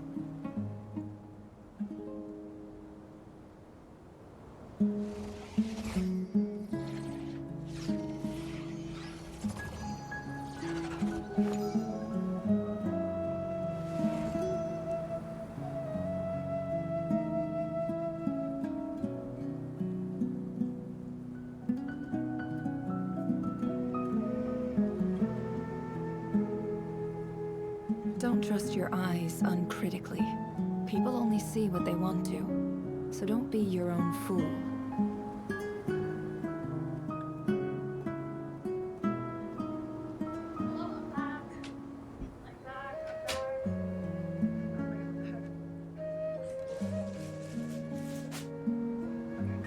Sorry, my cosplay that I showed you guys filmed. Hello! I am Miss Sumeru OST. Same. Okay, I'm back. Bro, this is so crazy. I was filling my water up, right? And then where I have my water station is like close to my door, and I heard my neighbor watching Freerun. And I was like, if I can hear my neighbor, because I heard Himmel scream, Freerun! And then I was like, what the fuck? Like a raging torrent that surges through the mind. Yeah. More often than not, if you try to hold them back, you'll be swept away by their own. I was also like, if I can hear my neighbors watch Freerun when I'm by the door, do you think they can hear all of my screams? I'm scared. Anyways. I'm fucked. Probably. Okay. Yeah, I'm fucked. Alright. Anyways, let's continue. Are we all ready? Do you guys have any food? Did you replenish anything? You have everything? Yes, yes? Okay. Miss Dreamer, did you pull nefer? Where is she? Where's my wifey? Oh, I mean, if she's a Trell character, I can't show my real nefer, right? Oh, I can! There she is. I mean, she's level 40, you know, it's a work in progress. But I have her, and I also we also got the weapon. So yeah. All right, let's keep going. This place looks familiar. Isn't this our village? That's not a good sign. Wait, why? Is this There's not someone our up ahead? Time for a little chat. This is our village, right? And if it's our village. Oh wait, actually, I don't know. No? I was like, this area looks like the familiar part where Alhaitham and Sino fought for no reason the first time we came here. But yeah, I guess it looks familiar, but it probably isn't the same, right? Same music. Okay, that's fair. And then isn't this where we fish downstairs? Recycle assets? Okay, fair. Ooh, hello. Who is this? I wasn't expecting visitors at this hour. Retinue. Wait, is that? Isn't this? Aren't we doing the thing? Didn't the devs say that they're trying to implement character quests into Archon quests now? Is this what it is about? Oh, it's him. Yeah. Okay. There you are. Sinue's been looking for you all day. All right. I think he has some news for you. Oh yeah? What were you doing just now, Uncle Retinue? Hiding away some more loose change? I know I saw some Mora. What do you mean loose change? Oh, come on, I'm too old for this. Just pretend you saw nothing. Writing the name as Nefer Young is like... is crazy. Because are you suggesting that Nefer is old? Like, damn. Alright, let's go. A Peppy. Oh, hello. Wait, higher, higher, higher. This way? Dang, I really thought this was Aru Village. I guess not. Oh, hello. Hey, kid. Mind telling me what Sinuhe's been up to recently? I'm trying to get in his good books and I need a way in. Get in his good books? Why? What do you want with my dad, Uncle Apepi? Oh. I've written a new song. I was hoping to showcase it at the next festival, but I'll need his approval. A new song, huh? I'd love to stay and listen, but unfortunately, Uncle Retinue says my dad's looking for me. Well, there's plenty of time and I'm not going anywhere. See that pile of stones? I'll be sitting there warming up my vocal cords. Come find me when you're done. Pile of stones. Got it. You know, it's very clever that they decided to tell the story from Nefer's POV so we don't have to see a different model. Genshin. But again, I feel like if they do ever model like a younger version of Nefer, I don't even know what that would possibly look like. I feel like people would probably want to like complain that they want to pull. Hi, Dad. Uncle Retinue said you were looking for me. Ah, there's my little princess. If you'd gotten back just a little sooner, you could have shared the spoils of war with me. Dude, his hair is also dark green. That's so interesting. Spoils of war? Who were you fighting against, Dad? It was just a figure of speech. The aftermath of a sandstorm is no time to be waging war. Oh, what happened? I was talking about our war against thirst. I went out to fix our water supply problem, and now I'm back. Which means... We have a well again. That's right. I found a new one and brought back as much water as I could carry. It should last us for a good while. If it wasn't for these blasted sandstorms, our wells wouldn't be caving in.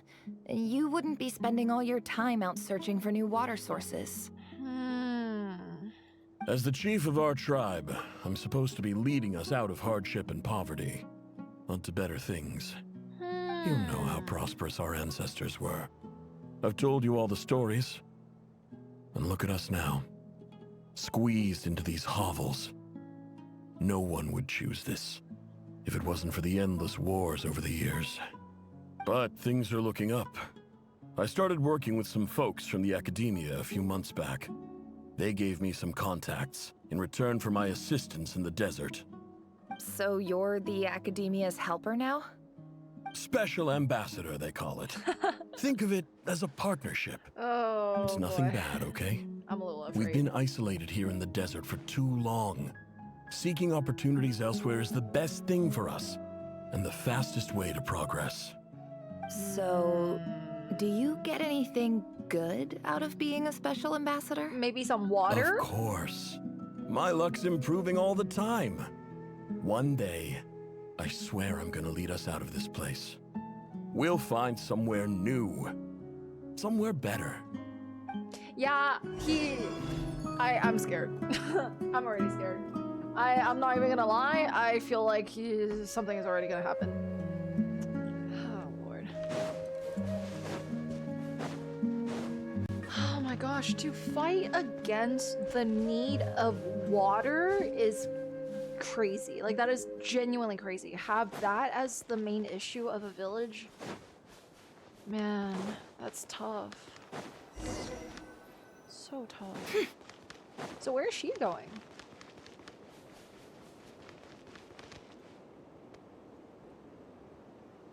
That's our well, and you know it. You stole from us.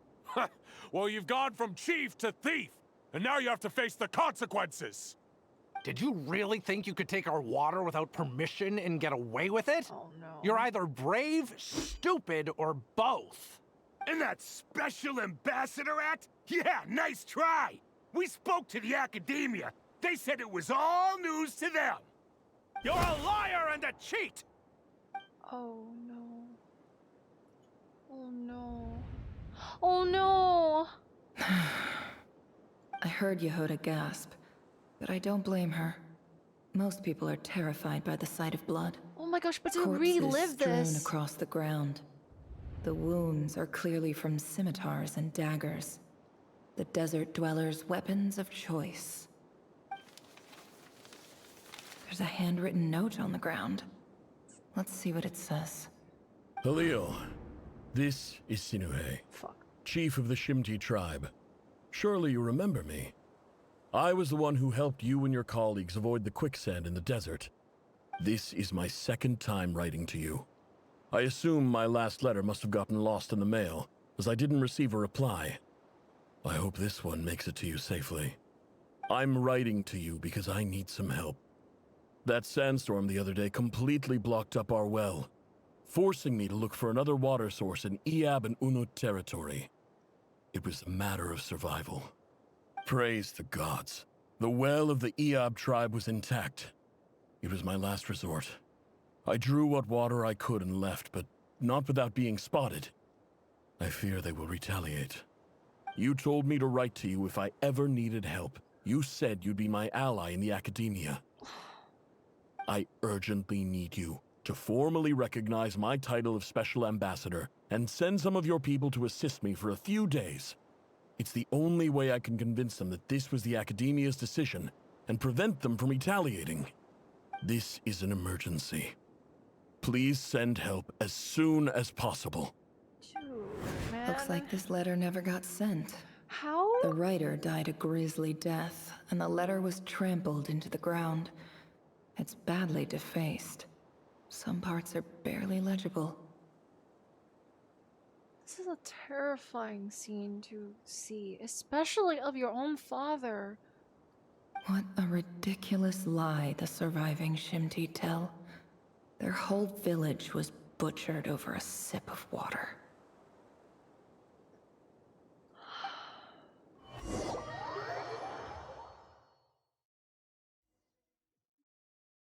How does the academia Officer, keep fucking up, welcome. bro? Welcome to our humble village.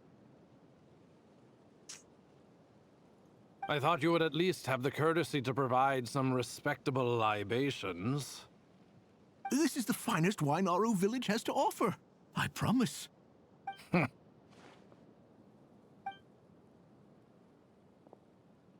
no. The Academia has agreed to reserve a single space for a candidate from your village. But I remain skeptical of this entire endeavor. I highly doubt anyone in this desert possesses serious academic potential. And you think your eyebrows are allowed to see the light of the day despite being shaped like that? Okay. Please, have faith. If not in us, then in our God. The child we found shows great promise. I beg you, take her away from this place. Give her a chance. Don't let her talent go to waste. Aww. I don't recognize her. New arrival? Right, she somehow made her way to our village then. She showed up here a few days ago and we took her in. Oh. She's a really bright kid. Please help. I'm begging you. That's so kind. That's so kind. Taking in a stranger from literally just a few days ago and then having... Well, I guess it would probably help the entire village if she were to become someone esteemed in the academia, right? So, where are you from? Nowhere special. Just a sand dune. Oh, she can't even mention where she's from, man. Empu has always been a goat. Yeah, true, actually. What about the rest of your family? How many of you are there? No one? Just the one. It's only you? Correct. So, no brothers, no sisters, no mother or Bro, father? Do you not know about not prying if someone gives you a vague answer about something personal? What the heck? Do these people have no manners? Well, I mean, clearly. No manners and no eyebrows. Any who have slept on a bed of sand, I call my brothers and my sisters. Apart from that, I have no family. All right. Get over here. Sign your name on the form.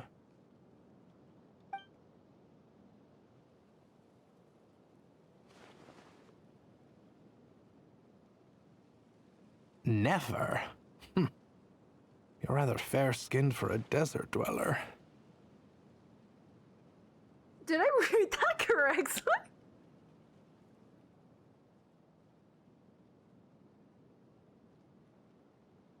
Off with his head.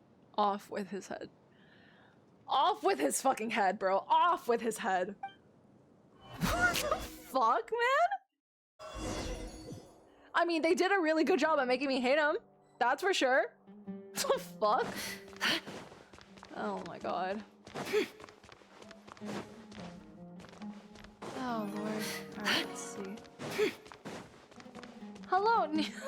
What the fuck? Hi, Kiryu. Hello, is this Ivan? Hello, hello, thank you for the raid. Welcome in. Knee howdy is crazy, bro. Hi, thank you for the raid. Hope you had a good stream. I'm audio only cause spoilers. Oh, I see. Oh my gosh. Welcome in, welcome in. Thank you for the raid. I hope you had a good stream. What did you stream today?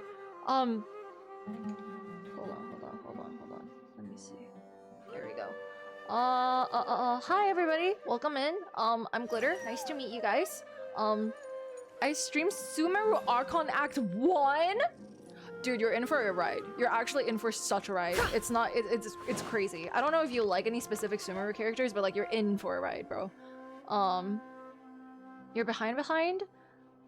Did you just start recently or are you like catching up?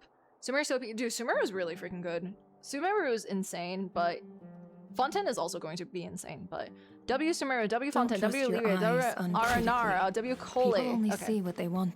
I started 2 months ago. You know what? Honestly, you're actually very far ahead for someone who started 2 months ago. You'll be fine. Don't worry. But yeah. Hi everybody. Welcome in. Hi, hello to the raiders. I'm Glittr. Nice to meet you. Sometimes I illustrate, sometimes I cosplay, and sometimes I stream and cry a little bit because sometimes Genshin quests get to me. But yeah, welcome in. Hope you guys are doing good. This may or may not be spoilers for some of you guys, because we're currently doing, I think, Not Cry Act 4. So, yeah. Illustrate Pog, I try sometimes, just a little bit. But yeah, she's 3 years in the future from you. I mean, true actually. But yeah, do you know Hava? Who is Hava?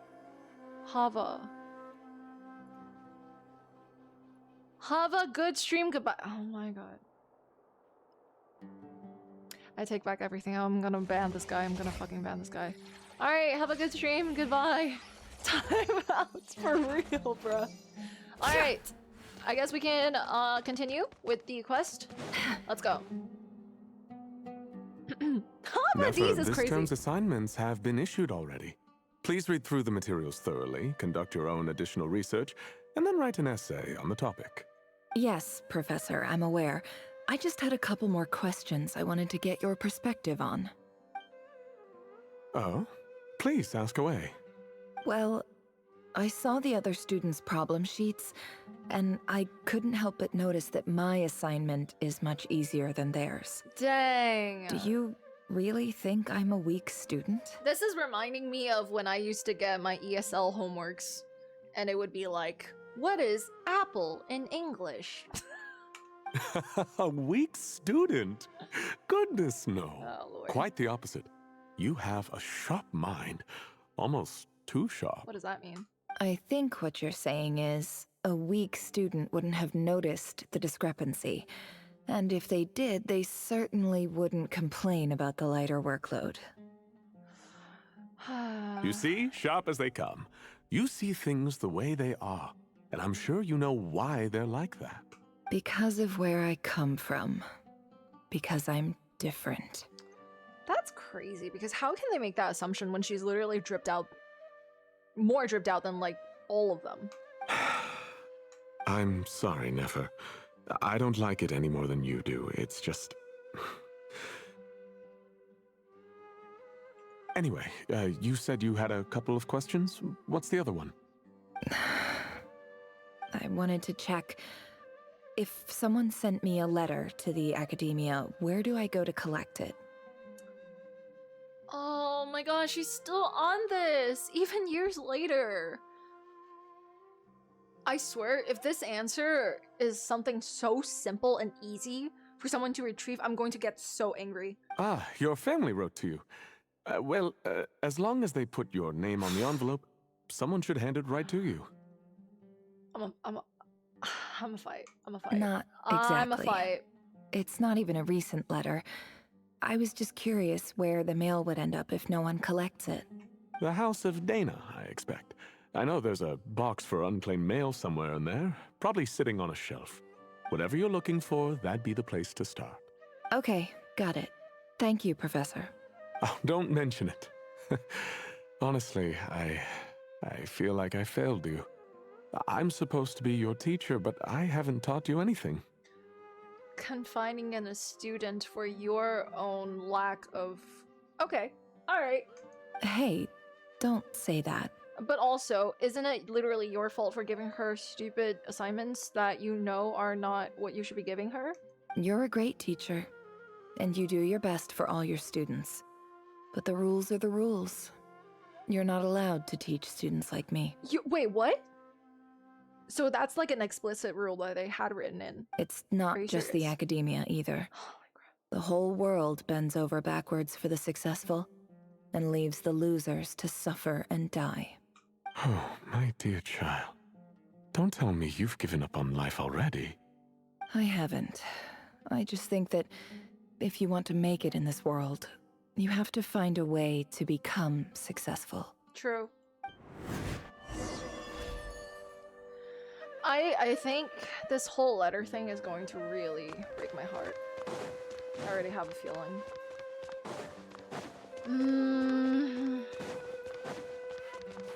Wait, where am I supposed to... Ah, no! Which way? This way. Azar is still the sage here? Yeah, no. Dude, that guy fucked up so many things. It's actually insane. Oh, it's here. Huh. Okay. This must be it. A big cardboard box full of unclaimed mail.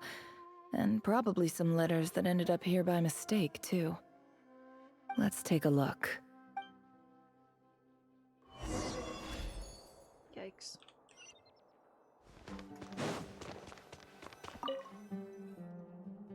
I am afraid.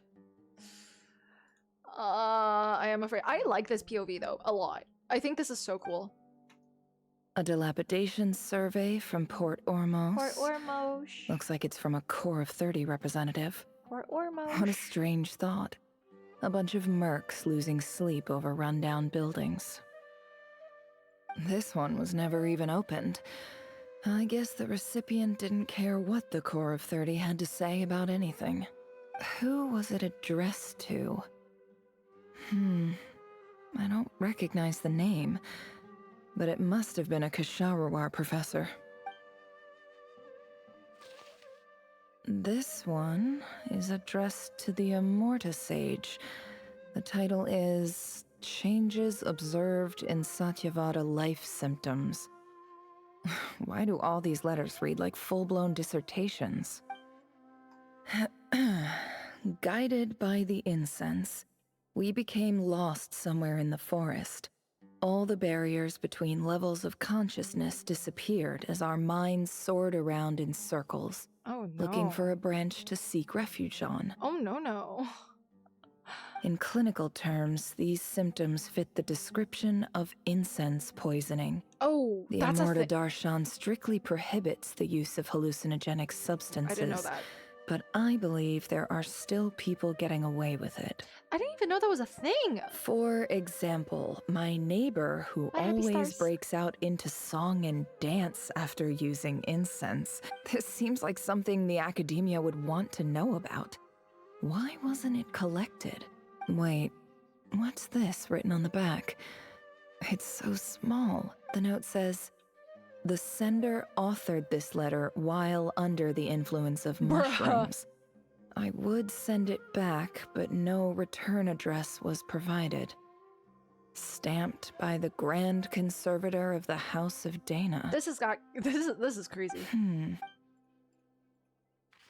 Like, really? This next one is addressed to... Oh, boy. Grand Sage Azar. Here we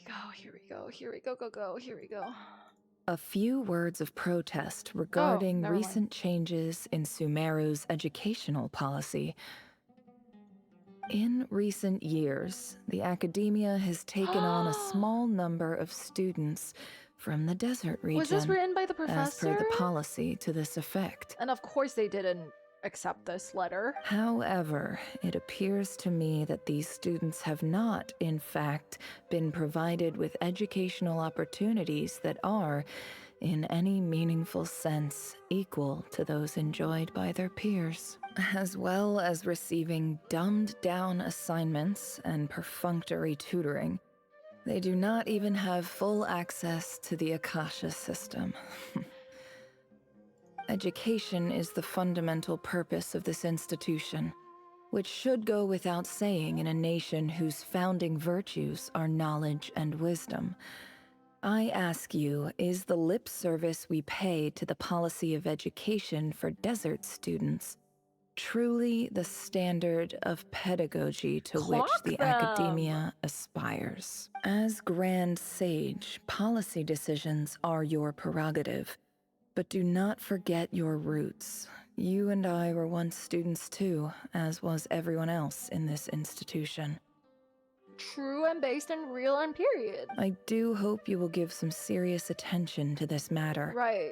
I encourage you to discuss issues like this with myself and others. Great letter. Shame it didn't get to where it needed to go. That's so upsetting. And the sender is... Aww. Huh? Sage Cyrus of Spontamod. I didn't realize anyone else even knew how bad students like me have it in this place. This is Sino and Lisa's teacher? Wait, really? That's freaking sick. So this is where letters from the Sage of Spontamod end up? Nice one, Grand Sage. Really enlightened leadership. Dude, that's cool as hell. Oh my gosh, they should make him a playable character. Give me my first gilf in the game, please. Whatever. This isn't what I came here for. Moving on. I'm not exactly holding out hope that a letter sent from the desert would even make it here. Girl, it's literally right there. But if it did, I can't believe how much discarded mail there is. Yeah. Must have been years since someone last went through it all. Probably. I don't believe for 1 second that any human being has sat down and read through all the documents in this place. Wait. Could this be it? I'm gonna cry. Least fancy envelope and box written on crude quality paper. And of course it would be right at the bottom of the pile. Clearly, no one gave this letter so much as a first glance, let alone a second. The handwriting on the envelope looks very familiar. Oh, I'm gonna cry. Greetings, Halil. My name is Sinuhe, chief of the Shimti tribe. I was the one who came to you and your colleague's aid when you ran into trouble in the Great Red Sand. And it's the fact that he literally saved them. And they couldn't even spare even just, oh my god, bruh. I don't know how well you remember it now, but I brought you to safety and gave you some water and other supplies. He gave them water, bruh. And told me your name. In my tribe, learning a person's true name is serious business. And I therefore see you all as friends. I'm going to cry, bro. You were kind enough to leave your contact details, so we could stay in touch. The Shimti tribe lives a harsh, nomadic existence in the desert. You were sympathetic towards my plight, promising to make me a special ambassador of the Akademiya and help us find a way to make a better living. This is so sad because oh my god, the power dynamic here, like the power, oh my gosh, I can't. This brings me to my reason for writing. Our tribe has fallen on particularly hard times, and I would like to ask for your assistance.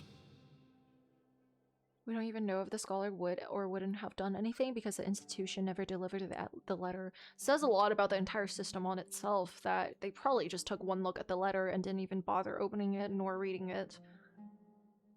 Like, that's just elitism at its core. There was a terrible sandstorm a few days ago, which blocked up the well in our land. To ensure my people's survival, I had no choice but to venture into Iyab and Unut territory in search of an alternate water source. The Iyab and Unut are descended from the Thamudians, while we trace our ancestry to Tulatala. We worship the Lord of Flowers and have had relatively good relations with our fellow tribes up until now.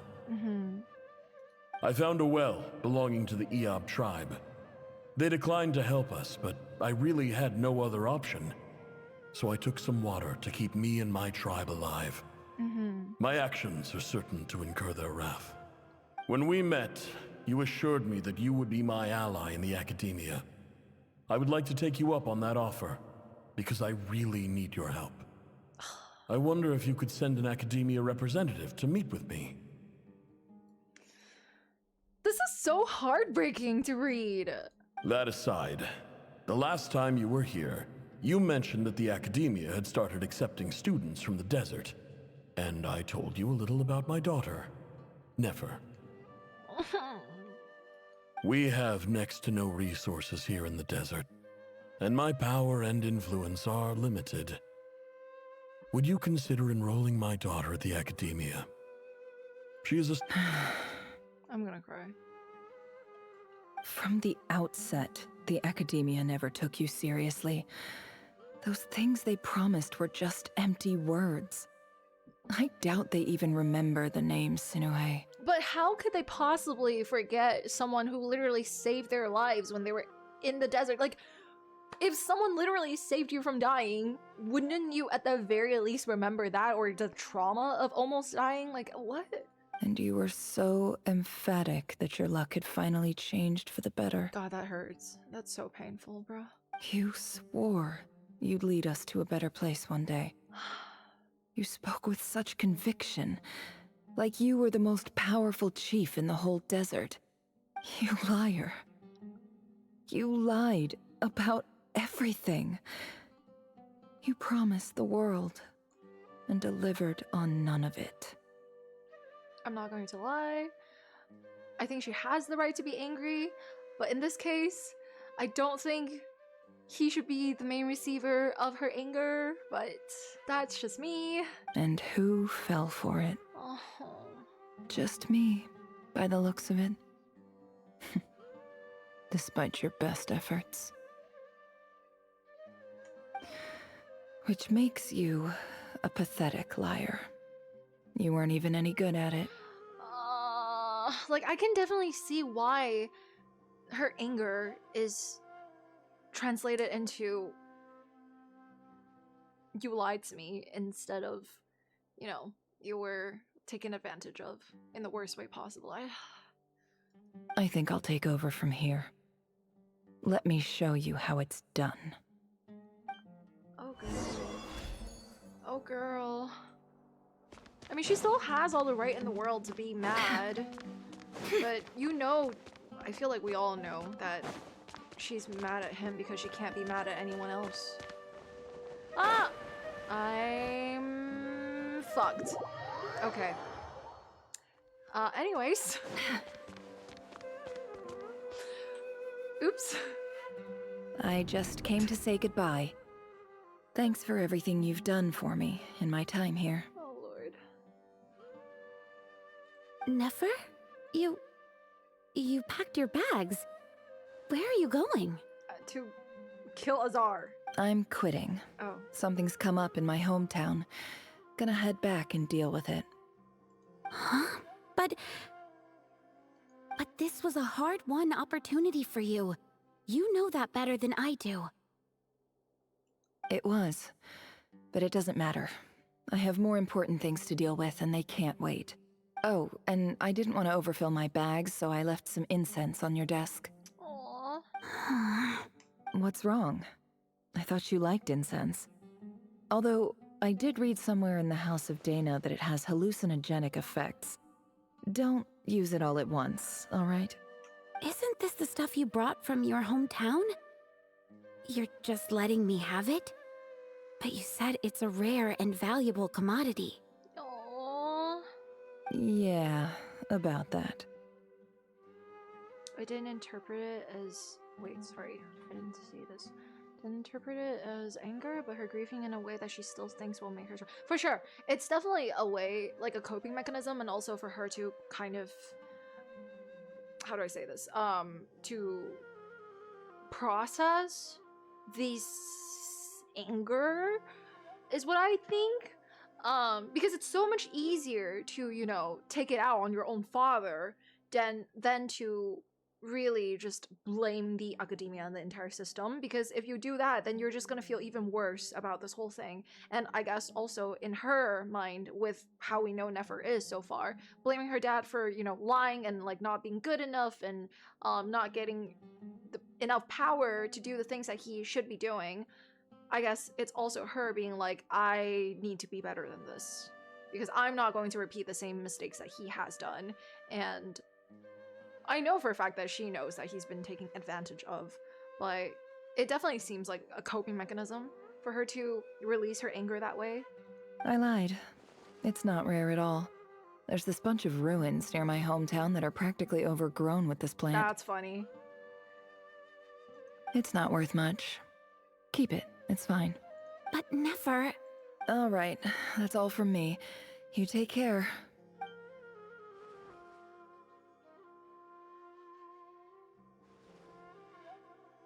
Don't forget me, okay? I mean, we're more than just classmates, right? We're friends. Ooh. Yeah, I'll remember you. Uh-oh. I lied again. That incense is worth a fortune, and it's a rare find even in those ruins. And as for remembering her, I have far too much to do when I get back. No time to reminisce. I find that so sad and ironic that she basically also was lying about things. Oh my gosh. Kind of shows her as an unreliable narrator right after she says she's mad at her dad. You think so? I feel like it's a very normal sort of reaction for someone to have. I'm not saying that everybody would have that sort of reaction, but I can definitely see why she would have that sort of reaction, but... I'll be lucky if I even make it through this alive. But either way, I expect I'll forget you pretty quickly. But it's still in her memory, so she actually remembers her, right? Oh, good thinking. Good thinking. Hi, Navi. Hi, hi.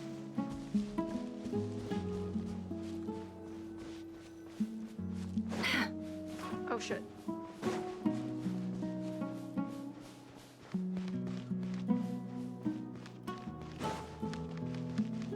Ah! What the fuck? Okay, sorry. I was using my own shirt as a mouse pad. I guess that didn't work.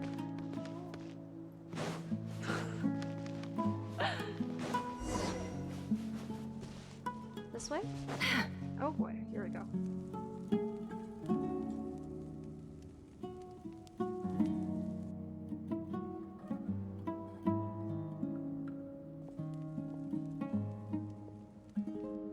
She runs fast if you hold a target. Really? I didn't know that. Is she gonna single-handedly beat them all up? She should. It's a pleasure to meet you, Mr. Arif. So, what does the Akademiya want? Since they've sent their special ambassador, I assume there's a big business deal to be made. If not, I'd be very disappointed. Oh, so he remembers. Huh. Please, sir, lower your blade. You're lucky I'm the one they sent. Not all special ambassadors share my admiration for the Iab people. The ever-shifting balance of power in the desert reduced the once great civilizations of this region to rubble and sand. But the story of the Iab has a very different trajectory. Others grew weak, but you grew strong, beginning in obscurity and moving to prosperity. You're the only ones who defied the trend. Huh. So, you do know who you're dealing with? This well is the perfect symbol of your strength, is it not? Oh boy. It used to belong to the Unut, but it looks like you have control over it now. I have a feeling she's gonna kill all of them. You're not wrong. But I'm sure you didn't come all this way just to flatter us. Of course not. I came to bring you some very good news. Some information that recently came to light, which might just be your ticket to freedom. I have a feeling she might do something with the incense. Records uncovered by the Vahumana Darshan show that a certain well currently under Iab control is built on top of some ancient ruins. These ruins are of great archaeological interest to the Akademiya. I checked the map carefully on my way over here, and I'm confident that this is the well in question. The Akademiya is offering 50 million mora in return for excavation rights. 50 million? No, wait. If these ruins are as important as you say, 50 million's a little low, don't you think? What are you, Elon Musk? Don't get greedy, Iab. That's what I'm fucking saying. We know far more than you think.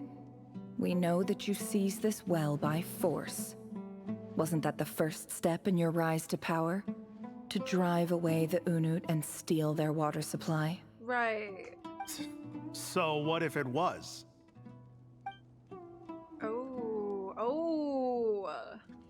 Girl, just ult. Bring your couch. You'll be fine. Don't worry. As unscrupulous as it was, it's something we're willing to overlook. The Academia is only interested in dealing with the de facto power holders in the region. I hope I am making myself clear. I like the way she pronounced that. And I hope your words are the truth. If I find out the Academia is trying to play me, I'll hunt down every one of your people and make you watch as I cut their heads off one by one. I assure you, Chief, that would not be in your long-term interests. You don't want to make an enemy of the Academia. You see how I'm dressed, don't you? I appreciate that you've never been to the rainforest, but surely even you recognize an ambassador's attire when you see it. And what does a barbarian like you have to lose anyway? You really think the Sumeru Academia would bother to come all this way just to lie to you? We have more important things to worry about. But that's exactly what she is doing. But also at the same time, she said, "Did you see my my drip?" That's very interesting, because then would that mean that they issued special ambassador outfits to her, or is that just her bluffing? Scuffing. Wait. All right, I take your point. The Academia is the highest authority in the land. I'm sure you're trustworthy people. In that case, we have a deal. We will sell you the excavation rights. Okay.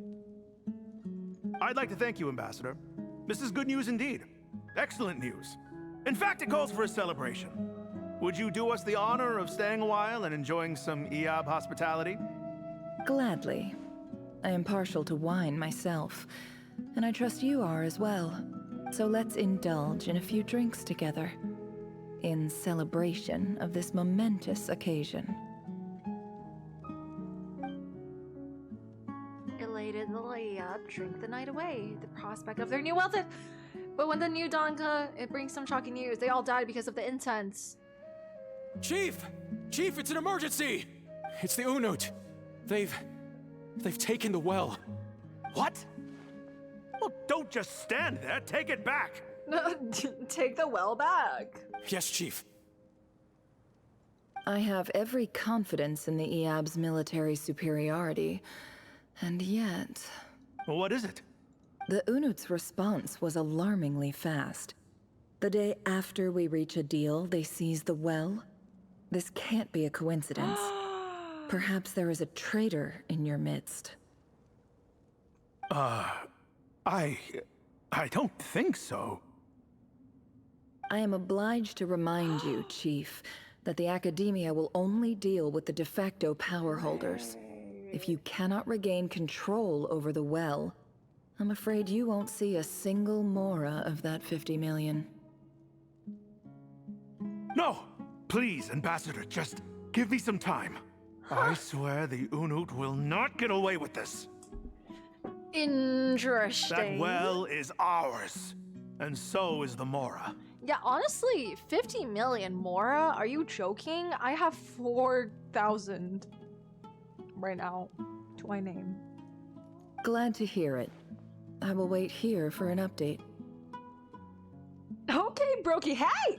If there is a traitor, I will find them. In the meantime, make yourself at home. I'll report back as soon as I have an update. Much obliged. Oh my goodness. Wow.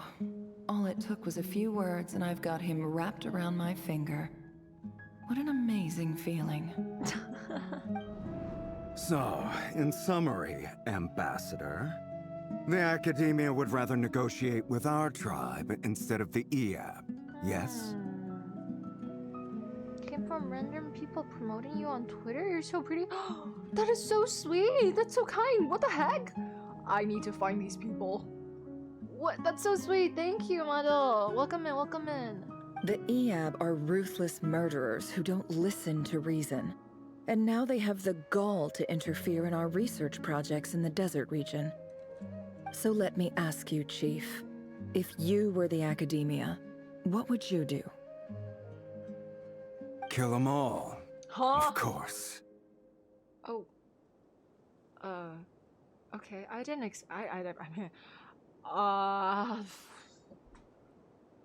was there like a actual big reason? No. I mean,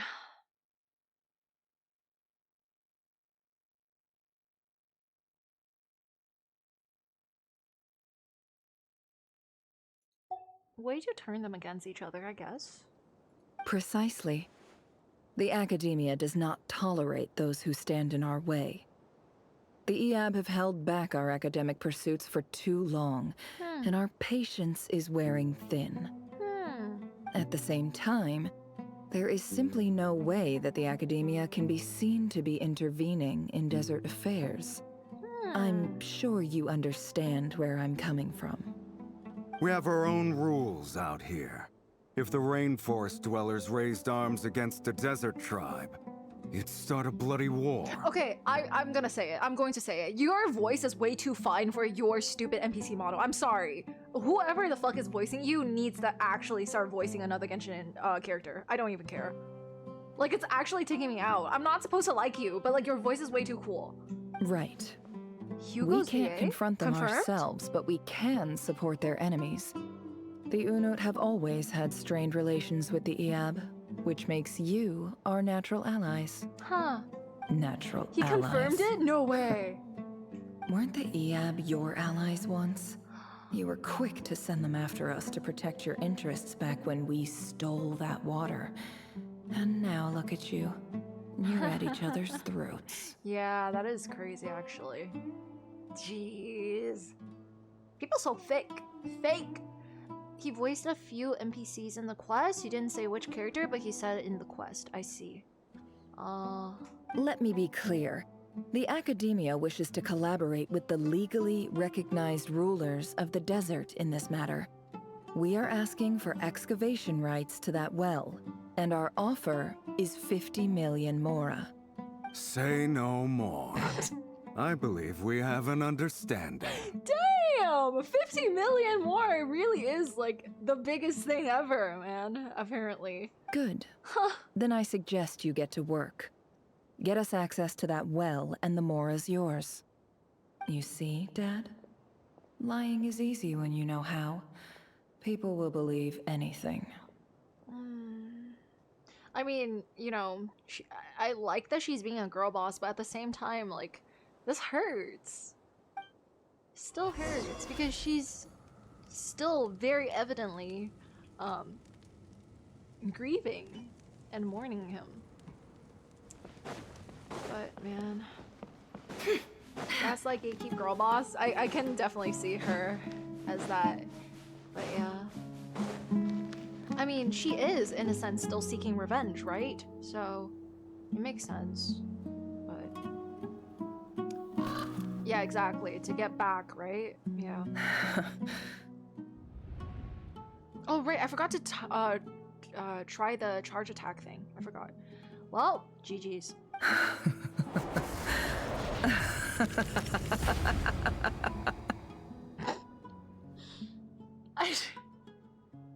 I'm sorry, I'm not laughing because the animation is funny. I'm laughing because I'm realizing that Yehoda is probably witnessing all of this right now and she's probably absolutely terrified.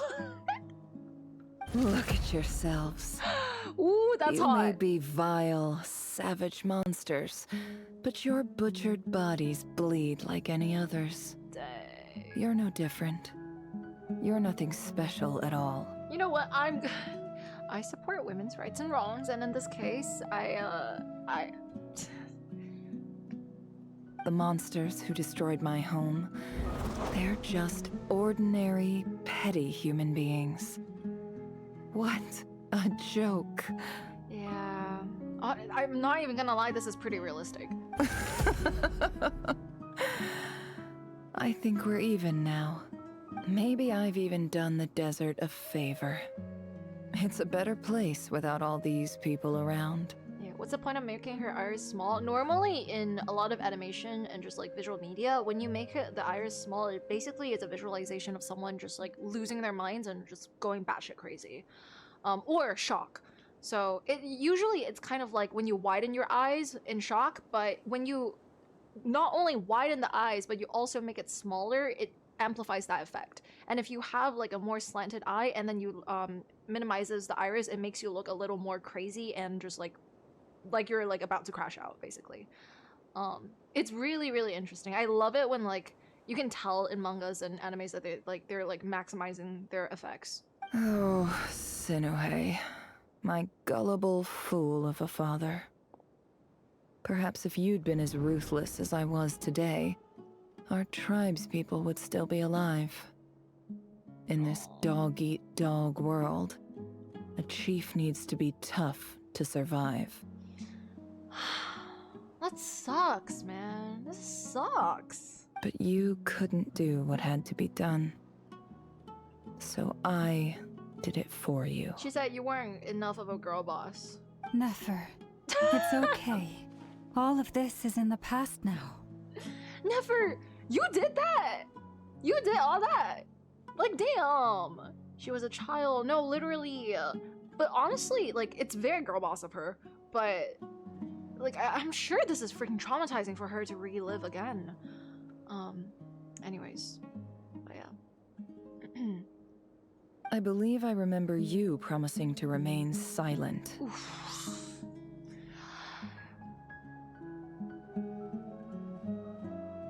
Yeah, but even so...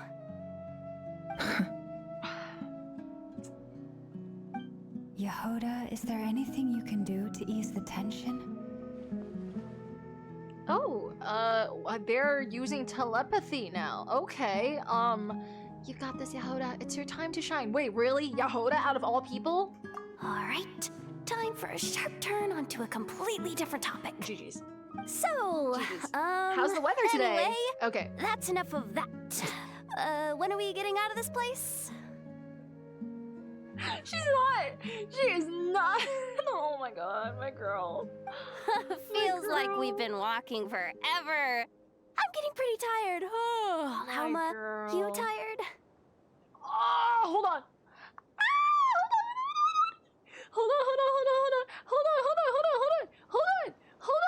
Hold on. Oh my goodness.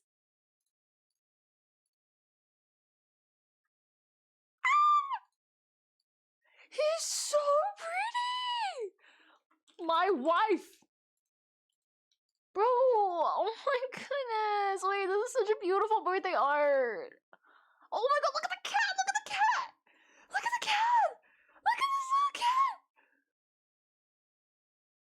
Oh my god, that's so cute! I missed him, me too! Oh my gosh. Every time I see him, I just remember... Do you guys remember when, like, there were people who were crashing out when he finally had his rerun? And they were like, we were here before the rerun! We got him before the rerun! Nobody believed in him! But he was literally the best character ever! And you guys made a mistake! But just know that we had him before you guys did! Anyways, that was like a whole thing. Remember that? Yeah. Anyways. That was so funny. Alright. Yes. If we can find somewhere to sit down, I could certainly do with a rest. A Canadian ether, yeah, I remember that too. It's not far now. There should be a temple just up ahead. Is this situation about to reach a conclusion? Yes. Really? A temple? That's where this story ends? Girl, I would try my best not to question her right now. I'm scared. I guess that's how things go in the desert. I've been to a similar place with a friend from the desert before. Desert dwellers can never escape their destiny. Or so everyone says. I never wanted to believe it, but looking back now, I'm as desert as they come. She says that like it's a bad thing, man. Ugh, that makes me so sad. You mentioned a temple. What's waiting for us there? My biggest trade secret of all. Oh boy. Ah. Ah. Then I'm guessing it's where you got your power from.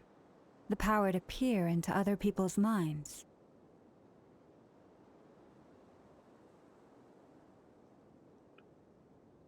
Sorry, I got a little lost I didn't in her know you were eyes. clued up on any other religions. I'm no expert in the history of Sumeru, but since you come from the desert, I would imagine it has something to do with King Deshret. And the 7 pillars who served him. There are major figures in the desert belief system too. I don't... Okay. Sounds impressive. I have some friends with connection to the stuff. Specifically, the Hermanubis. Why are we flexing? Oh, I know who you mean. General Mahamatra Sino. The spirit of Hermanubis dwells within him. Yes. That's Boss Neff for ya. She knows everything. Sino's hardly a figure of obscurity, but I know about Sethos too.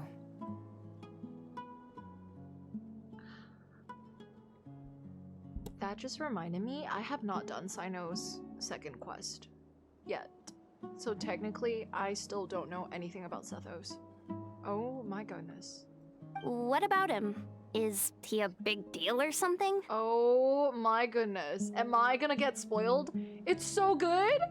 Am I gonna get spoiled? No! Are you serious?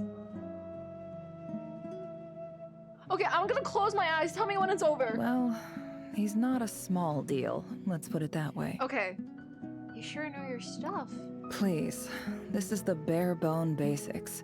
Save the flattery. Thanks for your patience, everyone. It's not spoilers? I'm sure it's been a lot to take in. With any luck, that's our exit just up ahead.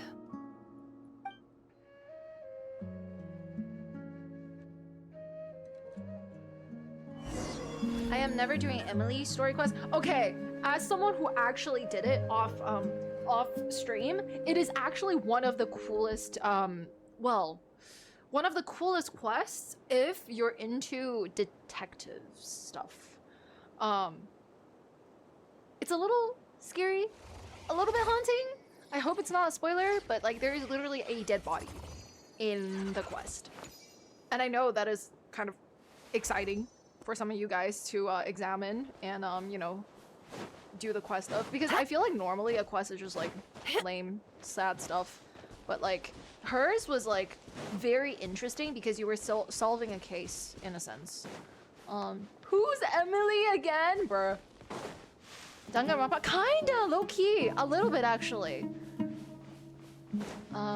We saw multiple dead bodies in this quest. Back in my day, we had an upside-down statue of the 7, okay? And that was our first dead body that we ever saw that was praying to the statue of the 7. You don't get it, okay? Bro, I don't even know if anybody knows what I'm talking about when I say things like that. Okay, Auntie G. Oh, goodness.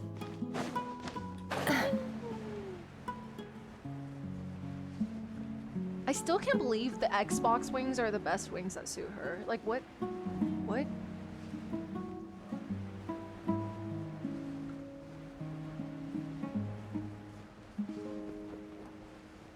Let's go, let's go, let's go, let's go. Mighty. Hello. What? What? This is not the entrance. What? What? I went too far? Oh my god, girl. Uh-oh. Uh-oh. Uh-oh. What's up? What's up? What's up? What's up? What's up? I'm totally out of my depth here. I don't have anything to add about any of this stuff. Like, look at that statue, for instance. Uh-huh. I want to do the whole name-dropping, this girl knows her stuff thing too, but I've never seen anything like it before. Oh gosh, uncultured! A statue with the head of a bird. Looks like something out of King Deshret's mausoleum. That's Thoth, the Ibis King. Ooh. One of the 7 pillars of King Deshret. Oh. The legends say that he, the Crocodile King, and the Goat King were the 3 retainers of King Deshret. Okay. Let's take a look.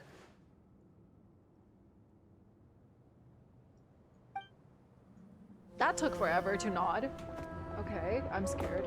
Oh.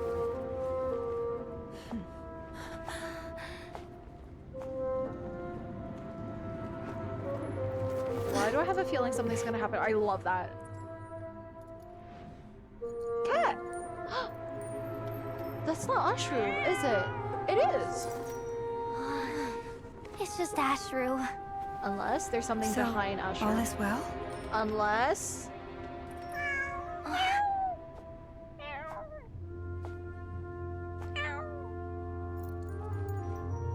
You're so cute! I love the jingles.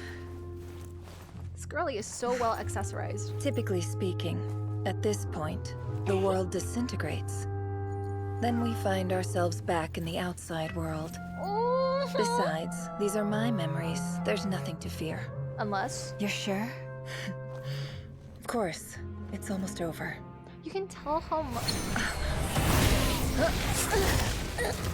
Wait, that's rerir! That is rerir! That was rerir?!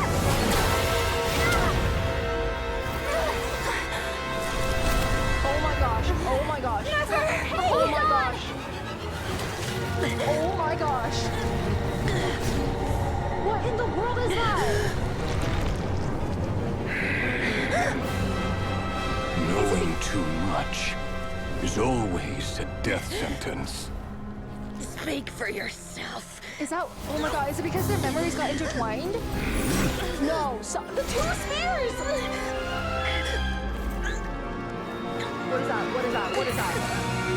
What is that? Oh, it's the... Let's go, Queen! Run!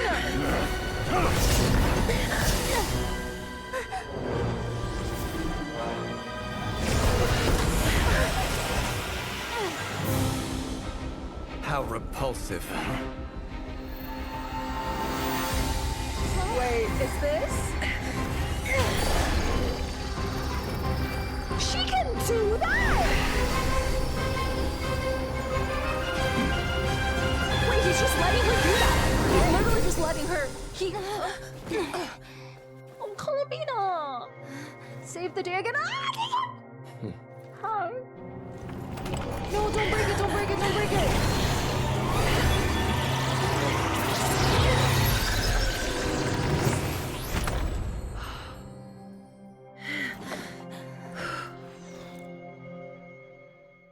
Did you see the way that stupid ass 7-foot man just did? He was just like, wow, he was literally getting trapped in a freaking pyramid. Pretty well, didn't I? What the heck, bro?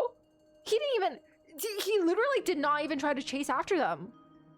Like, this is so embarrassing for rerir turned into a cat from the... You were telling... Wait.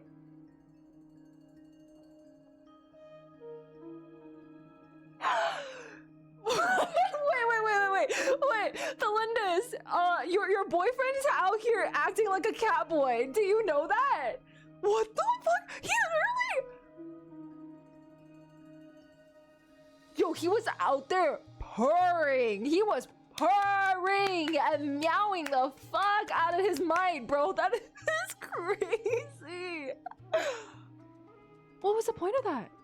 Because he didn't even end up with anything. He literally didn't even do anything.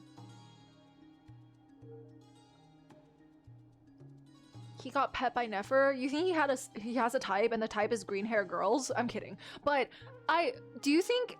Oh my gosh, it almost makes me wonder if there was a possibility that he actually just wanted to sever their the memory connections that they had, because we couldn't escape, right? Instead of actually going out of the memories of rerir, we ended up in the memories of Nefer, and clearly he was in her memories, which probably means that he probably was able to access all of her stuff too.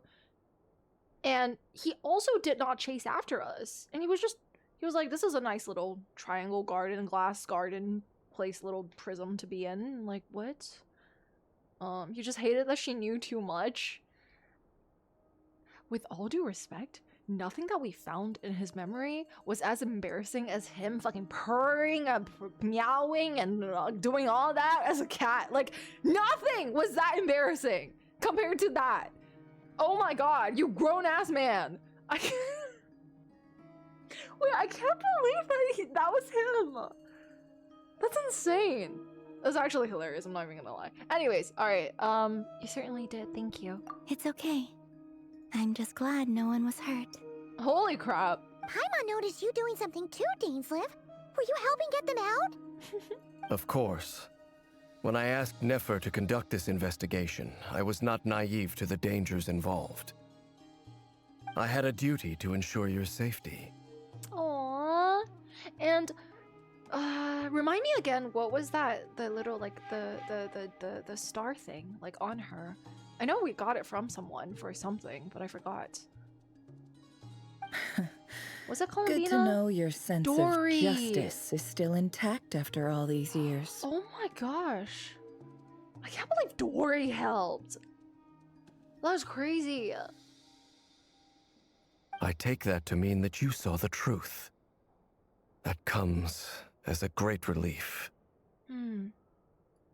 I certainly did. And thanks to your help, I also managed to trap Rerir inside the chess set.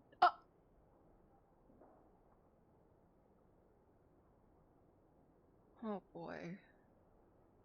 Well, I mean, Khaenri'ah technically is right above Sumeru. He can probably find water for himself, right? Took the trap bait after meowing and purring, like, bro. Whoa, really? How'd you manage that? Oh my gosh, now I want to see him with cat ears. What is happening? Well, to be honest, I sensed that something was wrong long before we made it to the temple. By using this fragment to probe into Rerir's past, well, the monster formerly known as Rerir, it seems I alerted him. I was tracking him, then he caught on and started tracking me too. Can't say I'm surprised. Do you think he saw Nefer literally crash out in the middle of the desert? But how did he track you through your thoughts alone? That shouldn't be possible. Rerir was a secret agent who reported directly to the Vinster King. He is an expert at finding a trail and hunting down his pursuers. Okay, fair. No wonder. Fair. He infiltrated the chess set, read my thoughts, and built a new virtual chess set inside of it. That's why we weren't able to leave at first. Wait, I gotta give that man kudos when he deserves it, because that is insane. How do you even do that? Speaking of your chess set, it's quite a remarkable item. Would I be right in thinking you have some connection to King Deshret? Well, I would be surprised if she didn't. You overestimate me. Oh. I only have a connection with one of his underlings, the Ibis Same thing. King. You all saw how this came to be. A long time ago, the Iab massacred my tribe, the Shimti, in our home village. A few years later, I enrolled in the akademiya, where some new information came to light. The Unut and the Iab fought a bitter battle over the rights to a well, all for the sake of a non-existent 50 million mora. The Iab ultimately won that confrontation, but their victory came at the cost of almost every warrior in the tribe. Chat, can I tweet this? Does that sound too desperate? Should I reword it? I don't, you know, like I still wanna come off like a little mysterious, you know, like but like I want it, but like I'm still trying to like, like sounds very desperate. Okay. Is there any way else I can word it to aren't you the artist? All of a sudden, I don't know how to draw, nor do I know how to tweet. The final blow to the Iab came at the victory feast, when an Unut assassin beheaded their chief right before my eyes. The remaining Iab fled and have been scattered to the winds ever since. Having gotten my revenge, I returned to my hometown, where to my surprise, the nearby temple was still standing. There it was, seemingly immune to the relentless hostility of the desert. This looks like a while guillotine. my tribal home lay in ruins.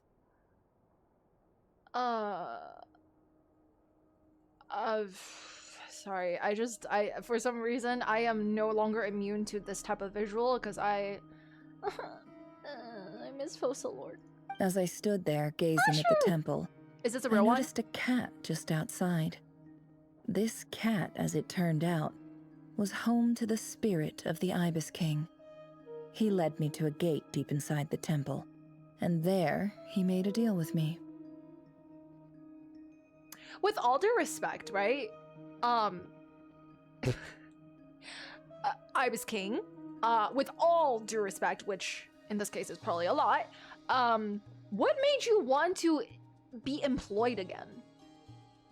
Like, you are the spirit of Ibis King, for God's sake. And now you're manhandling the front desk at the curatorium every day, clocking in and out every day. The economy is terrible.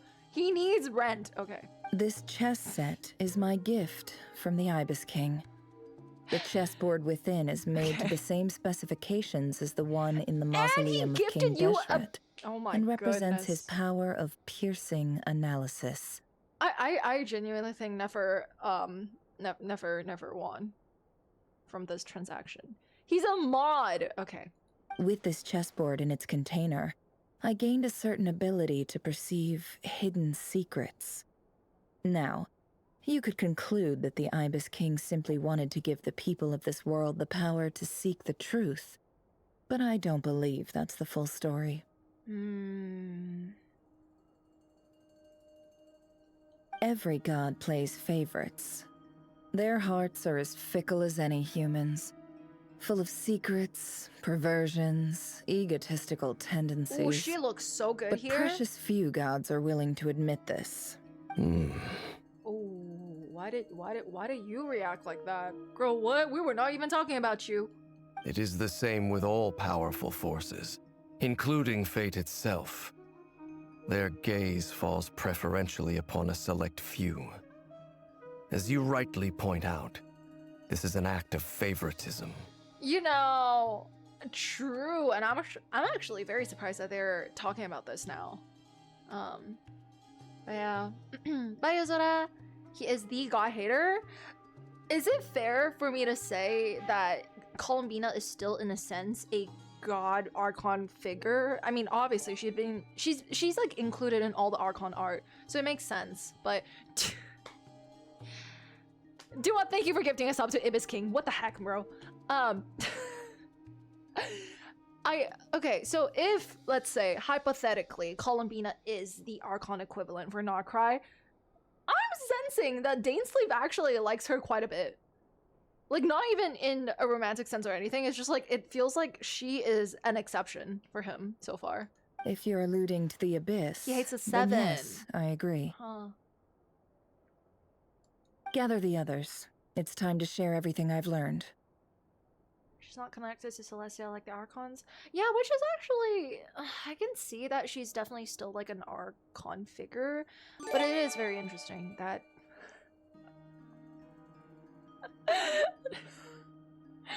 Anonymous, thank you for giving us out to Ashur. Are you sure it's the right Ashur and not rerir in disguise? Thank you, I appreciate that a lot. Thank you. That's crazy. No, but I was just gonna say, like, if she is not like the other Archons, like, I'm actually still surprised that she is included in all the Archon illustrations and the official, I guess, Archon things. But she has followers, so she gets a pass. Okay. If you have more than 10k followers, you are allowed to be included in the Archon Thank you illustration. all for being here. Hello. As promised, I did some further investigating into the rerir of Solnari's background. I am pleased to report that the investigation has been most fruitful indeed. My Pookie! My little Pookie! Look at him! I keep forgetting that he's been revealed. The rerir of Solnari, real name Rerir, was once a Conrian subject who served the Vinster King. I will now share the important details of his story. Please save any questions or comments for the end. She said no yapping. Nefer narrates rerir's backstory to the group. Okay. At the Vinster King's behest, he gathered intelligence and assassinated descendants of the Crimson Moon dynasty. Unwilling to take down his beloved tholindis, who was secretly of Crimson Moon heritage, he then got dragged into court politics. The vedrfolnir's voice, which spoke to him of his fate, was like a reflection of the moon. Oh my god, this is a blessed screen. This is a blessed screen. What was I saying? Oh, I was reading. Yeah. Though he could disturb the waters to gain some temporary relief, he was powerless to erase it entirely. In contrast, rerir's own life was like a reflection of a broken moon, and once the stormy winds of fate blew across the water's surface, it was utterly destroyed. Tholindis smuggled away a piece of the moon before disappearing through that mysterious portal. Oh, it is a portal. Okay, I thought it was like a black hole. It was passed down through the ages, finally falling into the hands of the knave.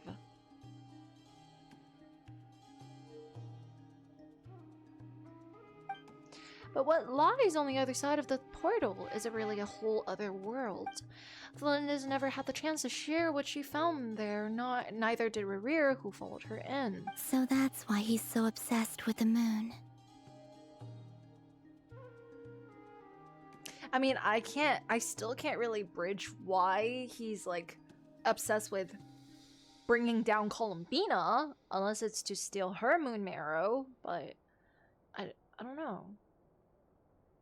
I'm just a little confused still, but... A tragic tale, to be sure. But it does not excuse his many transgressions. Period, King. No matter how much Rerir suffered in the past, the fact remains that he is what we know today as the Wild Hunt, wreaking havoc upon innocent lives in Notcry. Speak your truth, honestly. I like that they made him say it too, because dare I say, sometimes things can be taken very, very, very, very, very out of context and twisted into a whole different direction. So I'm glad that they used Varka as a way to solidify what the quest has been trying to tell us this whole time. I like that. He becomes more dangerous with each passing day. Oh my god, why does he look like that? It is simply a matter of time before all of Teyvat suffers the consequences. This is a threat that the Knights of Favonius cannot ignore. Okay, true. I mean, yes, for sure. A question for Miss Columbina. Forgive me if this is presumptuous, but have you ever seen the spatial gateway that appeared in Rerir's memory?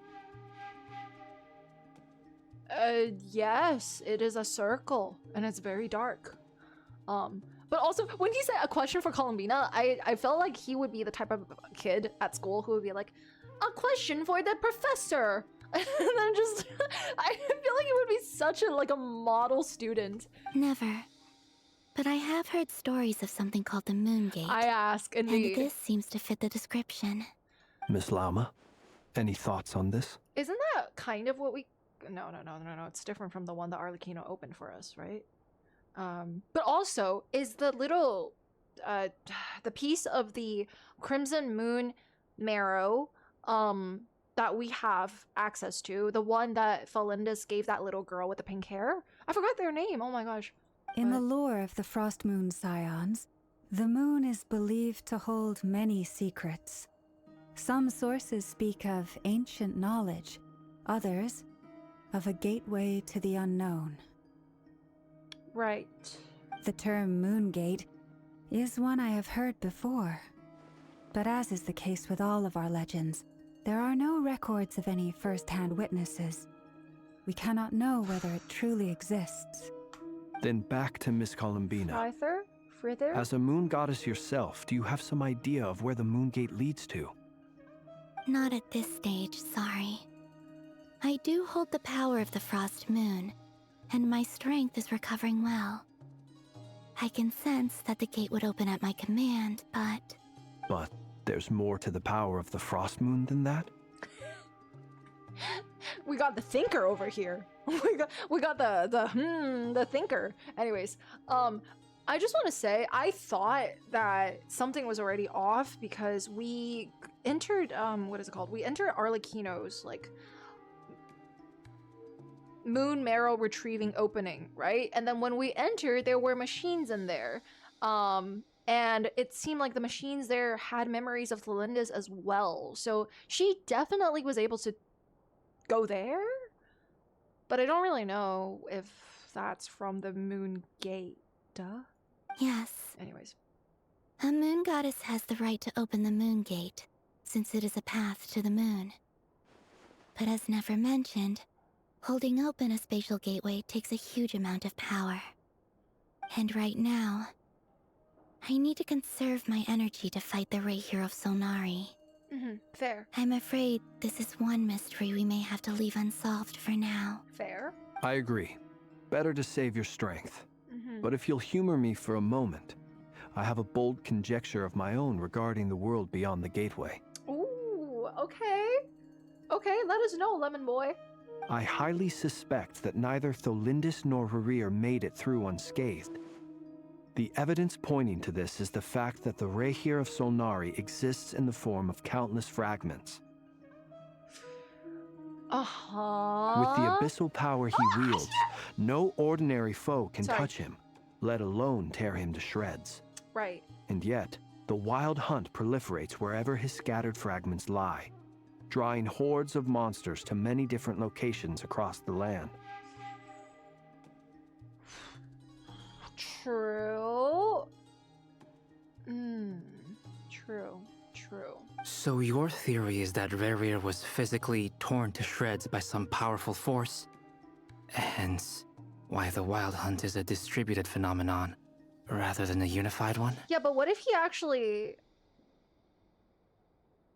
I have a feeling him being scattered throughout the land is actually something Tholindis did. But I might be wrong. Makes sense to me. Explains why the wild hunt is so pervasive, and why he's been trying to piece himself back together. He was whole to begin with, and he wants to be whole again. Yeah? Without the power of the Abyss on his side, he almost certainly would have perished the moment he was torn apart. But the Abyss, much like a curse, has kept him alive. Wait, but what about Tholindis then? Oh my gosh, imagine she like unleashes the power of the Crimson Moon or something and she was able to survive because of that. I could not agree more. The power of the Abyss is most surely a curse. Or she turned into a moon marrow. Okay, I need to stop theorizing. It is a compelling explanation, and one that accords with my present understanding of Abyss creatures. Yeah.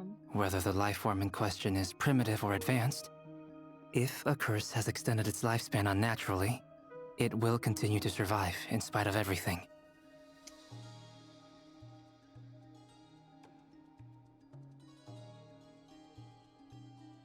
This raises some interesting questions. I will run some experiments and see if there is any validity to my suspicions. That being said, regardless of whether my research bears fruit, I would like to thank Miss Nefer for conducting such a thorough investigation. Already, it has greatly enriched my understanding of the entity we face. God, he's so... I love boys with manners. And now we have, like, what? 1, 2, 3. 3 boys with manners. These two, I don't know. But 3 boys with manners. Woo! My pleasure, Mr. Albedo. I too hope that the information I have shared today proves useful as we look to formulate the next stage of our plan. Hey! What is it, dainsleif? You look really upset!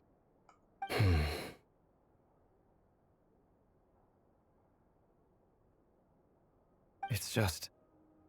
when I think of the man I once knew as rerir, I struggle to understand why things had to turn out like this. I don't know how to explain this to you, Dain, because it feels like I've gotten to know him a little bit too. He seems like a selfish prick. A little bit. He definitely seems like someone who cares about his girlfriend a lot, you know, but other than his girlfriend, I feel like he only cares about himself. And that's kind of what I've been seeing so far. Although, I will say, he's a very well-written character and a very well-written villain with a lot of depth and definitely a lot of personality traits that make it very easy for us to kind of judge him. However, he continuously surprises me with how self-serving he is. The two of you used to be friends, didn't you? I don't know if these words will bring any comfort, but my heart goes out to you. He only cares about his girlfriend and nothing else. I mean, well, I would say him and his girlfriend, because if he really truly did care for his girlfriend, he would do anything to make sure that she is okay, and that may also include actually, yeah, I can see that going in many different ways, actually, so let me be quiet. Mine too. We can never know all the hows and whys of the way things are.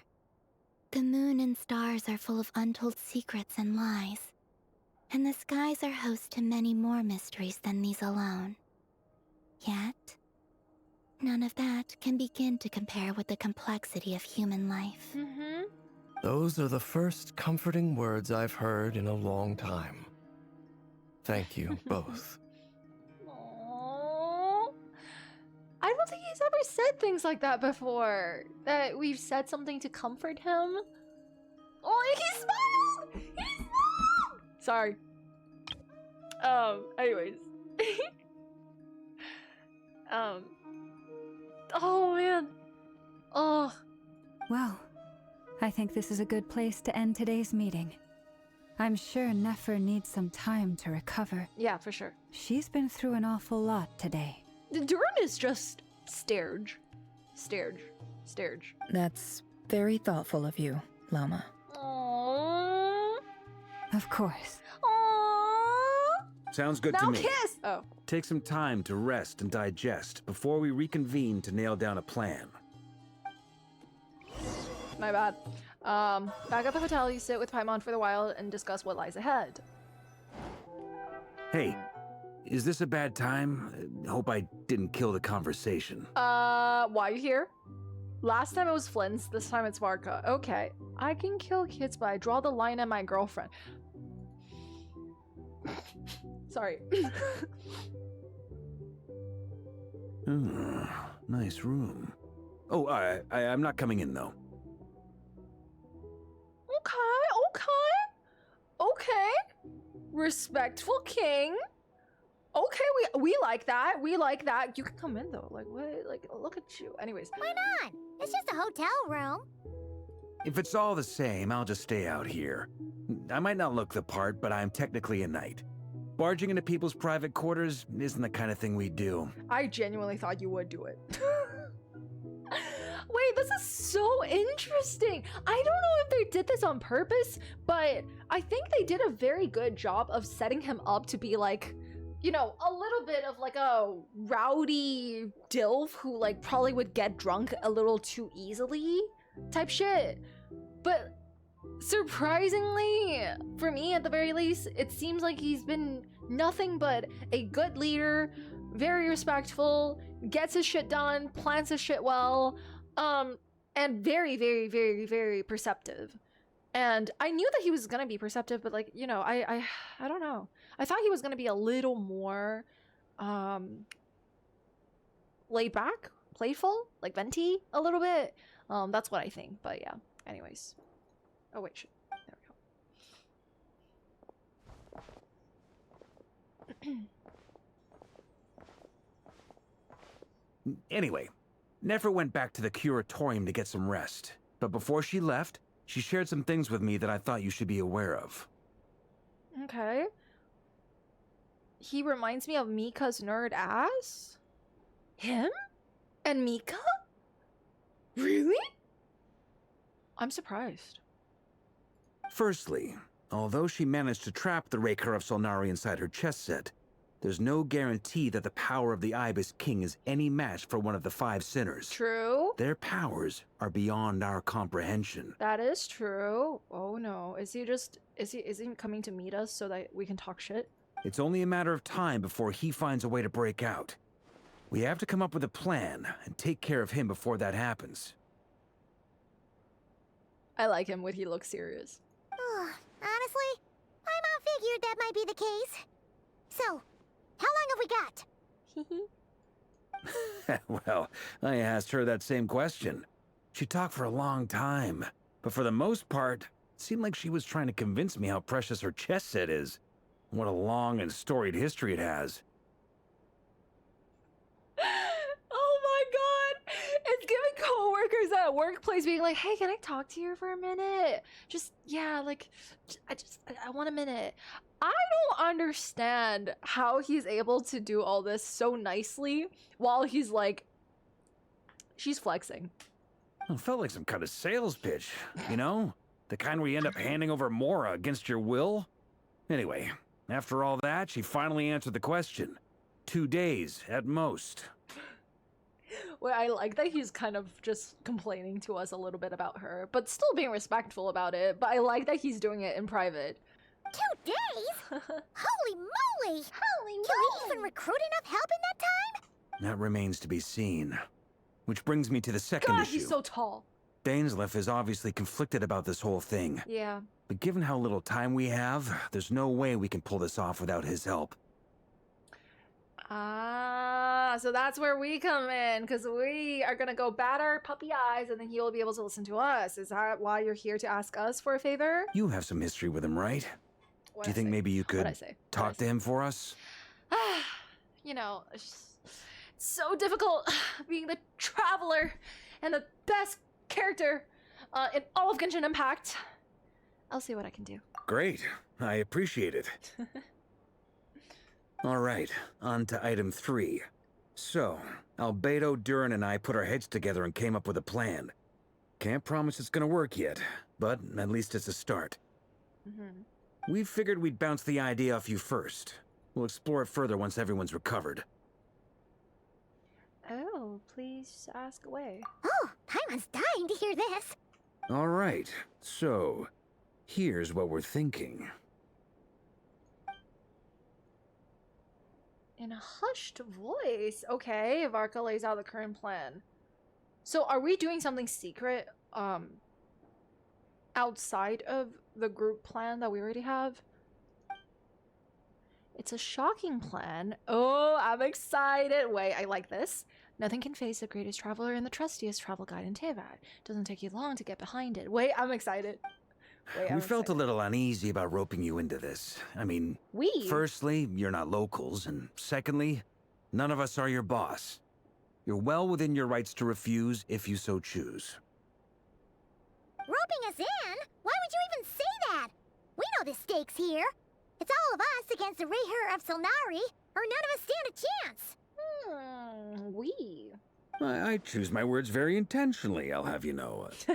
I like to think there's an art to striking a down-to-earth tone even when the stakes are through the roof. This feels so weird to say, chat, but I actually really like how long and pointy his nose is. Again, it's very different, and I like that it's very evident and protrudes a little bit. Like, kind of gives, you know, some more unique characteristics to his face. But the only character with a nose, no! Sir Varka? He knows. I Okay. have a few thoughts about this plan. I'm all ears. I think we can be more flexible with how the roles are allocated. In my view, the most sensible lineup would be like this. I'm all ears. Okay, so we are discussing this plan. Okay, I see your point, yeah. But if that's how we're going to approach this, you'd better make sure you're ready. To be clear, I don't doubt your abilities. Far from it. I just want to make sure. Are you really willing to take all this on? So we're asking for more workload. Okay, Lumine. I want to do everything within my power. Alright. The rerir of Solnari is a truly fearsome opponent, and if I do my part, it'll greatly reduce the risk for everyone else involved. Huh. Would that include getting a new sword? Please? Please? Well, that tracks with what I've heard. Jean's mentioned in her letters that you're so diligent it's almost abnormal. Yeah, well, that's because I'm different. I'm her. As no? in, Most people weigh up the risks and rewards in situations like this. Oh. But you seem to just march towards danger without a moment's hesitation. Well, first of all, I'm not rerir. So, there's that. But yeah, you're right. Of course, everyone appreciates a fearless pioneer. But all that aside, I'm the Grand Master of the Knights of Favonius, and you're our honorary knight. I want to make sure your courage doesn't come at the expense of your safety. Okay, fair. Thank you, Sir Varka. It feels so weird to hear her talk. I should be the one thanking you. It means a lot to have you on board. I'll give some serious thought to your suggestions. He didn't agree right away. I actually like that. I like that. Varka gives a very knightly bow. What? Why can't we see that? Says he'll see you at the hotel again later. He has arranged for everyone to meet and finalize the plan of action. And then, in an effort to lighten the mood, he booked out the hotel for this meeting. Oh. Oh. Oh. Okay. So you could all chat over a drink. Okay. All right. As the moon rises in the sky, you and Paimon leave your room, discussing whether Paimon has any other options than fruit juice. Everyone is already there waiting for you. They're chatting and smiling. Clearly, the rest has done them good. As well as the existing crew, some unexpected help has arrived. I'm excited. Oh my gosh. Still, you remain conscious of the fact that the future of Notcry rests on what is decided tonight. So many lives are at stake. You may never meet most of them, but whether they know it or not, all of them are counting on you. I like that line. I like that. Let me see. What are the help? What's the help? What's the help? What's the help? Is Arlecchino still here? Let me see. Yeah, no pressure at all. Do we see anybody? Who's that? That's Varka. Okay, anybody else? You, Dori! Good night. I'm sitting. I saw Dori and I was like, I don't want to go anymore. Really? God damn it. This is a thorough plan, but I do have one last question before we take action. Wait, seriously? How can we be sure that our enemy won't leave the designated area? Oh my gosh, he said, let's make sure we have all the plans that we're ready to really take out the rerir of Solnari. Bring the 5-year-old route out so that she can help. Great question. God damn it, I knew it. Albedo's been hard at work analyzing rerir and the Wild Hunt's behavioral patterns. Yep. His conclusions are as follows. Don't forget Dori saved nefer. It was Alice, was it not? Firstly, from the earliest known confrontation until now, rerir has never displayed any ability to manipulate the dimension of space. So it's unlikely he has any power in that domain. Okay. Also, this music is freaking good. Secondly, he seems to have a particularly strong vendetta against our group. If we put him in a fight-or-flight situation, he'll choose to fight every time.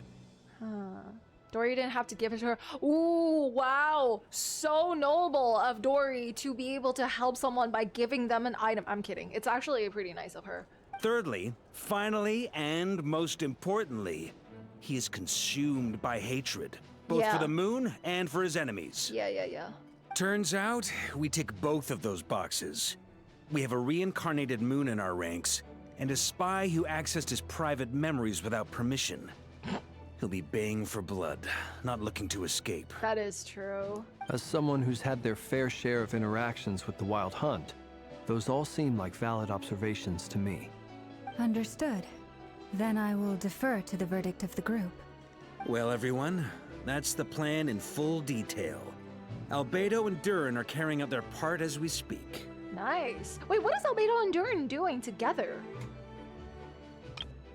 He said Albedo's been hard at work analyzing rerir and the Wild Hunt's behavioral patterns. Oh, okay. All right, cool. Yeah, okay. Glorping, experimenting. They didn't tell us the plan. I got it. Okay. Yeah. Plan approved. Scheduling. Okay, any firepower you need, I got you covered. Let's light this baby up. Oh no, we don't stand Dori slanders in this household. You must be new to the household then, because this is my house. And in this house, I will make fun of her. As long as she refuses to apologize to Kaveh, I will make fun of her. I'm kidding. We literally switch to Japanese all the time just to listen to her talk because it's so freaking funny. The frostmoon scions are behind you as well. And the rest of you?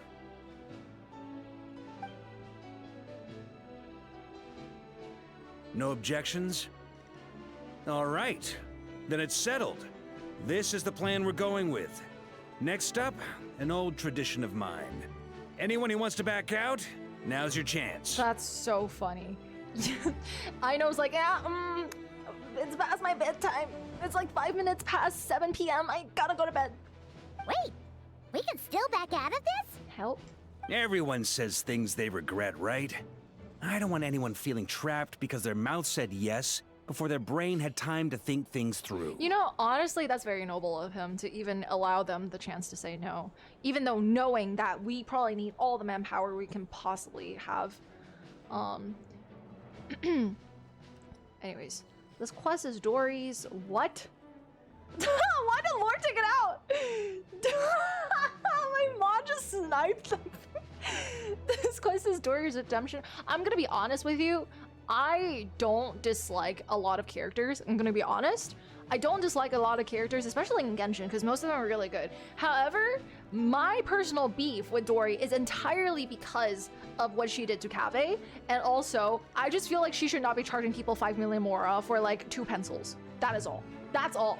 That's all, okay? And I know why she did it, which is the same thing that I usually say about villains, and also the same thing I said about rerir. I understand why they did it, I understand why they are the way that they are, doesn't mean I should like them, and doesn't mean that I'm forced to like them. That's all. However, first approach. I will respect I hear that's everyone's common opinion. practice in the Knights of Favonius. Who'd you hear it from? D-Luke? I love Kaveh deeply, but that was his own fault in my opinion. He has self-destructive tendencies.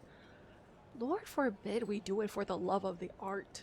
Lord forbid. I mean, I guess also in that sense, it makes more sense that I am personally very, very into Kaveh, because as an illustrator and as just like an artist in general, I can definitely see why he did what he did. He also did it for the kindness of his heart, to be honest. So that's what makes me like him more.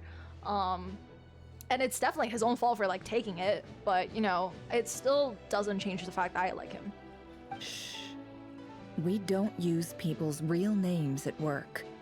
This contact will be known only as Owl. That's please and thank you. crazy. Owl? I didn't expect her to be an owl.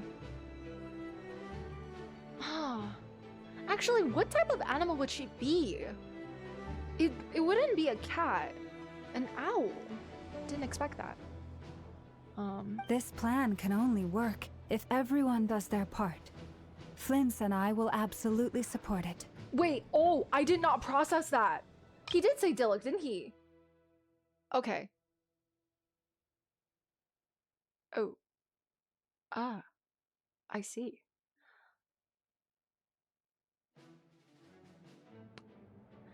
Chad, do you think they didn't bring Dillick here because if they put Dillick's model in this room with everybody else, it would be the most hilarious thing you'll ever witness in all the history of Genshin Impact? Imagine if you put Dillick next to Varka. Bro. Imagine. Anyways. Because I was gonna say, he would actually do a really good job at being like Batman, you know? In Outcry. Like, he would do such a good job at like finding out information or sniping people. They brought albedo though. Mods! Mods! You can't have that as our first time chat! Anyways, I'm kidding. You got a point, honestly. We shall indeed. You'll be glad you accepted our help. Also, you are the last person I expected to see here, Miss Dori. See, chat! Listen! Flins gets it too, okay? And we trust Flins in this house. It's not often I get called Dori in a work context. My peers usually call me Lord Sangamabe. We're not calling you all that. So, we're not saying all that. The longer your name, the higher your net worth.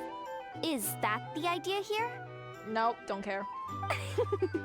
In that case, Mr. Flint's here must be worth a fortune. That's right, I know your full name. It's... Doxing people! Doxing people! Who is that one Dori Glazer in chat? Come up! Come up! Come up to the stage! You approve of this? I'm gonna fight this guy until the end of the day. I'm kidding, I'm kidding. The walls are thin here. I'd appreciate you keeping that a secret. Okay, fine. I'm actually only here as a favor for someone else. Do you have any idea how much it would cost to hire me otherwise? Oh my god. Dori over Cave? My brother in Christ. If you really wanted to rage bait me, you're gonna have to do a little bit better than that. Oh! Does this mean someone out there actually has the power to boss Dori around? Probably Alice, right? Or Skirk, actually. I mean, well, no, Skirk doesn't really care. She just spends her money. It most certainly does not. We have a long-standing and mutually beneficial business partnership. She's actually the mom of a friend of yours. Oh. Cave is terrible, I despise it. No, like, I'm gonna once again say, I'm not gonna get rage baited. You're just gonna somehow probably end up timed out for probably like the next 4 hours. Like, it wouldn't be me that will get rage baited. It's gonna be the mod button, okay? Said mom supplied me with a great little trinket, but now that lady's ruined everything. What? If I don't start building a little goodwill now, my whole business in Notcry is gonna go down the drain. Okay, first of all, you're dramatic as hell. Second of all, it is Alice, right? So, yeah, exactly. Yeah. Mom of a friend of yours. I mean, I guess that's a roundabout way to to say Alice, but sure. Okay. So what exactly is so special about this pendant? It's a lucky charm that a great mage made for me. We have a business relationship, and she was worried that something bad might happen to me. So, she wanted me to have something that can store power to protect myself with. Yeah, honestly, it's very nice that she gave it to us. Although she charged us way too much for it. I finally got it all fully charged up with Kuvaki, and then Nefer went and used it all up at once. Never lost so big in my life. Wait, I need someone to take a screenshot of her from like the POV before this one, where like she was doing this. That was the. Oh, that was so good. That was so good. You're right. It was all my fault. I didn't mean to drain all the Kuvaki in the pendant, but I'll make it up to you. You will? Well, in that case, how about you give me your chess set, and we call it even. Mind you, an act before this one, the chess was actually a super, super secret tool that no one knew of. Just saying. I knew you'd say that. Well, it's yours if you want it. What? In fact, take it now, and I'll even throw in a free rerir of Solnari. Okay, that's funny. Deal? That's actually funny. You're putting me in a difficult position here. It's a very useful thing to have around, but I have a funny feeling it won't be around much longer. Yes. I guess we'll see in a couple of days.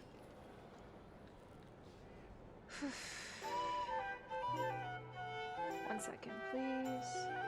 Sorry, I have to respond to something really quickly.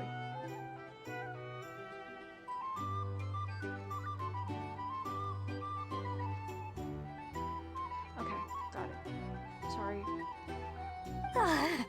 Looks like bankruptcy for me. Hey, don't be so pessimistic. See this through and you never know. You might find a new business opportunity on the other side. Well, the plan and action plan in place. Everyone chats among the. You and Pam decide to check in and see how you should see the. It's going too fast, bro. It goes too fast. Why won't they? Why? Oh boy. All right. Full cat panic. No, literally. The hell? Oh my gosh. Chat, I'm afraid I hydrated myself a little too much. I need to go pee again. I'm sorry. I will be right back, okay? You can stare at here. Hold on. I'll throw in a free nefer for you guys to take a look at. Hold on, where is she? Where's she at? Where's she at? Where's she at? There she is. There you go. It's Dori Glorb. We can switch to Japanese if you guys want. If you want. You should decide before I get back.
Bye-bye, Bright!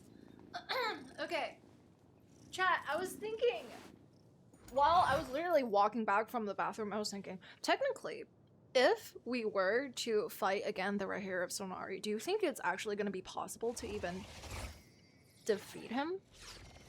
I feel like the most we can possibly do is just like seal him off or something like that. Because it doesn't really seem like I can... What is this?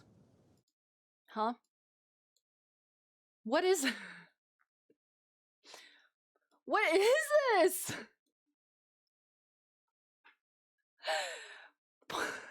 Did I look like that? I'm pretty sure this was when I was trying to write down the name Hroptatir. Okay, fine. I'll add it. God damn it. Hold on, let me see. Did it work? Let me refresh chat. Spam, spam, spam, spam. Spam it. Let me see. There we go. I'm surprised there isn't a clown glitter in my... Good night. Good night. I'm not gonna give them any ideas. Let's keep going. Oh. Huh. It's probably the birthday mail, right? Ah! I forgot to change language! Okay. Dori! How are things going? Feeling ready? Oh, I was born ready. We only have 2 days. You think Lord Sangamabe would let an opportunity like this slip by? Mm-hmm. Don't forget, when something's in high demand, the people with the goods on hand get to charge the highest price of all. Even higher than the sellers taking advance orders. That is so crazy. Ta-da! See? It's right here. Ah, it's so pretty. Did you make it? It kind of reminded me of like the forbidden knowledge stuff, but Intac Lover, thank you very much for subscribing. Welcome in. Thank you, thank you. I had no idea you were so skilled with your hands. No, I have a supplier. We go way back, so he made me a very attractive offer. Interesting. Okay. Aha! No wonder you were talking about lucky charms at the meeting. You've been getting Kaveh to make them for you.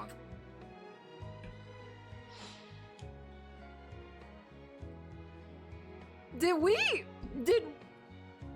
we manifest this? Why were we talking about this? Like, literally 2 minutes ago. I really hope she paid him money. That's not the full story. It actually started a while back as a project between me and the Dendro Archon. Oh, okay, so it's Nahida. Okay, alright. Mage Alice once warned me that this world won't stay safe forever. There may come a day when everyone faces a great crisis. So it wasn't I passed this on to the Dendro Archon, and she secretly brought together a research team made up of Sumeru's top scholars to invent a technology that could keep people safe. I won't go into the details because it's all very complicated, but if you want to know more, you can ask the Dendro Archon about it sometime. Anyway, point being, it was the Dendro Archon who asked Kaveh to build this little contraption. As one of the top Kasharawar talents, he was the obvious choice.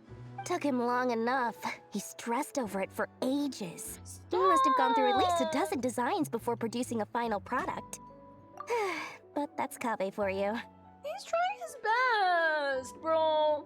My heart hurts every time I hear about Kaveh just like diving into his works and stuff.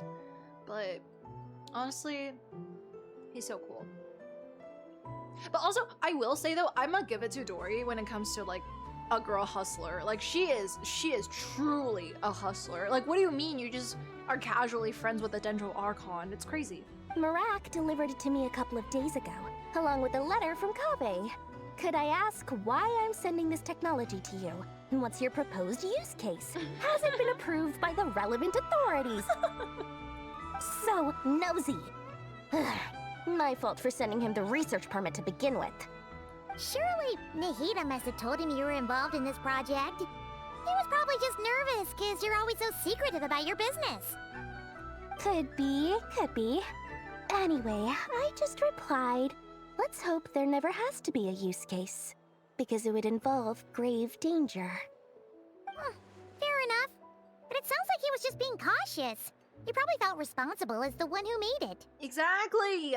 Lord forbid someone treats his own creations like his baby. Or maybe he was asking as a favor for his housemate. He's done that before. Not sure why, though.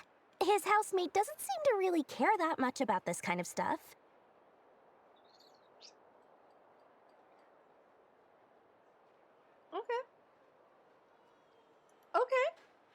Okay.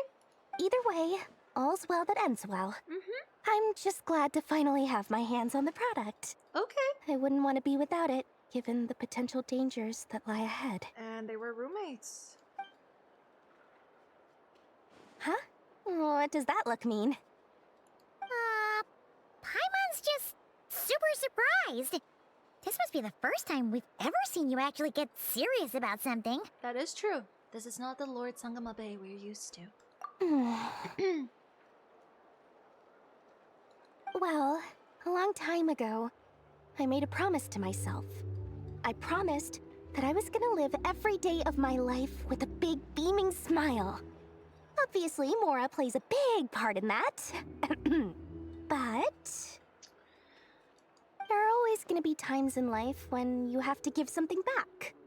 That could mean paying back a debt, returning a favor, or showing some kindness. Wow, I'm surprised she even had that in her. Alice has been a huge help to me over the years. She was the first investor I ever had. And I want my investors to know that Lord Sangamabe is the best in the business. Chat. I'm so sorry I thought about it, but like, she actually sounded really sincere here, but I could not help but think about what she probably would have sounded like in Japanese. It probably would have ruined everything. And more than that, no one knows what the future will bring. Whatever happens, I want to make sure the Dendro Archon and all of Sumeru is prepared to face whatever comes. I can't. So back to the pendant. You never intended to ask for it back, did you? Oh, that? I was just making sure Nefer and I are square. Okay. Don't be thinking it was some sort of benevolent act. I'm no saint, so don't treat me like something I'm not. She sounded serious in Japanese too? Impressive. I wonder how she sounds like as a normal person. Oh my gosh.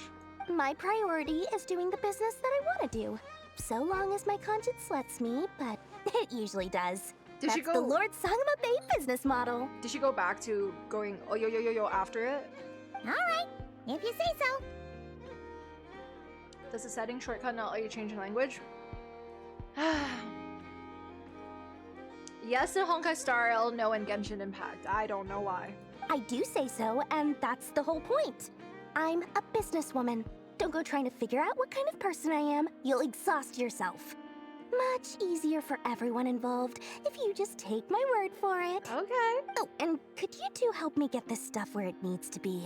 Thanks so much. You're my favorite assistants. Since when do we become her assistants?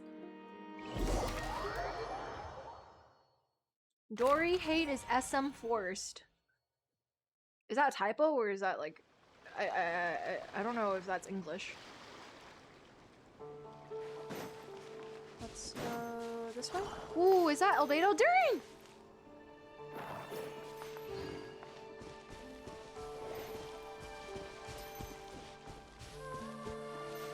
Icy pebble.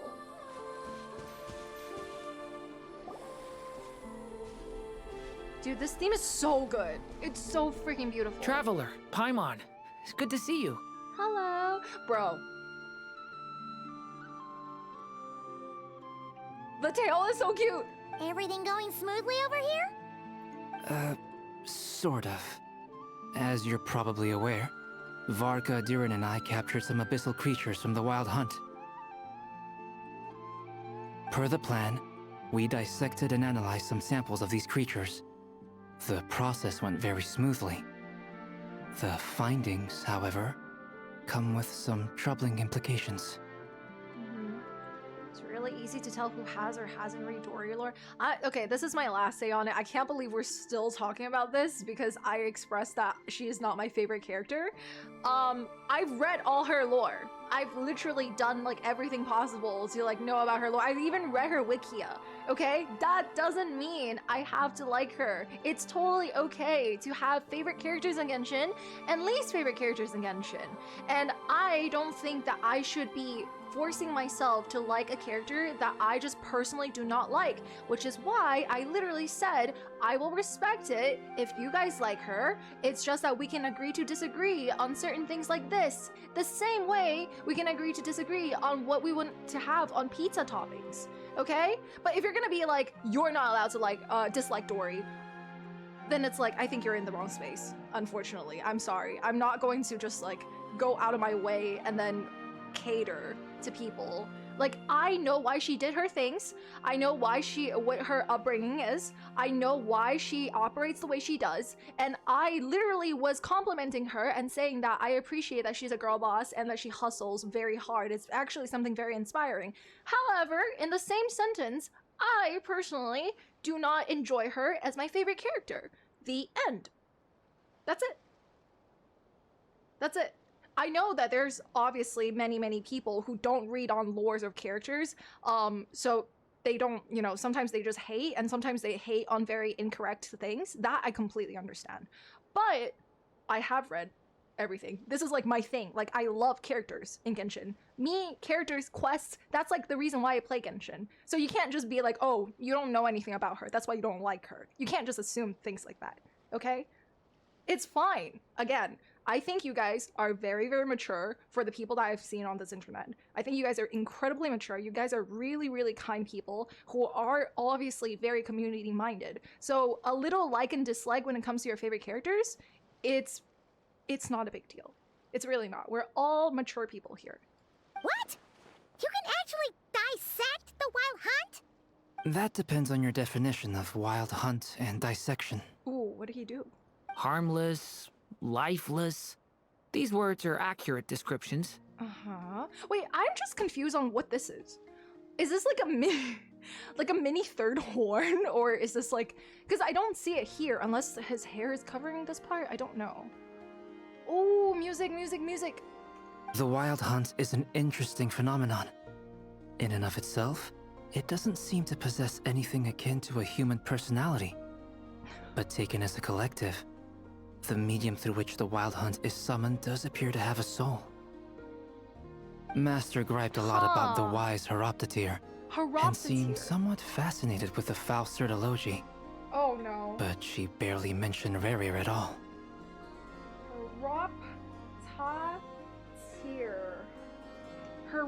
Horoptatir? Is that how you pronounce it? Horoptatir. I don't think that was because of his lower social standing, though. Anyway, it's a pity. I should like to hear her thoughts on the nature of the life form he has become today.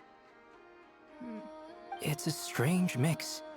The furious energy of an abyssal being channeled through a fractured physical existence. A consequence of being torn apart by an unknown power. Ugh, that sounds so freaking painful, bruh. Perhaps the only explanation for his survival in this state is that he sacrificed a degree of individuality in exchange for a continued existence. Huh?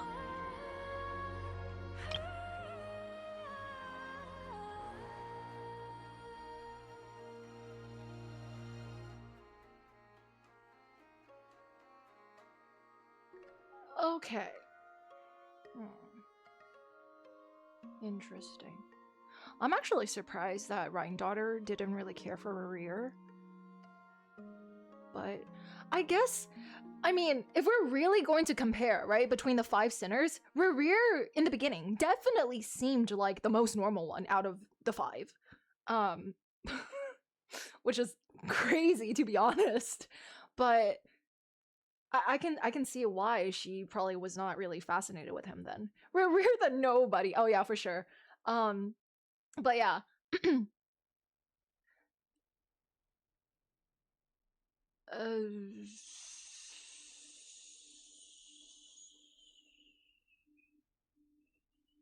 Sorry, I'm trying to make sure I don't miss anything. But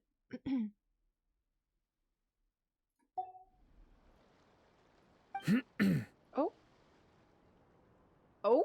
Oh, sorry. Once I get talking about interesting research, I have a tendency to go on indefinitely. I know that Durin was born 2 minutes ago, but I'm already loving this sibling dynamic. Please keep going. Back to our research findings. Essentially, they confirm my hypothesis. Rerir's corpse is completely contaminated by the abyss. Completely? And the effects are irreversible. No, oh my god, no. That means he's not gonna be playable. You could think of this as rerir in mutated form.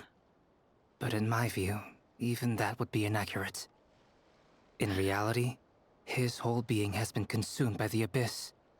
In other words, he is now nothing more than a manifestation of abyssal power. First playable abyssal figure? Maybe? I don't know. I guess the drip marketing definitely gave me a little bit of hope, but I did see the drip marketing before I played the quest, so yeah. Unfortunately, at present, we have no means of completely eradicating abyssal power. Hence, we cannot fundamentally destroy the rerir of Solnari either. Okay, that's fair. Wait, but we can purify abyssal power, right? Oh, that's terrible news. No? So, that's it? We can't defeat him? Not even if we get the power of the 3 moons? But also, why is nobody talking about how Flint has his literal heart in his lantern? Or did something happen that I missed? Because it doesn't seem like anybody addressed that. Miss Columbina's situation is a difficult one. Okay. She can never achieve wholeness when the world does not accept her presence. Yeah, that's crazy. He gave it to Nefer? He did? Really? It was used in the chest. Oh wait, you're right. It's as if her creator banished her to a place she can never be accepted. It means she spends most of her energy just on her own survival. That's so sad. Given the circumstances, It's only natural to despair. But we must see this plan through to the end. Time to kick off the backup plan. Oh, Paimon almost forgot! This is for you. Dori asked us to bring it. It's so pretty. Ah, how wonderful. Oh. Well, thank you for making the trip. Durin and I will be heading off shortly. Yeah, you guys are right. Why does he have no nose? Where is his nose? Like, I feel like it's a whiplash going from Varka's model to his. Genuinely, what the heck? I'm sorry I won't be there to protect you in person this time. Please be careful. We will. All right then. Stay safe. So they're not joining us, right? They did the research, but they're not actually joining us when it comes to the final battle. Varka has enough nose for the both of them. Oh man. That illustration was so pretty. Okay, that was definitely not Varka. Whose illustration was that? Is it Albedo's?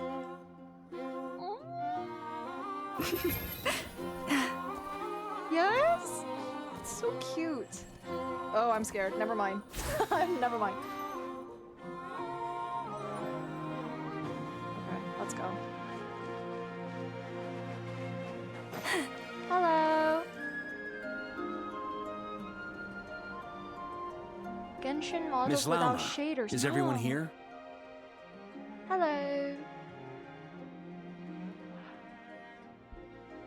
Chat between us. Am I going insane if the first thing I thought of when I saw this was Cyrene? I think I'm actually losing my mind. Yes. The fate of my flock is in your hands, Grandmaster Varka. Please keep them safe. She's so cute. My lady.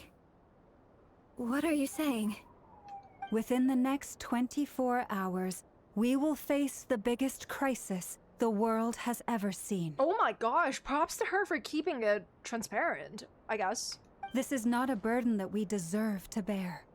But I believe that we reap what we sow in this life. Who the heck is this guy? So I intend to act. I must do what I think is right. For me, that means fighting for the future of Nodcry. This gentleman is the Grand Master of the Knights of Favonius, Varka, Knight of Boreas. In my absence, please follow his lead. Hey, everyone. Guess I should introduce myself. Well, to start with, I know my way around a battlefield.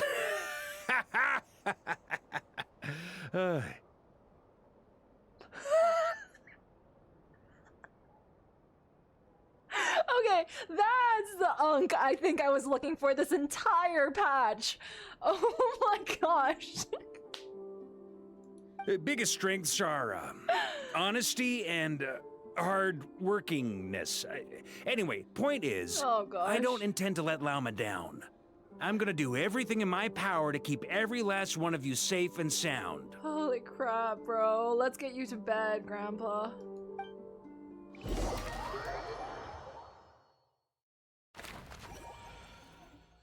He's definitely in his late 40s? You think? Wait, I really hope that when he's playable, he does worse than Baiju. And by that, I mean that when he swings, he's gonna be like, oh, my back! Like, I hope they make him do that. Imagine?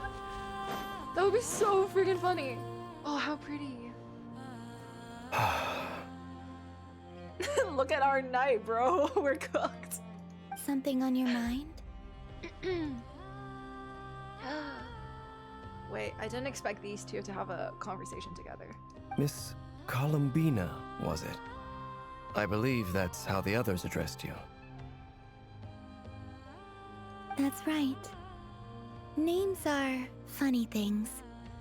Have you always been called dainsleif?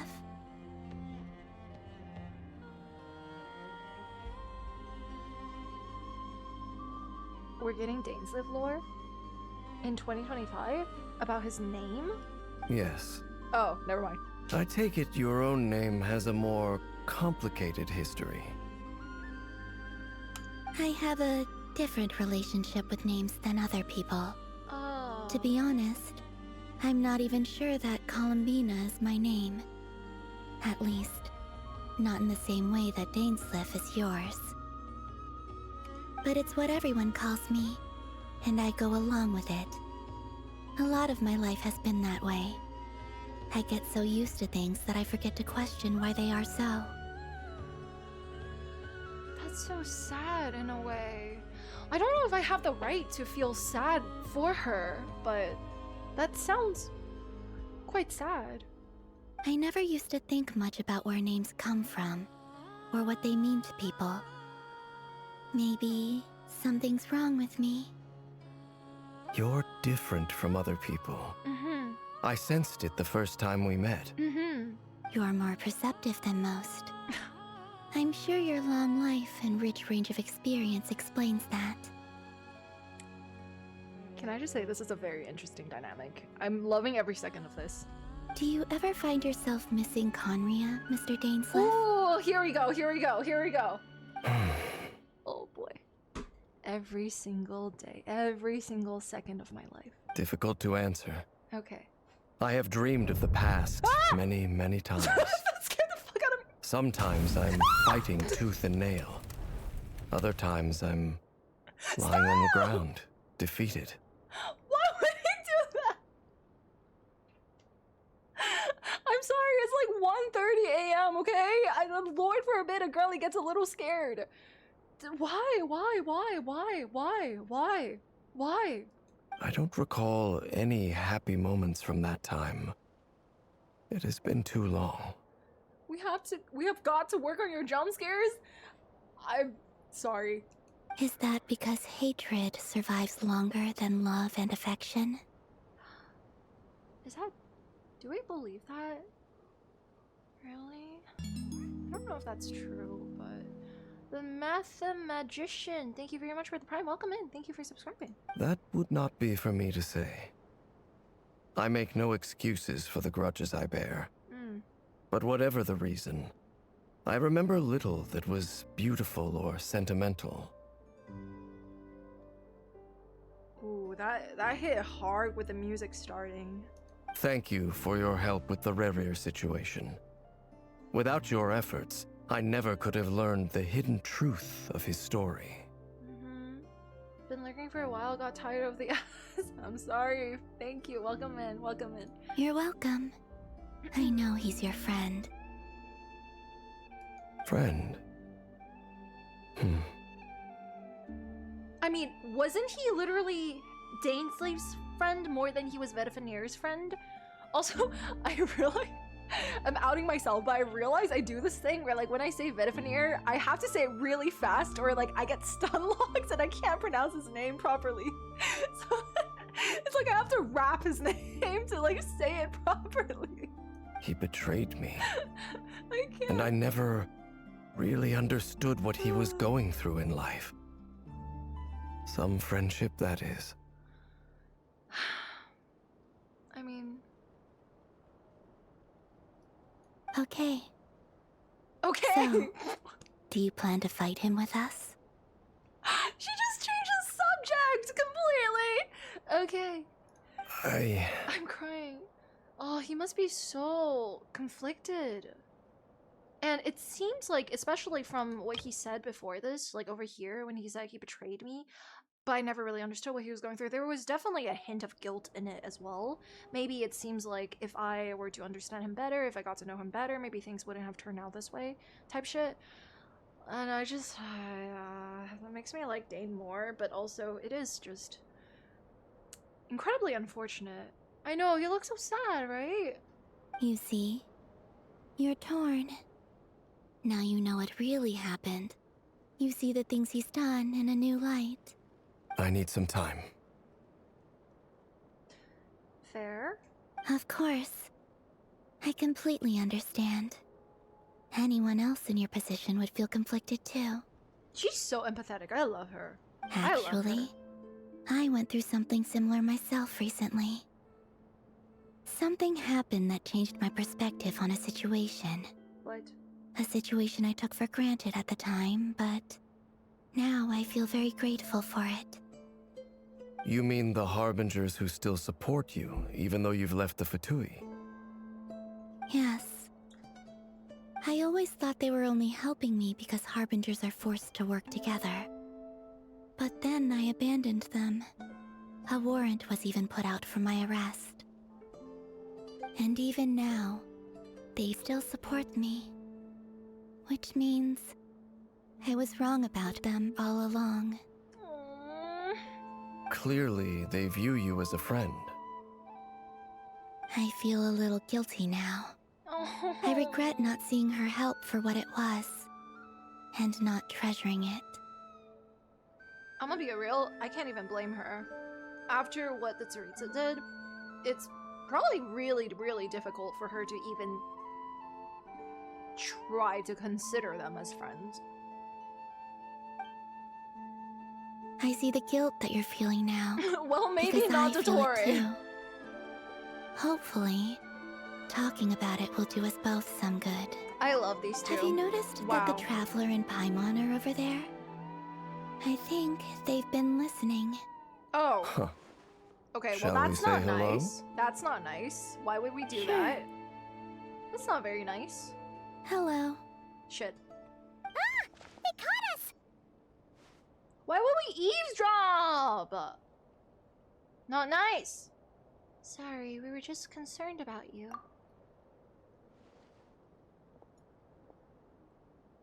I apologize for making you worry. No doubt you wish to know where I stand on the plan to take down the rerir of Solnari. Oh.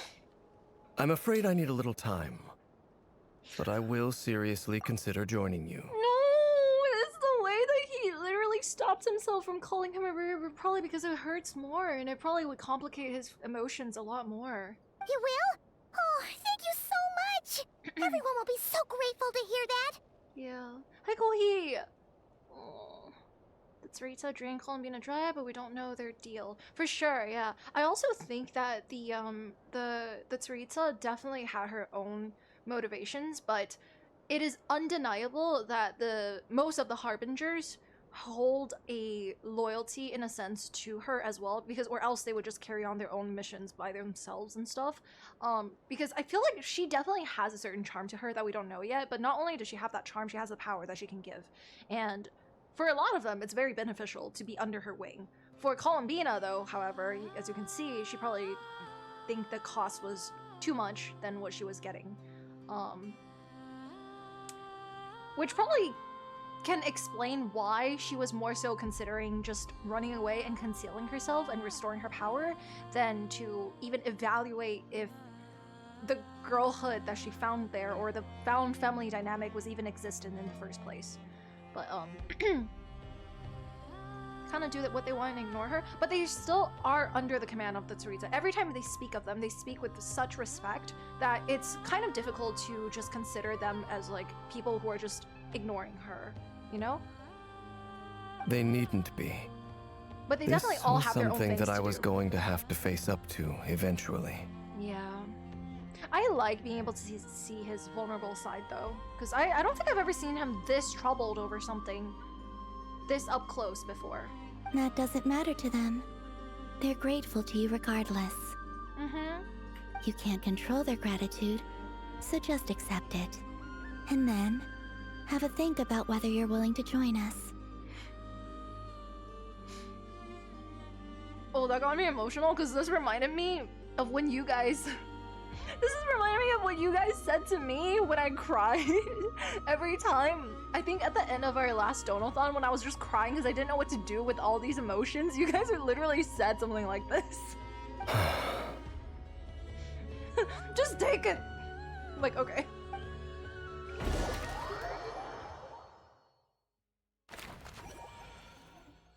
Yeah, just accept the 200-day welcome. Showtime. Oh my Let's God. go rendezvous with the others. You know the place.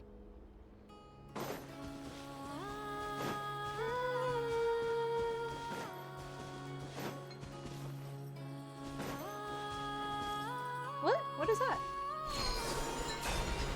Oh, okay. Okay. Hi, Ayame. Thank you for the friend welcome and thank you. Who's that? Fliz! Hi. Hello. Hello. Ah, You're earlier than I expected. Hey, Flints! Been waiting here long? Not too long. I came a little early so I'd have some time to think. Are you nervous about the battle? Quite the opposite. I'm reminiscing on my past battles. Huh? When I was awakened by the Ratniki, I had not touched a weapon in many years. I felt like the battlefield was not where I belonged. But after waging war against the Wild Hunt for so long, I came to realize something. A life of absolute peace is simply not a possibility for me. My restless flame indicates that somewhere inside of me, there is a deep yearning to root out the evil in this world. Oh, that doesn't sound like such a bad thing. I agree, that's such a noble thing to say. Well, in the past, when I was a fae whose primary concern was hibernation, it was hardly ideal. Okay. But it certainly serves me well here in the present. And I am delighted to be able to join forces with you in this endeavor. Looks like I'm not the first to arrive. Hi, Lauma. Ah, Miss Lauma. Did you sleep okay last night? I struggled to settle down at first because of the nerves. But don't worry. I got enough sleep in the end. I'll be just fine. She is so vulnerable with her fear that it makes it incredibly endearing to listen to her speak, and it also makes for a very good source of connection, I feel like. Because, I don't know, as someone who's like, you know, very, very high up in the social status, at least with the frostmoon scions, it really is a charming thing. As someone who is so, you know, like so respected by so many people, she still is willing to share her own vulnerabilities so easily, which I think is such a cool thing to do. And it's a very difficult thing for a lot of people to do. So the fact that she's able to open her heart like that really says a lot about her character. But anyways, thanks for everything. Please, I'm just doing my part. Nefer! Over here! And dear ring?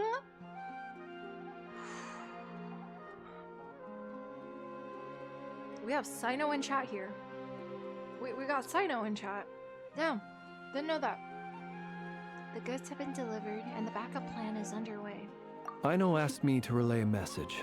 She said nefer will be on high alert and keep a close watch over all secondary districts where defense is required, providing support as necessary. Nice! Meanwhile, Ino herself will provide range support to us directly, using her latest invention. Excellent. My thanks to all involved. Holy crap, I'm scared, I'm scared. The chess set's looking a little unstable. Oh shit, this music. Is Varka not joining us? I know he's kind of like shielding the frostmoon scions, but like I thought he was gonna join us on the front lines. I guess not, huh? Is he too old to join us? Alright. Chat, are we ready? Let's go. It won't hold him much longer. We should be prepared to engage at a moment's notice. No sense sitting around waiting. Let's make the first move while we still have the option. Period. Let's go. I agree. Paimon, find a safe hiding place. His kids are not designed. Okay. Alright. Got it! Be careful, traveler! Alright. Let's go. I will. Oh boy, I'm scared. Everyone, take your positions as soon as the battle starts. Every ounce of strength we have in our bones, let us bring to this fight. Ready? I can't believe we're actually fighting him. Yeah, let's go. Let's go. Oh, okay. I've seen all your futile ploys before. You Hello. have become the authors of your own demise. No. I wouldn't be so sure about that. Yeah, we're a team of all 5 stars. You are merely a moment of sport before I tear down the moon. He's so tall. Oh, what the? What? Wait. That was an illustration as a loading screen? I've never seen that before. Wait, that's so freaking sick. What? Give me 1 second, chat. Hold on. Let me make sure everything is set because I have. Sorry, audio's good. Everything's. Let me know if is the audio level okay? Can you guys hear it properly or is it too loud? Because I feel like it's a little loud for me, but I'm not sure.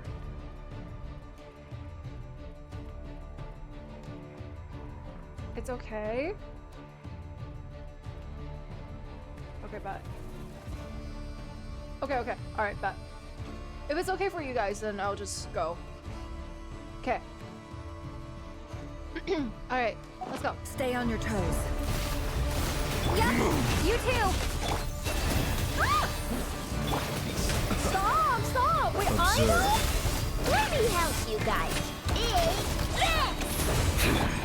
Moonlight betrayed you. Receive my blessing. It all adds up. It all falls into place. Time to come clean. Can't hide the... Seek within. Pathetic! How unfortunate. You poor lost lamb. By the frostmoon of... Observe. Close your eyes. To dust, you child! Be silent. It's so weird! I'm not used to clicking 5! Close your eyes. Oh, wait, I know! Okay. Fear the dark. I can only, No more I guess I lies. can't really control It all Idol, adds up. actually. That's interesting.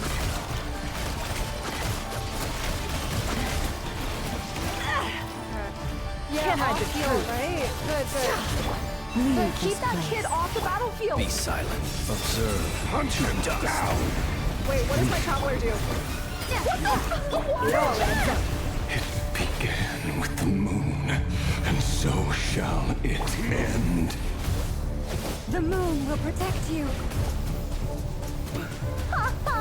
Water jet! I can't! I can't! Wait, I'm so confused. Illuminate. T. Okay. What the frick? What? I'm so confused. Be silent. What does that do? Okay. I don't get it. I don't get it. I don't get it. I don't get it. Where am I going? Where am I supposed to go? Oh my god! Hi. Bye?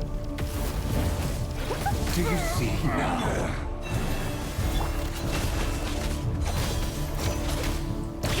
Vedrfolnir, when will it be as you foretold? Oh my goodness. He is waiting on something.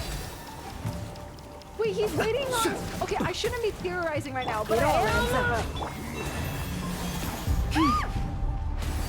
Where? This way? Yeah. This way? This way? Yeah. This way? This way? Oh, there he is. Close your eyes. Be silent. Observe. Wait, what the fuck? I'm No more literally- lies. Can't hide the truth. Spirit is not welcome here. This is so difficult. Dude, who would have thought his freaking boss battle was just hide and seek? Like, what is this? What is this? I've never done this!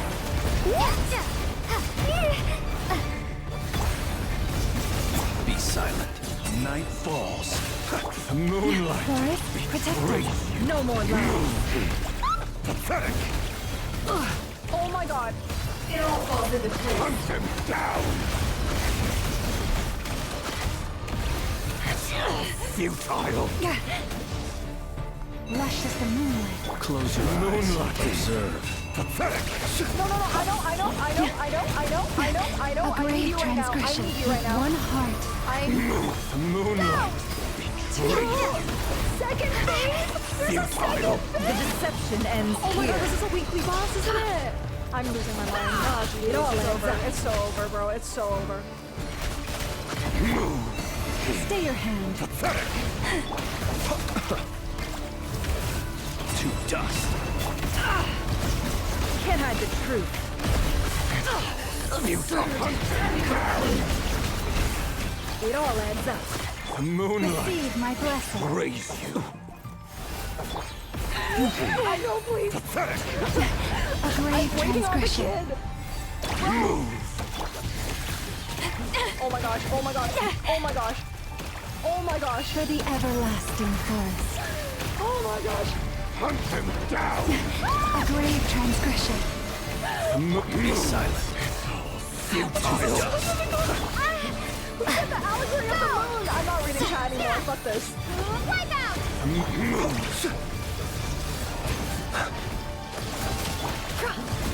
Seek within. Can't hide the truth. Your little game of heroics is over. No, it's not. No, it's Who wants not. to Get go your ass. first? Bro, stop! Oh my god. Get out of my sight! No! We've been separated. You okay? Never! Never!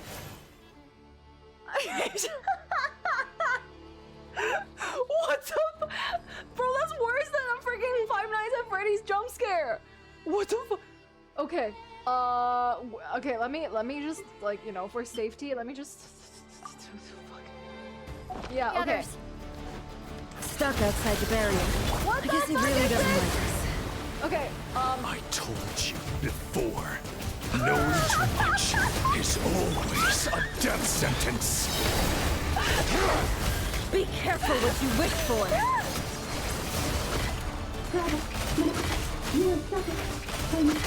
No, I'm not! Can you hear me? Silence. Can we heal? As the MC? Wait, it looks like we can heal a little bit. Remember my most important task. Which is? Just stalling him. Oh. If I can stall him for long enough, the moment will Yeah, come. I got you, girl. I got you. Girl, I got you. Girl, I got you. Let's start running. Let's go.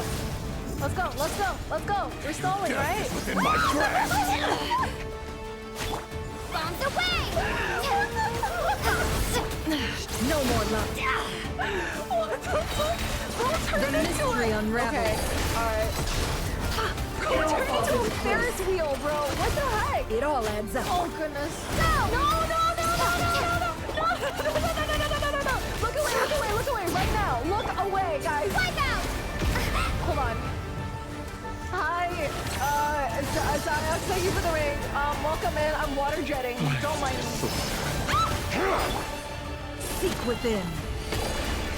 Can't Hi, hide the welcome, truth. welcome, welcome, welcome, welcome, welcome, welcome. This is spoiler. Run. Don't lie. Hide. Yeah. Water jet! Yeah. Bombs away! Oh my gosh. Destroyed. No more. Welcome to stream. Hi everybody. Welcome in. Thank you for the raid. No, stop! I'm doing Kubaki! Girlie, does it look like I can run right now? Oh wait, I can do it. Oh wait, I'm fine. No! No! Okay, I'm fine. Wait, where's the other one? Where's the third one? Oh, I've got this. Yeah, we got it, we got it. We're fine. We're fine, we're fine. We're literally fine. We're fine, we're fine, we're fine. Anyways, I hope you had a good stream. Hi, welcome in. If you're... Oh wait, we're fine. The shield's broken. Within I my can't... grasp. Don't, if you're gonna hear hi, welcome, please look away. How unfortunate. Hi, No more Glittr, lies. nice to meet you guys. Sometimes I illustrate, sometimes I cosplay, and sometimes I am the biggest skillless Genshin Impact has ever seen The in a mystery player. unravels.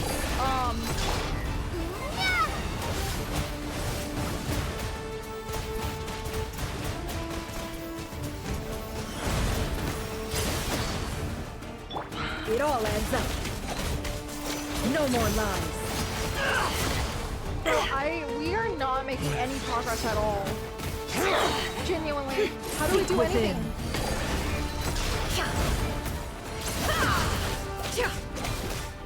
Can't hide the truth.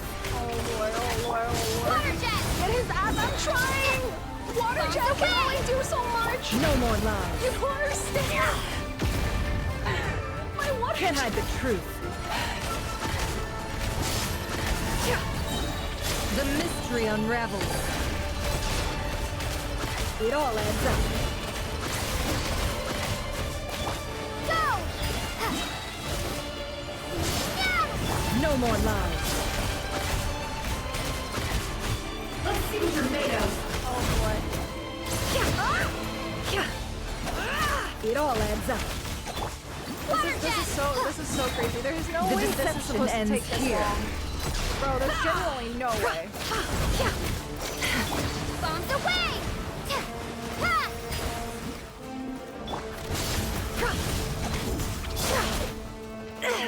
Can't hide the truth. I don't know why we're not dealing any damage on him. This fight was so annoying. Oh, I'm so glad that it's not my skill issue, actually. Okay, last one. There we go. Curses. There's no other way.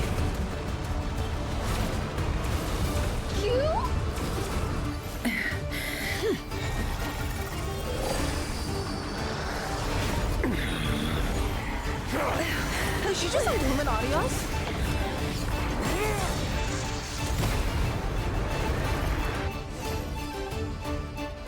The only way to defeat Rerir is to borrow his own power. Are we Uno reversing on him? What are we doing? That means Columbina will have to disappear while you two bear the brunt of his attacks. Okay. You have to hold on. Find a way to keep him focused on killing the two of you. Okay. And then?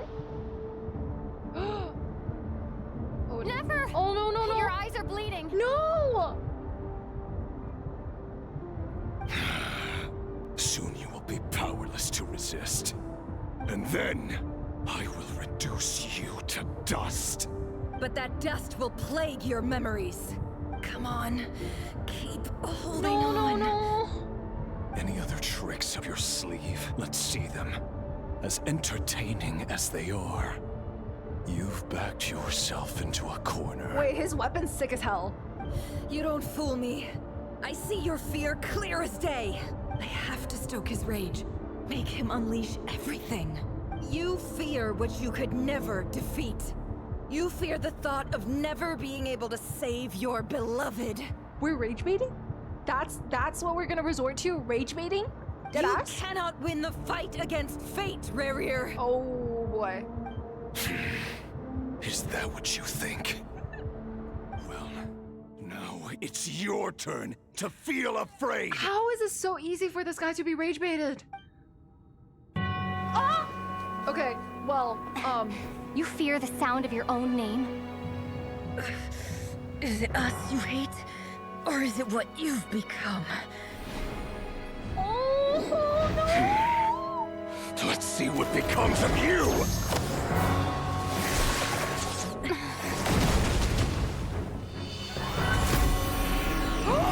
Is that? Wait, is that albedo? No.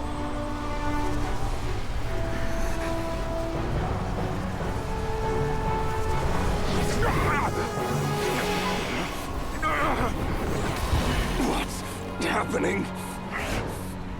That power. I've seen it before.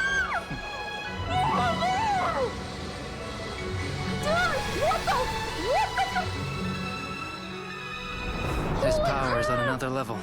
We'll need to use an alchemical array to convert his power into a usable form. Let him do all this and not give him a Quickly model channel it into upgrade. Columbina, rendering her powerful enough to compete with him. New model!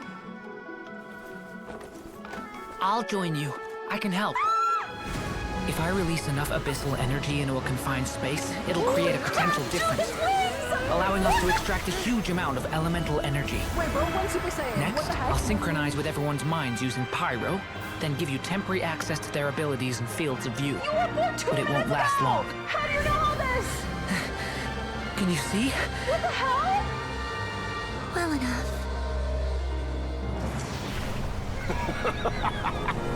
So, we have a student of Gold Rhine-Daughter in our midst. How about that? Oh my god, no, never! I'm so scared for her! Don't!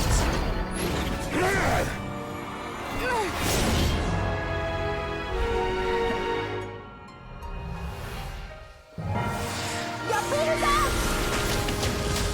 Oh my god, oh my god, oh my god, oh my god. Oh my god. How is he blocking everything?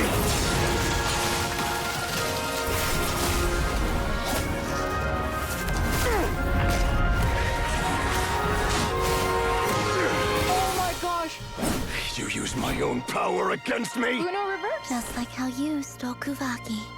Look familiar. Oh my gosh. I've never seen her furrow her brows before. That's crazy. Oh my gosh. Yes, girl, charge up magical attack. Let's go.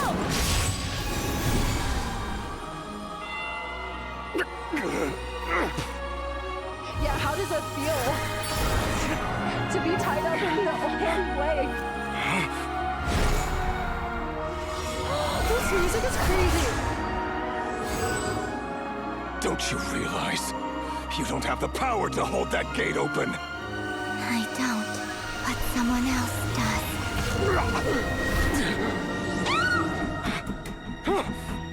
Goodbye, rerir.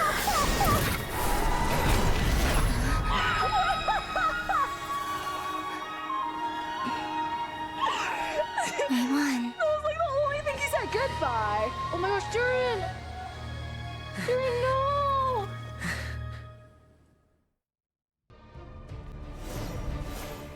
Wait, that was so freaking cool. Oh my gosh, I just know I spoiled like half of you guys from the raid. I'm so sorry. Welcome in. Hi. Hi, guys. Hi,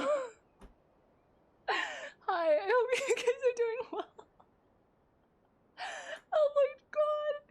All right, I'm sorry if that was your first impression of me. Listen, I love my husband, albedo, and I think he deserves so much more than what his current hairline is giving him. Anyways, let's continue. Nefer, how are your eyes? They're fine.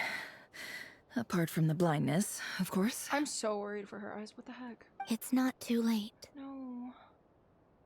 Let me handle it. Dude, can I be honest? Maybe it's because we played Sariel for like 9 days straight, but like having an actual like cutscene that is like actually like 2 to 3 minutes long was so cool. That was so cool. And then not have the screen break into glass and shatter, and then for me to go into another boss battle is great. Wait, what is that? Wait, what is that? Did she use her own blood?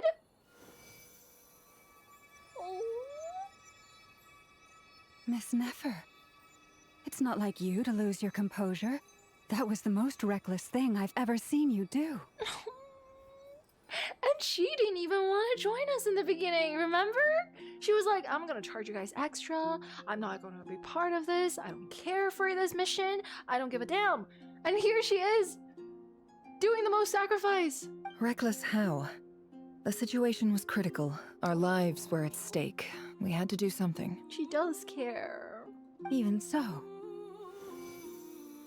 Yeah. Okay. I guess you're right. Under the circumstances, it was a wise decision. You traded your eyes for an incredible victory. Girl, don't tell me she actually lost her eyes for real. I will cry. I will cry. But, anyways, I hope you guys are doing well. Hello, thank you for the raid. I hope someone banned him because I don't think he's done the quest yet. But, I hope you guys are doing good. Thank you for joining today. And again, we're doing Act 4 of the Archon quest, if you were wondering what we're doing. So if this is spoilers for you, feel free to dip. I'm Glittr. Sometimes I draw, sometimes I cosplay, sometimes I scream over cutscenes in Genshin Impact, and recently in Honkai Star Rail. And today is our 10th day, I think, of consecutively streaming every single day. And my last stream, actually, for a while, like a while. So yeah, hope you guys are doing good. I just want to say before we kind of proceed, please make sure to read the chat rules if possible. We operate kind of differently from like streamers and stuff. Like I feel like every streamer has like different rules in their own stream chats. So make sure to brief on that, and yeah, feel free to stay and make yourselves comfortable. I personally, if you're wondering, I guess, I like to analyze a lot of the interactions and characters and visuals of quests, so if that's what you're into, feel free to stay. In business terms, I suppose that's a huge return on investment. I'd be hard-pressed to argue otherwise. Still, I don't like this outcome, and I don't want you to lose your sight for good. People suffer when they make sacrifices they shouldn't have to make, whether that means faith, strength, or in this case, your ability to even see. Yeah. I had hoped you could win without sacrificing so much as a single hair on your head. Aww. She really cares for her. Thank you. Really. All done. Don't try and open your eyes just yet. We'll see how you're doing in a couple of days. Until then, please follow your recovery plan to the letter. I think it's really funny how Llama is talking about fixing her eyes when Columbina is literally right there. I wonder if she would ever be willing to open her eyes one day, and then it would be like the coolest things ever. I'll send full details through Yehuda. For now, just get yourself home, relax, and rest. Yeah, sleep up. My dear friends, we have fought bravely and achieved a spectacular victory. A dark cloud has been lifted from the skies of Nodcry. All in this land will be grateful for what you have done. The moon will remember this day. Thank you both. Columbina opens her eyes versus the heavenly principles. Dude, that would be so freaking cool. My theory before all of this was actually that this was like before Nodcry even launched, right? My theory was actually that she was one of the moon sisters, like one of the 3 moon sisters, and in both of her eyes, she had 1 moon in each of her eye. So like, if she opened her eyes, it would be like 2 moons like hidden. I thought that would be a really cool thing, but this isn't exactly how it's going, so. Oh, how pretty! Yehuda shows up and helps Nefer. Oh, and you, of course, have Paimon to escort you back. Ghost Rider moment, not again.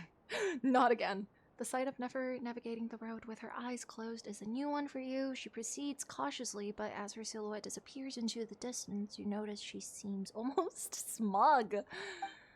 There's something I want to let you know. Yes, Queen? What's up? What is it? When Durin connected everyone's minds so I could access their powers, I also felt everything they felt. Uh-huh. And since Nefer's eyes were injured, my eyes are hurting now too.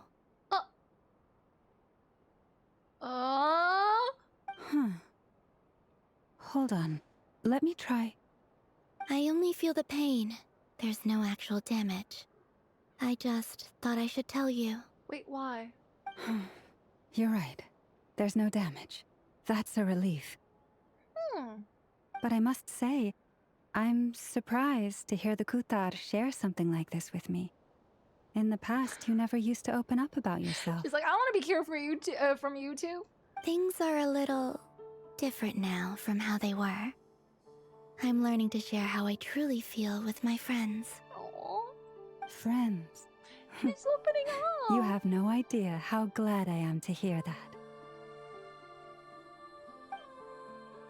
You can't help but break into a smile at the word friends as a warm and fuzzy feeling fills your chest. Me when someone adds me back on Discord. One by one, your fellow teammates report in to inform you that everything is under control. At Llama's insistence, you lie down. You fought on the front lines again, rerir, and now you need rest. ... But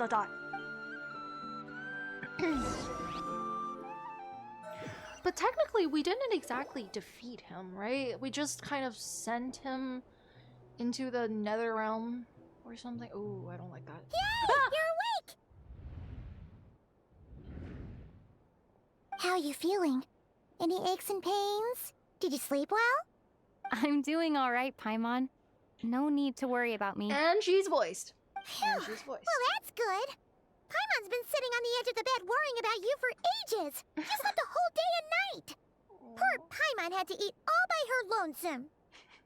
Glad to hear you didn't starve. How was the food? Well, it wasn't the same without you there to share it. Honestly, Paimon just can't relax when you're not your usual self. She couldn't enjoy the food and settle down to sleep. That is so much. You guys aren't able to see. That is so much bread. So much bread.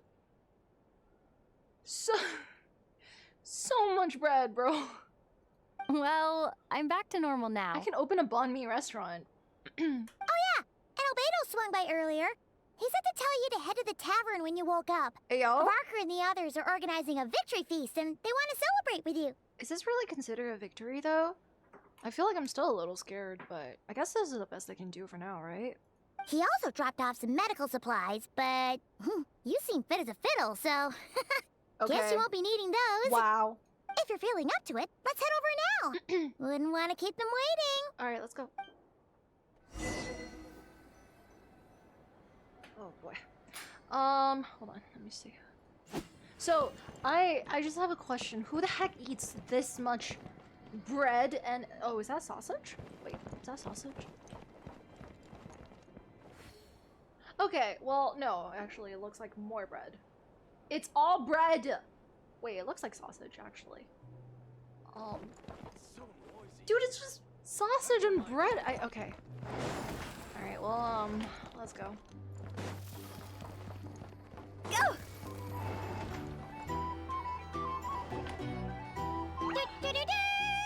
We're here! Ladies, could you just like move aside a little bit? Like I wanna sit here. Yeah, no, thank you.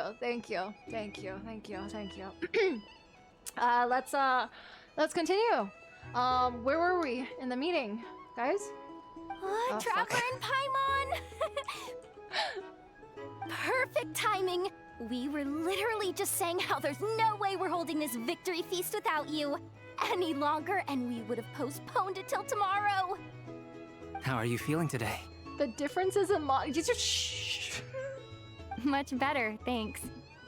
Don't worry about me. Don't hit me where it hurts, okay? Relieved to hear it. If that changes, just let me know. Fuck, Happy to check you over at any time. No, I can't unsee it.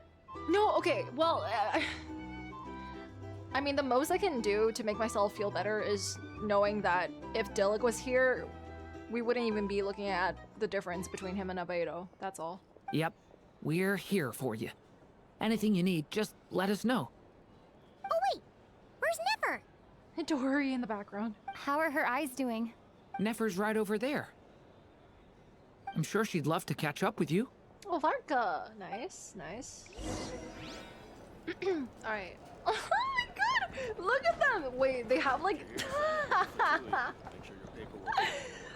I feel like they have... the height of Varka if all three are, like, combined.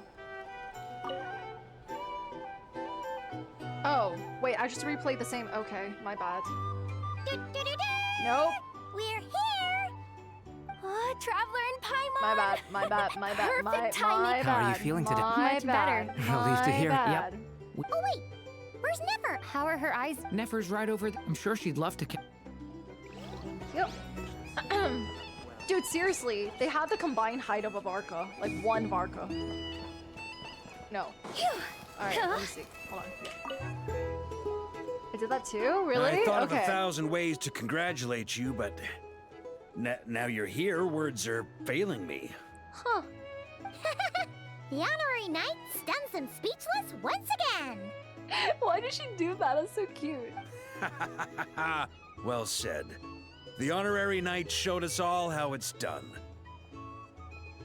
The other knights told me that Mondstadt was the first stop on your journey. Yeah. All of us are truly delighted to count you as our friend. Well, technically, we didn't really expect Mondstadt to be the first place. It was just that I accidentally walked in on Venti, trying to care for Dwalin, and just did not stop spying. And then I triggered an entire world quest by doing that, and then basically the Archon quest, and basically I got my ass dragged to Mondstadt, and that's how it began. But yeah, no, it was our first stop for sure. I'd like to thank you for supporting the Knights of Favonius, and also for helping us save Nodcry. Don't mention it, Grandmaster. Nonsense! Of course I'm gonna mention it. This is more than just business. It's a relationship. Oh. And there can be no relationship without showing gratitude where it's due. Okay. I mean, okay, if you wanted to. Like, it's okay. Anyways, Nice. Ah! Sorry. I see you've I forgot. recovered. I didn't realize he's still here. Hi. You bet. Snoozed her way to a full recovery. I am doing much better. Thanks for checking on me. Glad to hear it. Dude, he actually looks so happy. I've never seen him smile this much for this long. A healthy body is paramount. Nothing else in life is possible without it. So take it slow. This coming you can't from afford you? an injury. This coming from you is crazy, but I shall take it. I'm so grateful that you decided to help us in the end. Paimon too! You really saved the day when you swooped in to open that gateway! Yeah! Also, who the heck? This looks like a Pokemon trainer. I came to accept that although Rerir was my friend in the past, here and now, he was an enemy that must be defeated. That's true. He always shows up when it matters, honestly. I respect him for that. Though I will never fully understand what happened between us, I could not let this crisis deepen any further. Aww. We fought a very necessary battle, and you played your part admirably. Thank you. I know it was hard, but you'll get through this. Yeah! And if you ever need to talk, just remember, we're always here. Mm-hmm. I'll do that. Aww. He took down a sinner. He's having a great day. I still really, really want to know more about what the heck is going on in that space, but yeah. Dain's body is only healthy because his brother gave him a magic ring, and now he wants to kill said brother. Well, you know, let a man have some traumatic backstory. It makes them hotter. My opinion. So Columbina wouldn't be here, right? Yeah, makes sense. Oh, hi. Wait. Wait, actually, let me pull up Dillik while we're here. Sorry, no offense. Oh my gosh, I feel so bad, but I'm gonna do it anyway.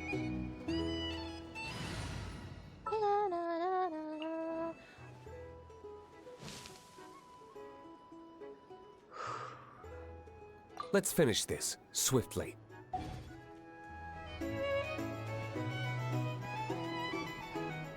Boy, look this way. Okay.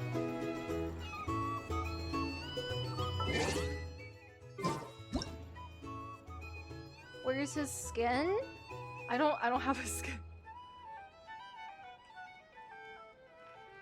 I have no respect for this man. No, I'm kidding, I do. He was my first 5-star. I got him like probably at like 89 pulls or something. It was really bad. I should have just made a new account, honestly. But can you look over here, bro? Oh my god. Hold on. I'm trying to make this as artistic as I You should possibly really can. bring the Knights of Favonius with you next time. Brother, you're standing next to one! But okay.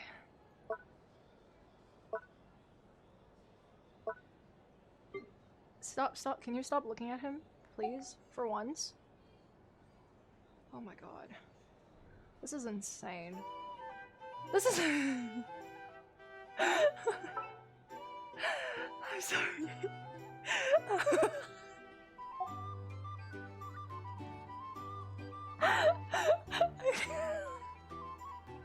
It's not about his build. It's the face, bro. It's the face. I don't know what is happening with the face. Oh my goodness. I'm sorry. It's just so funny. Why?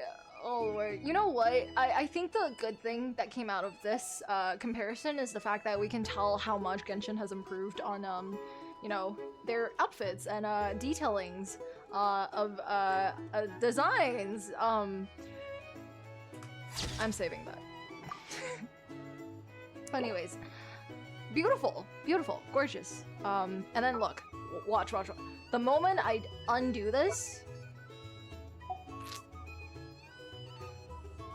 like, boy, can you?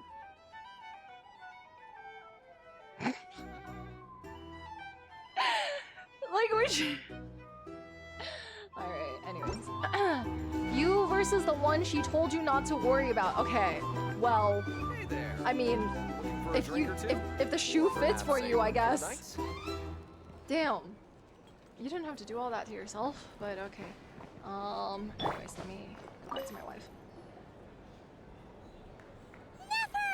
Nefer! Oh, she seems okay now. Traveler, Paimon, are you recovering well? Hi. Much better thanks to a good rest. You're looking well too. Turns out that moon chanter has some real talent after all. My eyes were mostly recovered after just a couple days rest. I can actually open them again now. Why'd you all of a sudden start calling her a moon chanter instead of just her name? Yeah, but you gotta be careful. Lauma says not to strain your eyes while they're still healing. Yehoda's so cute. Yes, thank you. I'm well aware. Yehoda, could I borrow you for a moment? I could do with an extra pair of hands. When your friend wants to steal your little employee. Oh, sure. Coming. Did you hear that? I gotta go help Lauma for a second. You guys chat among yourselves. I'll grab us some drinks on the way back. Paimon, you still like them sweet? That's so cute. Sonya did such a good job. You bet. Make it extra sweet, because Paimon's earned it. Sure thing. Oh yeah, she didn't call her Lamado. Wait, that's so cool. That oh my gosh, character development, I guess. What's on your mind? The rerir of Solnari. Kind of a snake, don't you think? Oh, for sure. Well, I mean, More of a wolf in my mind? No, definitely a snake. Oh. A poisonous one who spewed his venomous hatred everywhere. Anyone who seeks revenge out of hatred for other people has become a snake. That's something my dad used to say. I mean, that is very interesting considering the fact that we saw vedrfolnir in a snake, I guess, as a snake chess piece. Maybe that's why Dain wants to take him out. What is this guy doing?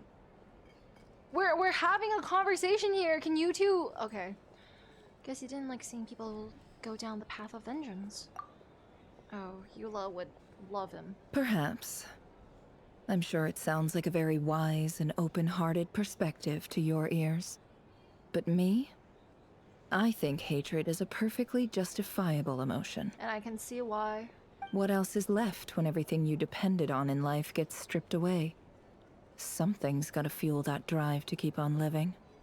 When I look at your life, I see a lot of things that you can depend on. If you're worried about me, you can nip that in the bud. Huh? I'm not someone who gets stuck in the past. Technari? It's just... I suddenly feel like I was wrong to call my father a liar. He was just a fool. Oh, that's why worse. the akademiya turned their back on him. And why the other tribes ganged up on him. Oh. Oh, father. How much better things could have been if you were a skilled liar. But his heart was so pure. So nice. Look at the Ibis King. Thoth is a fiendishly cunning liar. And yet, strangely, he feels more like a father to me than my real dad ever was.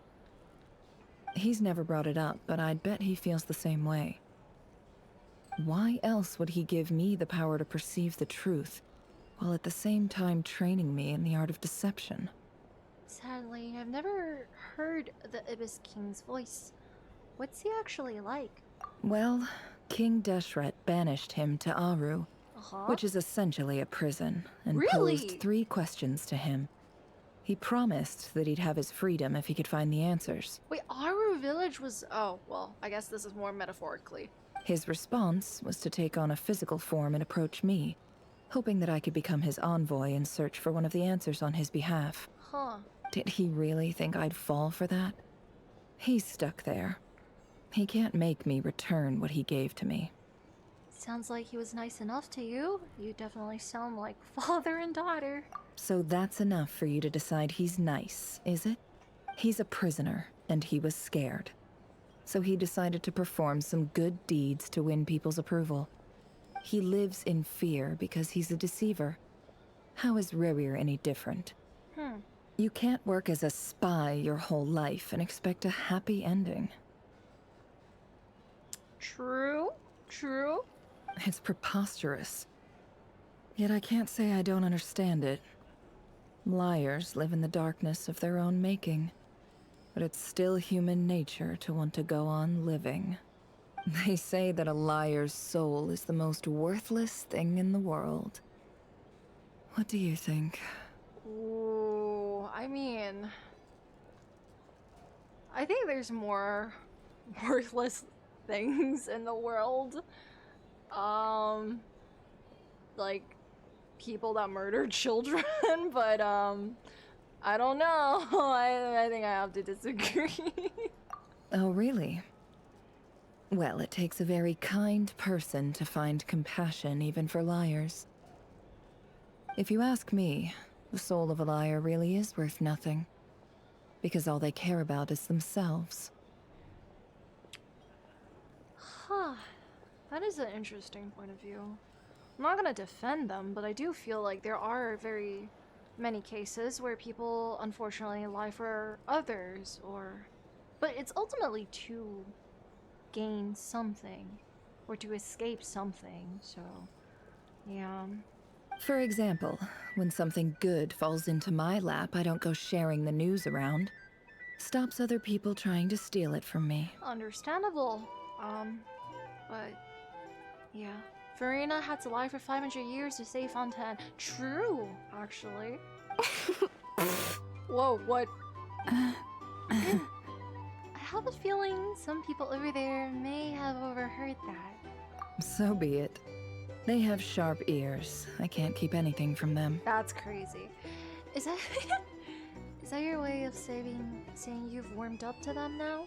Oh, is that what it looks like? Well, it looks like almost everybody in this group has kind of opened up to one another now, so What it looks like is you're starting to see us as your friends. Oh my gosh. Well, you all know my past now.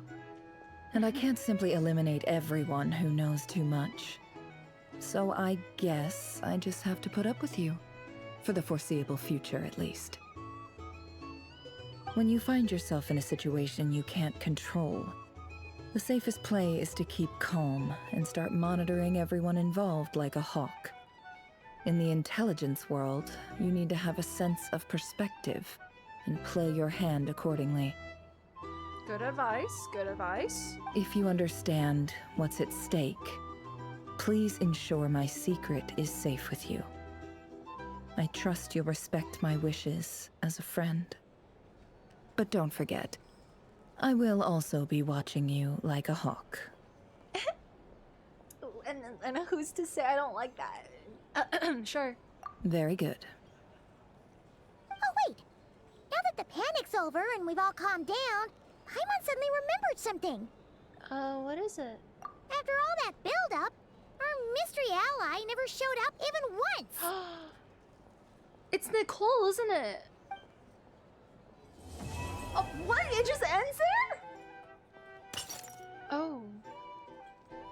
Huh? Oh. Am I imagining things? No, you're not. Who is that? So, that close colleague who stayed behind with you? What's he been up to recently? Don't know, don't care. I get more normal human interaction from hanging out with Bosco 2 than him.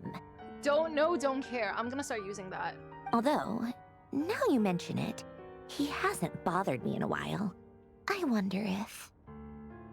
If he's disappeared without a trace, it's the biggest gift he ever gave to the world. Help! But I somehow doubt that's what's going on. That's a crazy sentence, bro. He won't lie low forever. So we'd better stay on guard.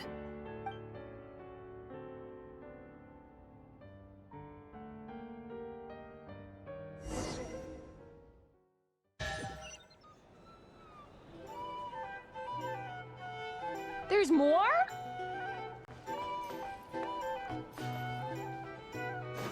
I'll take it. Hello. Oh, you swapped with Yehoda.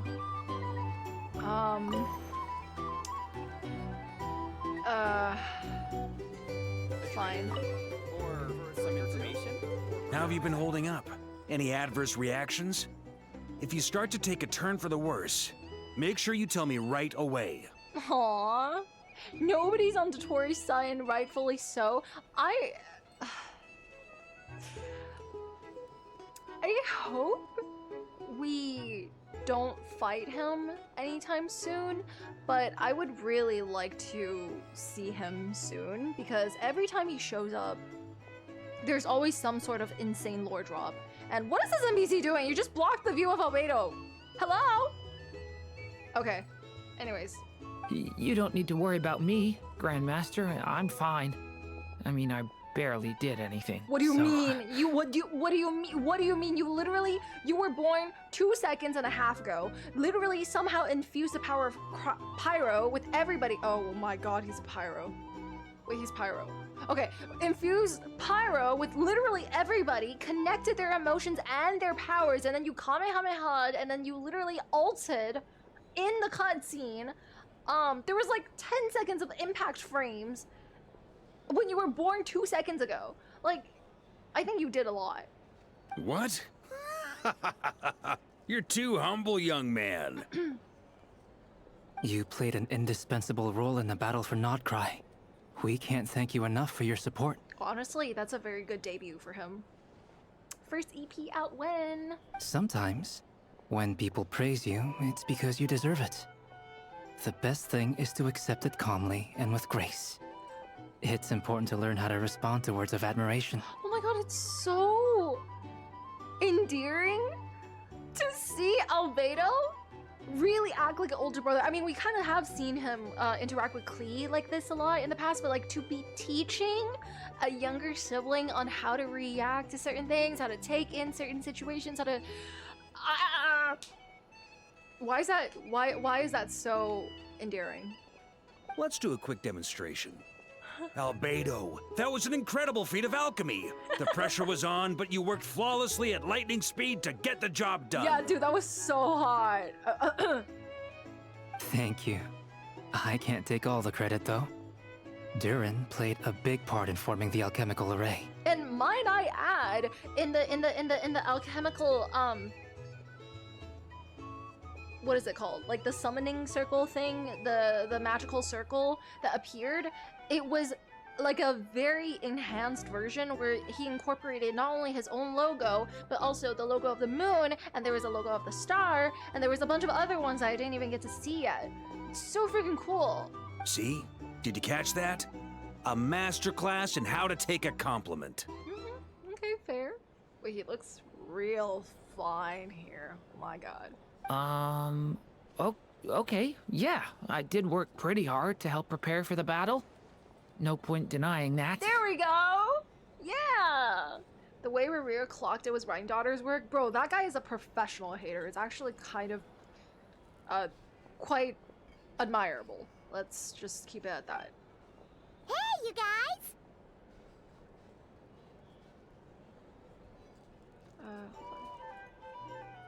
Seriously, great work, everyone. You all outdid yourselves. Hey, look who's bounced back. Looking good, traveler. Yeah! Seems like you've recovered.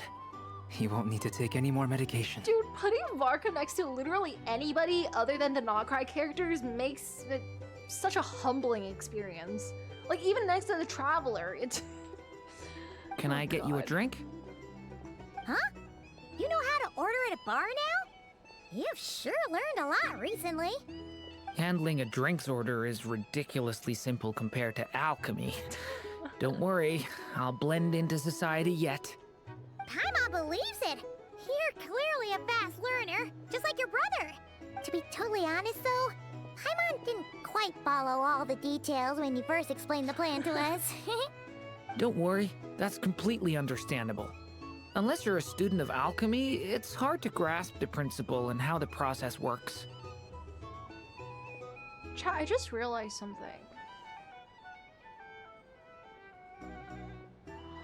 There's a possibility No, I don't think he would do that. I was going to say there's a possibility that the secret ally might actually be Wanderer, but I was like, I don't think he would be leaving out books as, you know, hints. But we did see him in the Not Cry trailer. So unless, ooh, maybe Alice, but no, Alice is coming through Dori. So, you know, I don't know. She's in the kitchen again. Okay, sorry. To put it in the simplest terms, we saw how our enemy stole the power of Kuvaki. And that gave us the idea of stealing his power to turn it against him. That is so crazy. We haven't seen Alice, Nicole, or Wonder, and they were in the video. Exactly. When facing an enemy you have no hope of defeating, it's best not to engage them in battle. So, instead of looking for a way to overpower him, we decided to help Columbina get strong enough to at least stand up to him in a fight. Bro, what in the villain ass, planning ass, master strategist ass? What the heck is this frame? For this to work, we had to analyze his modes of attack, confirm who his main target was, and make sure that he wouldn't go beyond the range of the alchemical array. For added security, we prepared a total of 4 arrays. But to mitigate the impact of the battle, we identified one location in particular as the ideal spot, which is where the confrontation took place. The alchemical array absorbed his abyssal power. Then Durin processed it to render it usable by Columbina. Wait, this is crazy. That power enabled her to do what would otherwise have been nigh on impossible. This is actually really cool that there are so many people here to help us. Didn't really expect a lot of Mondstadters to be here, but... What surprised me was that Dainsleif actually agreed to join us. Given his history with Rerir, he had every right to sit this one out. But we're extremely grateful for the decision he made. Confronting a former friend in battle, that can't have been easy. It must have been a painful choice to make. But I'm sure that making a decision was far better for him than staying in limbo. That is true, that is true. Indecisiveness is the killer of joy, or as some may say. Absolutely. He was torn between 2 paths, but in the end, he made his choice and stuck to it resolutely. Anyway, however you cut it, everyone gave a stellar performance. And now, it's time to kick back and celebrate. Slay! Okay, let's go to the other one. Woo! Woo! Woo! Oh my gosh! Oh wait, it's just her. Wait, where's Lelma? Can't live life without a little spice. Ah. This guy just wants an excuse to drink Lord Sangamabe. How lovely to see you. Watch her ask about the emblem. I must thank you for the device you provided. Yeah. It was an enormous help. Would I be right in thinking that it was developed by the Akademiya? Girl, my boy Kabe. Why come and ask me when you clearly know already? I mostly came to thank you. That's more like it. A little gratitude goes a long way with Lord Sangamabe. Play your cards right, and you might even stand a chance of becoming my long-term supplier.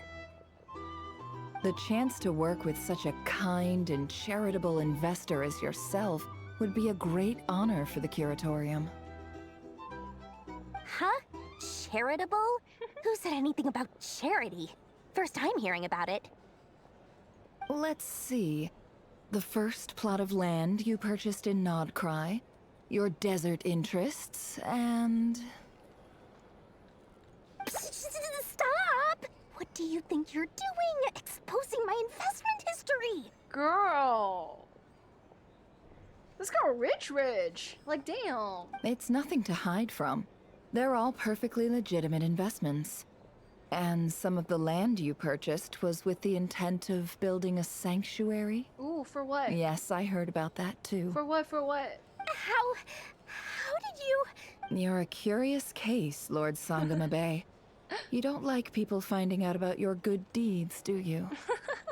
But I'm afraid no matter how hard you try to keep things under wraps, Where there's a will, there's a way. You know, honestly, even though she hurt her eyes, I think it's one of my favorite features of her.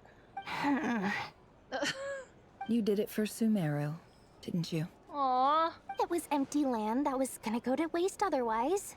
I figured if I built something there, it might at least get some use in an emergency. Disasters are capricious things. They strike without any warning. I've lost family to a disaster before. Yeah, and I don't want to lose any friends or business partners if I can help it. My elder sister used to dream of finding a sanctuary. Somewhere with plenty of food, water, and medicine. Where everyone could live happy lives. Yeah, I guess I can definitely see how they can bond over things. It was something I looked into, but after discussing things with the Dendro Archon, I decided on a more effective strategy. The tech people handled the tech, and Moneybags provided the Mora. It just made the most sense. It's a pity that so few people know the truth about you.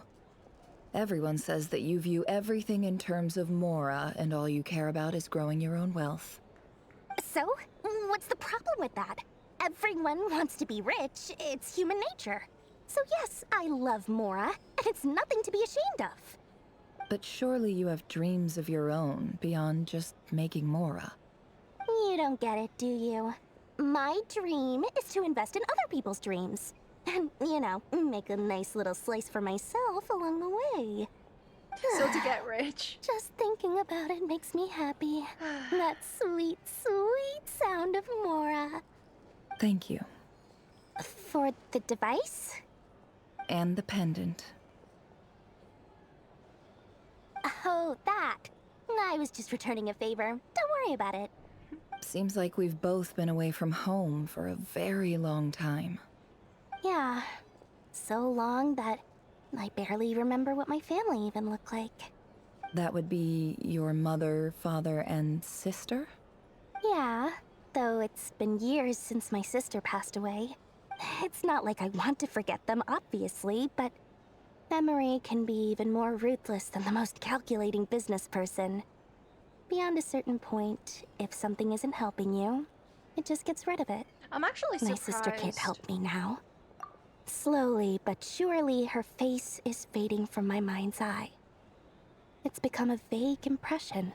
I don't know, I'm pretty surprised that they actually included this into the Archon Quest, considering the fact that she was actually introduced, I mean, a while back, and she had ample time in the Sumeru Archon Quest too. So, I don't know, did Hoyo find out that not a lot of people liked her? Not everything will fade. When loved ones pass away, the beautiful memories are the ones that last the longest. Yeah, that's true. If you ask me, that's the one silver lining in all of it. She was vital to this quest. I'm really surprised that Alice is still communicating to us through a different person, and in this case, her. Well, that, plus, I'm sure that life is much better now than it was back then. So weird seeing Dori so serious and talking like a normal person. They really tone her down. I think the part that really shocked me was when everybody told me that even the Japanese one got serious, and I don't think I want to hear a serious Japanese Dori. Oh, absolutely. I have tons of Mora, a big beautiful house, business is booming, and I'm as happy as can be. Must be nice. I have 4,000 Mora to my name. You've got a lot going for you too. Boss of the Curatorium of Secrets? I'm sure there's plenty of Mora to be made in that line of work. One day they'll sit everyone down to clear up the misunderstandings about her and Kaveh. Listen, buddy, I don't really think there's a lot of misunderstanding that can be cleared up with her scamming the hell out of him, but if they make up something random about how someone else took advantage of her so that she had to scam Kaveh, all I can really do is just go, this is typical. I appreciate the vote of confidence. But I will say, they did really good job of actually implementing her and her role and importance in the Noakrai quest. I feel like even better than the Sumeru Archon quests that we've seen so far. Because I feel like the way they introduced her in Sumeru was very shallow, in a sense, no offense. But at least in Noakrai, she definitely was a lot more helpful with the entire function, in my opinion. So, yeah, I know, JPVA definitely needs a raise.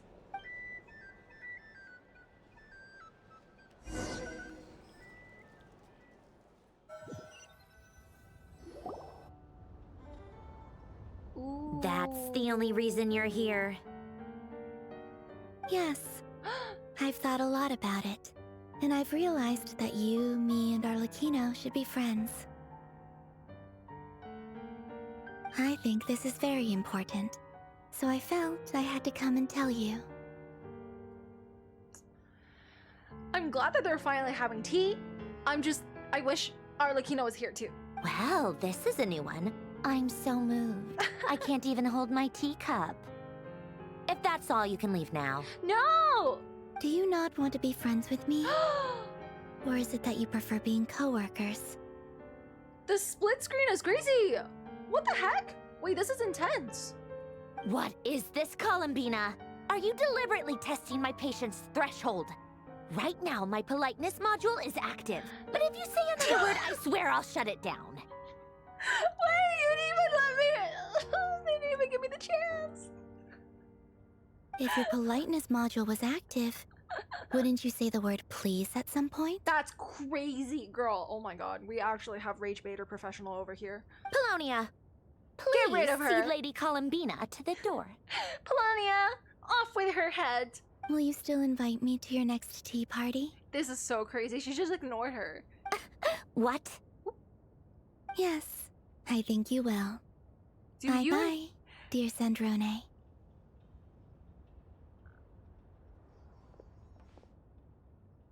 And why are we showing up? Do you know how Columbina comforts Sandrone? I see what you did there. Sneaky, sneaky. I see what you did there. I'll have you know. Actually, I don't know what this proves. Whatever, I don't mind. I'll have you know. I literally have it liked and saved when it was at like, I think around like 1K likes, okay? And then I saw it the next day and I was like, what do you mean it's at 200K? It's crazy. It's insane. Anyways. Catching up with a friend? Hope I'm not interrupting. Last time, the Wild Hunt escorted you out. Would you rather I handled it myself this time? Yeah, you guys were right. She's really not in a good mood today, huh? We just wanted to, you know, see how you were doing now that it's all over. Why? Out of concern for my safety? I hope you didn't seriously think that the rerir of Solnari would be able to lay so much as a finger upon me, given how prepared I was. With all due respect, Polonia literally almost died, but okay. Mostly because you kind of helped us out, so we just wanted to check you were okay. Looks like all your robots are fixed, huh? I spy books and teacups on the table, afternoon tea, so we are interrupting after all. Oh, don't you worry about that. Tea time is already a write-off. A write-off? The visitor before you managed to kill my appetite. Oh. If you're in the mood for tea, go ahead and help yourself. Otherwise, it's going to waste. My coasters are still missing in action, though. Use this notebook instead. Okay. That doesn't... That looks... Okay, what is that? Whoa! Pretty hefty notebook. Look at all those calculations. You can ignore those. They're just dumb scribblings. I doodle and write in my free time. Sometimes I remember the distant dreamlike past. Sometimes I imagine the far-flung future. Huh. She doodles. Okay, show us. And other times, I grit my teeth and note down all the crazy nonsense going on in the present. Some people do the crosswords in the newspaper. This is my equivalent of that. Journaling. Good for your mental health? Trying to predict the future is like daydreaming. And writing about the present just makes me furious. The past is my favorite. If nothing else, it's already set in stone, so I don't have to rack my brains trying to figure it all out. Huh. Although, having said that, the only vaguely interesting memory in my past is probably that guy they call Lord Artificer. Okay, music playing. Who the freak? I remember this guy from Fontaine. Lord Artificer, you mean Elaine Guillotine? Who else? Pretty much all the mecha in Fontaine are his personal handiwork. Uh-huh. Oh, she mad. She mad as hell! Okay. Are you saying you know him? Like, personally? As a friend? Wait, seriously? We're doing this right now? I mean, I guess we were friendly enough. Narzissenkreuz? Yeah. So you actually met him, but he lived hundreds of years ago. Yep. In fact, I'm probably the only normal person left who knew him at all. How old does that make you? We used to chat occasionally back when he was still around. Before he passed away, he asked me to destroy all his manuscripts. Huh. I honored his request, but I did read through everything first before destroying them. I mean, I couldn't let the genius of Lord Artificer Alain Guillotin disappear like that. Oh, it's Guillotin. Would have been such a waste. Oh my god, I just call him Guillotine. Fuck, my bad. So, that's where the formula's in your notebook are from? I just told you. Those are my equivalent of crossword puzzles. They're just dumb formulas that I solve for fun when I'm bored. Alain's work was like epic poetry. The formulas in my notebook are just silly little riddles in comparison. Not that there's anything bad about them. I mean, at least, solving those riddles isn't going to hurt anyone. Except me, because I lose a few brain cells in the process. Wait, I like the localization of this part. Anyway, while we're on the topic, I might as well tell you about what happened to him and his friends. I'm scared. Alain Guillotin had two close buddies, Renee and Jacob. They spent their childhood years together in the Narzissenkreuz Institute. Oh my god! This is probably gonna be so confusing to people who haven't done this world quest. I don't even think I finished it, actually. Bro! Imagine just putting this in the Not Cry Archon quest at the very end. This is insane! I'm actually really surprised how much this quest relates to Fontaine in every way. Like the fact that Arlecchino was literally like, you need to get this book in Fontaine, they have it for sale, you need to go read it. Like, girl, what? They were all quite competitive, so there was some rivalry between them. But it was a friendly rivalry.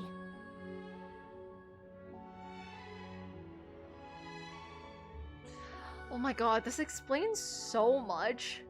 But also, I feel like we kind of knew about this, right? That she was related to Marianne. The Marianne world quest. But beneath the friendship and the rivalry ran something deeper. A sense of nostalgia for the past. Unfortunately, childhood would end. The prophecy would come true. The apocalypse would arrive. And the future would never be. Aww. She literally looks like Marianne. It's a popular theory. I can see why it's a very popular theory, for sure. A mad dream that would normally only capture the minds of lunatics begin to take root in their hearts. A dream of saving the world. I mean, that's a way to describe what happened, but yeah. And if Renee and Alain had been people of lesser wits, that dream would probably have ended up as something for them to joke about in their older years. But alas, they were some of the sharpest minds around. They nurtured that dream with the full power of their intellect, and it grew into something that ate away at their souls. The first of them to fall under its spell was Renee. What in the Nurge emote? I mean, I'm crying. Against Alain's wishes, he persisted in experimenting on a mutual friend of theirs to try and save their life. Alain did not approve and parted ways with Renee. I'm gonna say something. I haven't finished the Marianne quest because I literally did not want to leave that little area. Like that, you know which area I'm talking about. I just don't want to go. I just don't. So I did not continue at all. You can go back. What? People said I couldn't.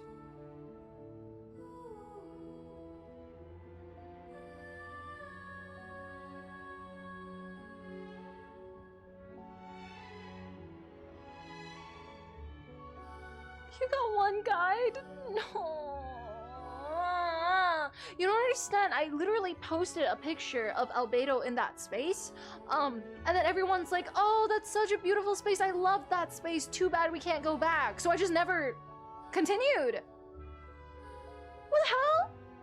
Bruh. I could be learning all of this right now. Oh my god. It's complicated. Alain wanted to believe that Renee only did what he did for the sake of their friendship. But when he told me about what happened, I could tell he still had some suspicions about Renee's motives. Yeah. How did you fall for that? Because multiple people said the same thing under the post. You couldn't go back for a while? Yeah, that's what I thought. Like, multiple people were saying it, and then I just took that, I guess. Perhaps the seed that would grow into a nightmare had already sprouted in Renee's mind. Jesus Christ, Even bro. then, the next time they met, Renee's soul had been completely engulfed by the dream of salvation. His futile attempt to change the tide of fate only resulted in a wave that swallowed up the world, even before the apocalypse came. And although that wave died down eventually, I hear that it just recently came back with a vengeance. As I understand, Renee wanted to live out his dream of salvation once more. You guys must be facing this guy in the abyss, right? But I'm told that the attempted resurgence finally died out for good. At long last, Renee awoke from his deluded dream. Though of course by then it was far too late. What do you think of Renee? Do you admire his transcendent genius? His view that any price was worth paying to achieve the lofty goal of saving the world? Or do you despise him? Dismiss him as an evil madman who wrought havoc on the lives of everyone around him as he pursued his delusional dream? Making players think again. I'm gonna be honest, if we've been through all of this and we didn't come out of this with something to reflect upon, I feel like it wouldn't have done all these hours that we spent justice. Same difference, really. Just a matter of perspective. I don't know. I haven't done it, so I don't know fully. All I know is that I was in that space and then they told me to feed the quote-unquote dog, and I was like, I don't wanna, because if it means I have to leave the space, I won't be able to come back. So I haven't done anything since. So we'll see. I'll come back to you. I'll circle back to you in 4 business days on that. What a cop-out. Okay, I'm sorry! But I suspect you'd have a more incisive and insightful answer if we dug into it further. Yes, ma'am. What about you? What's your take on Renee? I don't like fanatics who give up their whole lives for their ideology. Nor do I like fools who let their delusions take control. Maybe I could understand if Renee had just been an ordinary person. But he had a sage-like intellect. And still managed to get himself lost in the labyrinth of his own desires. So in her opinion, it's a skill issue. Anyway, that's enough about Renee. Okay. Now, moving on to Alain Guillotin, the Lord Artificer. He managed to put a stop to the first storm whipped up by Renee. But after that, Alain lost his friends and family. To his credit, I suppose, the loss of his family and friends was purely a tragic accident. It's not like Alain sacrificed them for his cause or anything. After that, the only thing supporting his work was the same dream that had dragged his closest friend down to the abyss. But although the desire to save Fontaine drove him to found the Fontaine Research Institute, Alain continued to reject any form of transcendental knowledge or power. He was suspicious and fearful of it, having seen the way it had affected his closest friend. I think that formulas and machines derived solely from human intellect were the only thing that gave him a sense of spiritual comfort. Interesting. Yet Alain's intellect was simply too great. It barely left him space to breathe in his lifetime. Yeah, bro. Sometimes it really feels like being a genius is a lot of tough mental toll. Once he realized that the end of his life was approaching, he finally accepted the truth. The Narzissenkreuz Institute needed someone, and a human being, to see its story through to the end. He quit working on his formulas, trading them in for the fairy tales that had played such a formative role in his childhood, but which he barely touched in his adult life. This music is so sad, bro, but it's so pretty. He told me that the director of the Narzissenkreuz Institute used to read those fairy tales to the children as bedtime stories. Apparently, they worked wonders at sending kids off to sleep. I think that all he wanted at that time in his life was to be able to sleep deeply without being plagued by depression. By that point, nothing else really mattered. At the very end, he laid down to rest in the ruins of the former Narzissenkreuz Institute orphanage, while the Fontaine Research Institute he had founded continued tirelessly with its work. Many years after that, tensions over competing dreams would once again cause a rift, this time between members of the Fontaine Research Institute. But the actions of those fools had nothing at all to do with Alain. And that is the story of two people from the Narzissenkreuz Institute who both wanted to save the world. I think there's something very special about the way Sandrone is telling the story and the way that she tells it. You can clearly tell who she favors and who she likes more and what she thinks just from the way she retells the story too. It's the way she glosses over Marianne. Okay, yeah. Well, you know, very interesting. One went all in on his fantasy of salvation without ever looking back, and ended up calmly sinking to the bottom of the deepest sea. The other sought desperately to burn bright in his life, even though he wasn't sure where he was going. I do sometimes wonder, why is it that people like them have such grand hopes of saving the world? This music is making it so emotional. I feel like I'm about to cry again. Even the grandest tree starts as a tiny seed. So perhaps, for each of them, their mission to save the world began with a very simple desire: to save themselves.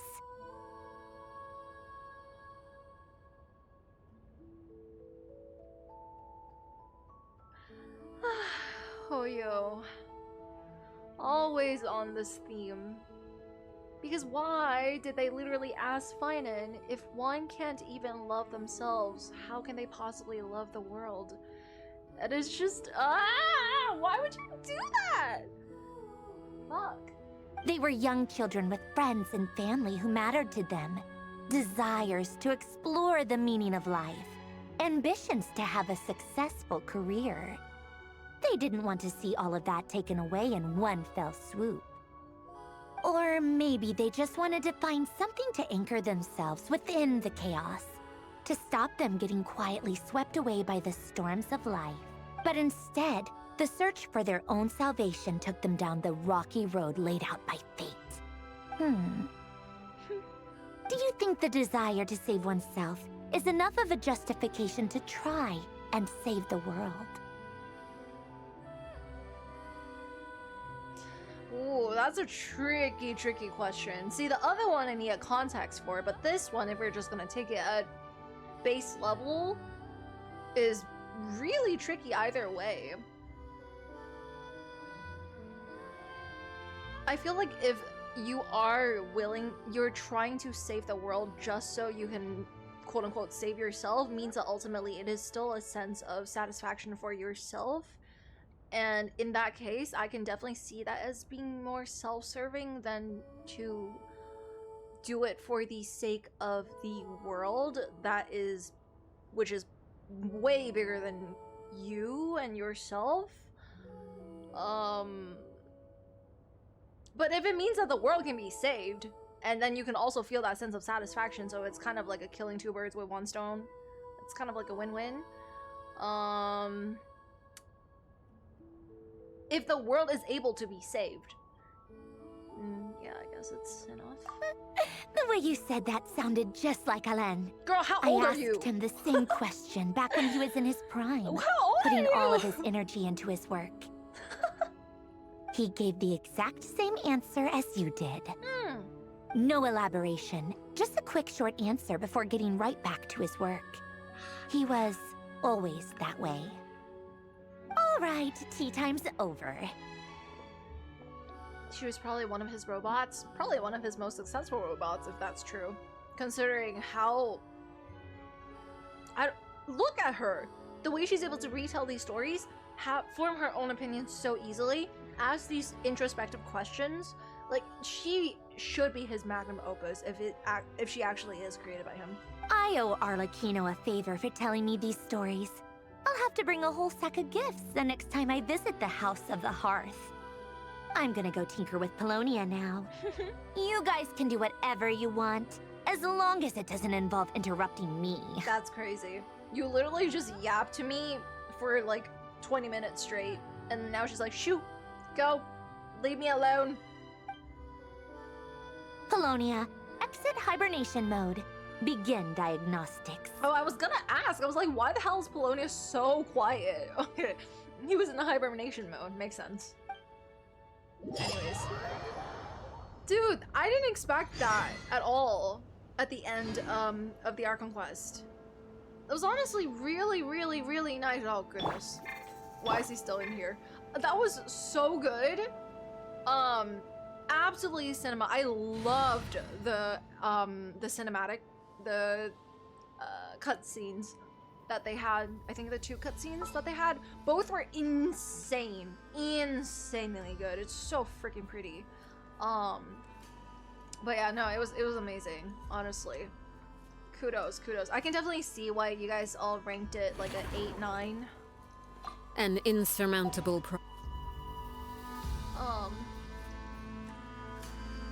Rerir and Tholindis, that made me cry? Can I ask what part made you cry? Just out of curiosity. I actually am very surprised that they did not tell us too much about those 2. All of it! Fair. I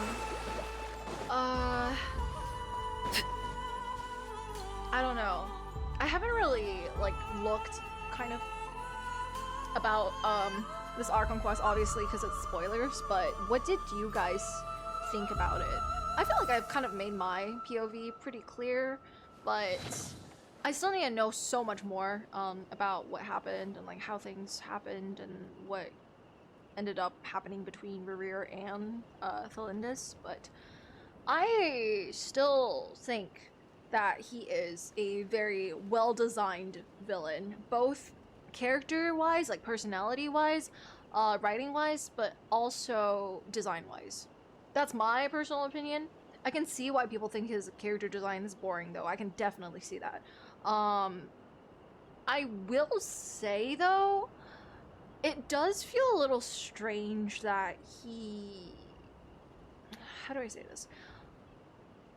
We didn't find out, right, about what happened with the king. Did they end up killing him? Because I don't remember. The nefer segment felt out of place. Listen, it was her banner, okay? They gotta do something about it. I feel like I kind of was able to get used to it after doing Star Rail's patches. So maybe I was just kind of used to the way Hoyo did things. But yeah. I really liked it, but I'm not sure where the story was supposed to go conflict-wise. Like, everything wrapped up too well, and I'm scared that there's no way this is a climax. For sure. Wait, no, Fontaine wrapped up in, like, on, like, 0.4, right? 0.4, 0.5? Fontaine finished up really quickly, actually. I remember. But it would be nice if they can pace it out a little bit more. What could the children be up to? Yeah, exactly. Fontaine was only 4.0 to 4.2. I'm actually very surprised. Let them do as they please. But yeah. It's underwhelming. I want more. You think so? Oh my god, wait, hold on. This is a little louder than I expected. I'm gonna turn this down a little.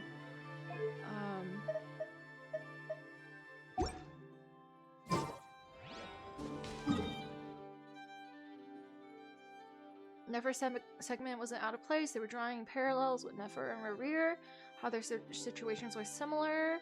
I liked the way they played around with how they could draw the connections, because since Conria is literally known to be under Sumeru, it made a lot of sense in that way, and obviously the whole, like, you know, origins and backstory and stuff. But I do feel like there was I feel like they could have transitioned it a little bit better, in my opinion. It did feel more out of place, in my opinion, because she just kind of all of a sudden popped up in the desert. And we're like, what's happening? And like, no one explained anything. So it felt like a little strange to just like go from a whole area in Conria and then learning about Conria lore to all of a sudden just like going into the desert. My favorite part, rerir acting as a freaking kitten. I can't get over it. I'm sorry, it's so freaking funny. Just thinking about it makes me laugh. It is like the most iconic thing out of that entire quest. I'm sorry that I'm like shrinking it all down to something so shallow, but god damn it, is so funny. Anyways. Yeah. This is what happens when you put Nefer's story quest into the Archon quest. Yeah, it is. Yeah. It's definitely tricky because Genshin's writing team, in my opinion, has always been pretty good. I've always really enjoyed what they did. But it probably feels a little strange for them to just all of a sudden, you know, include an entire character's like history and lore and stuff like that in the middle of the Archon quest when there is very clearly a huge objective to be achieved. So yeah, it definitely does feel out of place, but I feel like if they are able to manage the transition well or draw enough parallels, it can definitely work. So I don't know, I'll take this as like, you know, them still trying to figure things out and find their footing. But that's just me. Ah! Oh, I thought our quest was gonna start, sorry. But yeah. Anyways. Oh yeah, no news on the spaceship. That's true, actually. I forgot about that. I do, however, want to know what the heck is going on with, the whole, like, thing that dainsleif did at the very end. Was that the same space that tholindis was in? Or the same space that he jumped into? Or is that a different one? Because it looked very, very different, obviously, color-wise, but I don't know. It was the moon marrow portal. Okay. Ah, space. Not the same. Oh, well, I'm getting different opinions. Well, I guess we'll all find out, you know, in the next Archon quest, probably. But yeah. Anyways. I agree that Nefer's segment fulfilled a purpose in the story. That part was definitely not structured properly for a video game. Huh, I see. Yeah.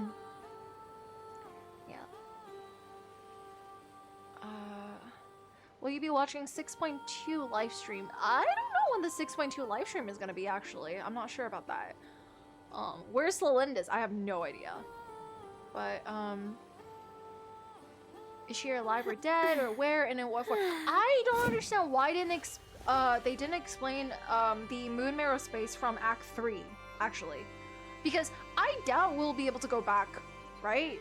It seems like we took the moon marrow, the crimson moon marrow, and then Arlecchino literally had to step in to get us out of that space, and it felt like that space literally broke down and just completely I do love Spina di combusted. Rosula's logo. So what the heck was going on mother. with tholindis inside, or the memory of tholindis inside? Probably will be explained later. Yeah, probably.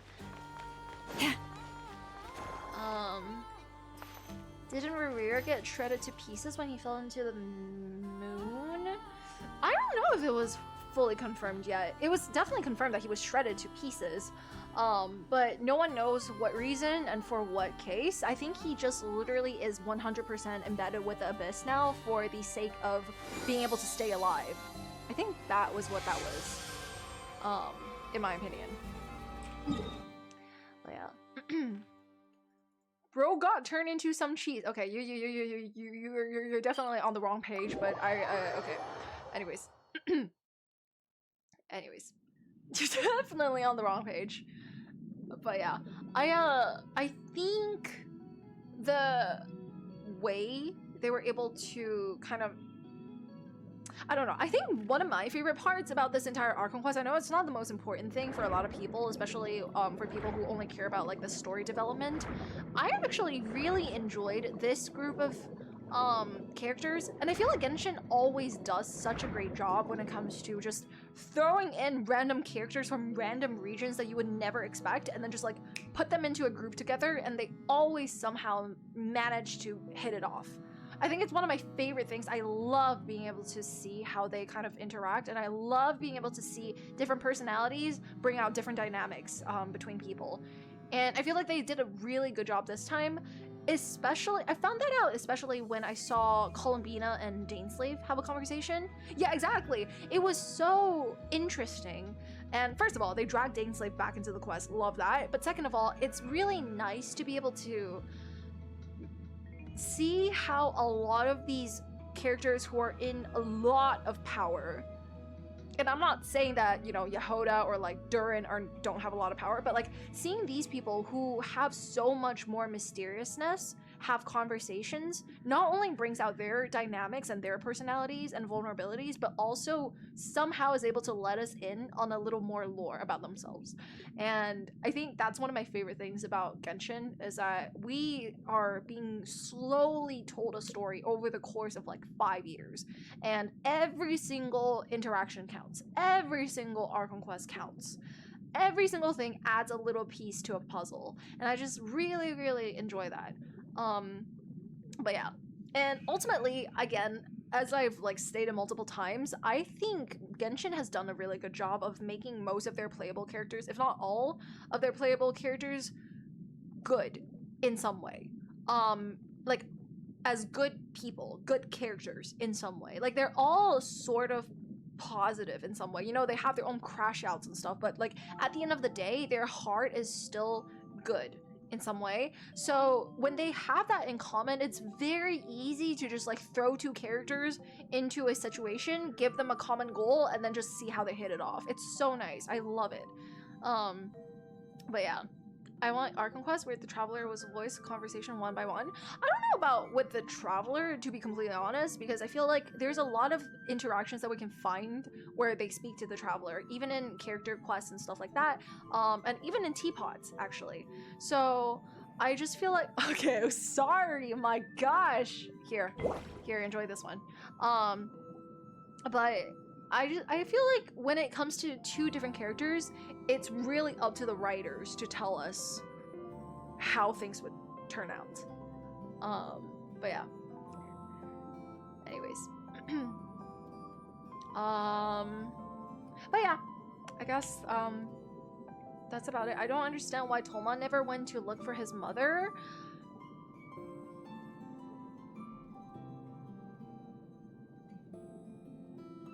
Okay. I didn't look at any leaks. I don't know what's coming up. But I think it would be really, really strange if Genshin doesn't go back to Mondstadt soon. I think it would be really strange if they don't. Because they're adding so many new Mondstadt characters specifically into Not Cry that it just would not make sense if we don't go back there or something. Maybe for Wind Bloom again or something like that. Or maybe something else. But it genuinely does not make sense if we don't go back there soon. But he was in Mondstadt during the anecdote. Oh, I don't think I did that. But yeah. Have you seen Columbina's eyes in her character model? No. Oh my gosh, is that allowed? Are we allowed to see that? Or is that like when you take like the files from no. Sometimes it might be like you taking files from like the characters in the game and then you just like re-render it into Blender or just like other 3D character model sites. It's a very popular common thing. Yeah, exactly. It's game files. Also Genshin Short they released a while ago. It's not finalized. I can definitely see that. But yeah. Anyways, how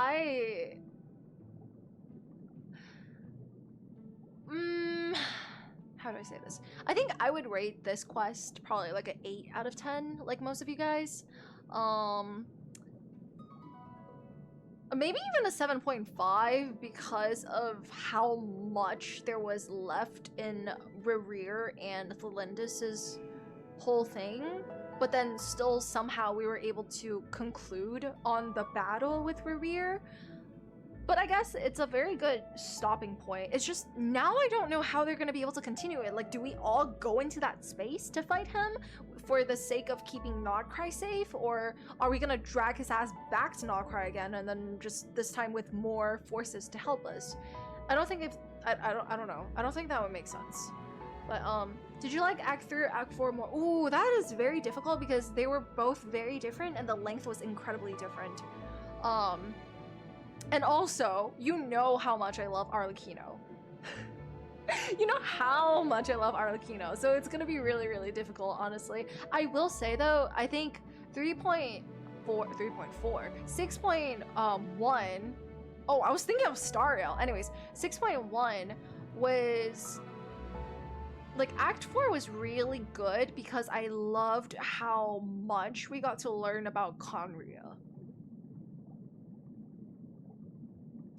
Yeah.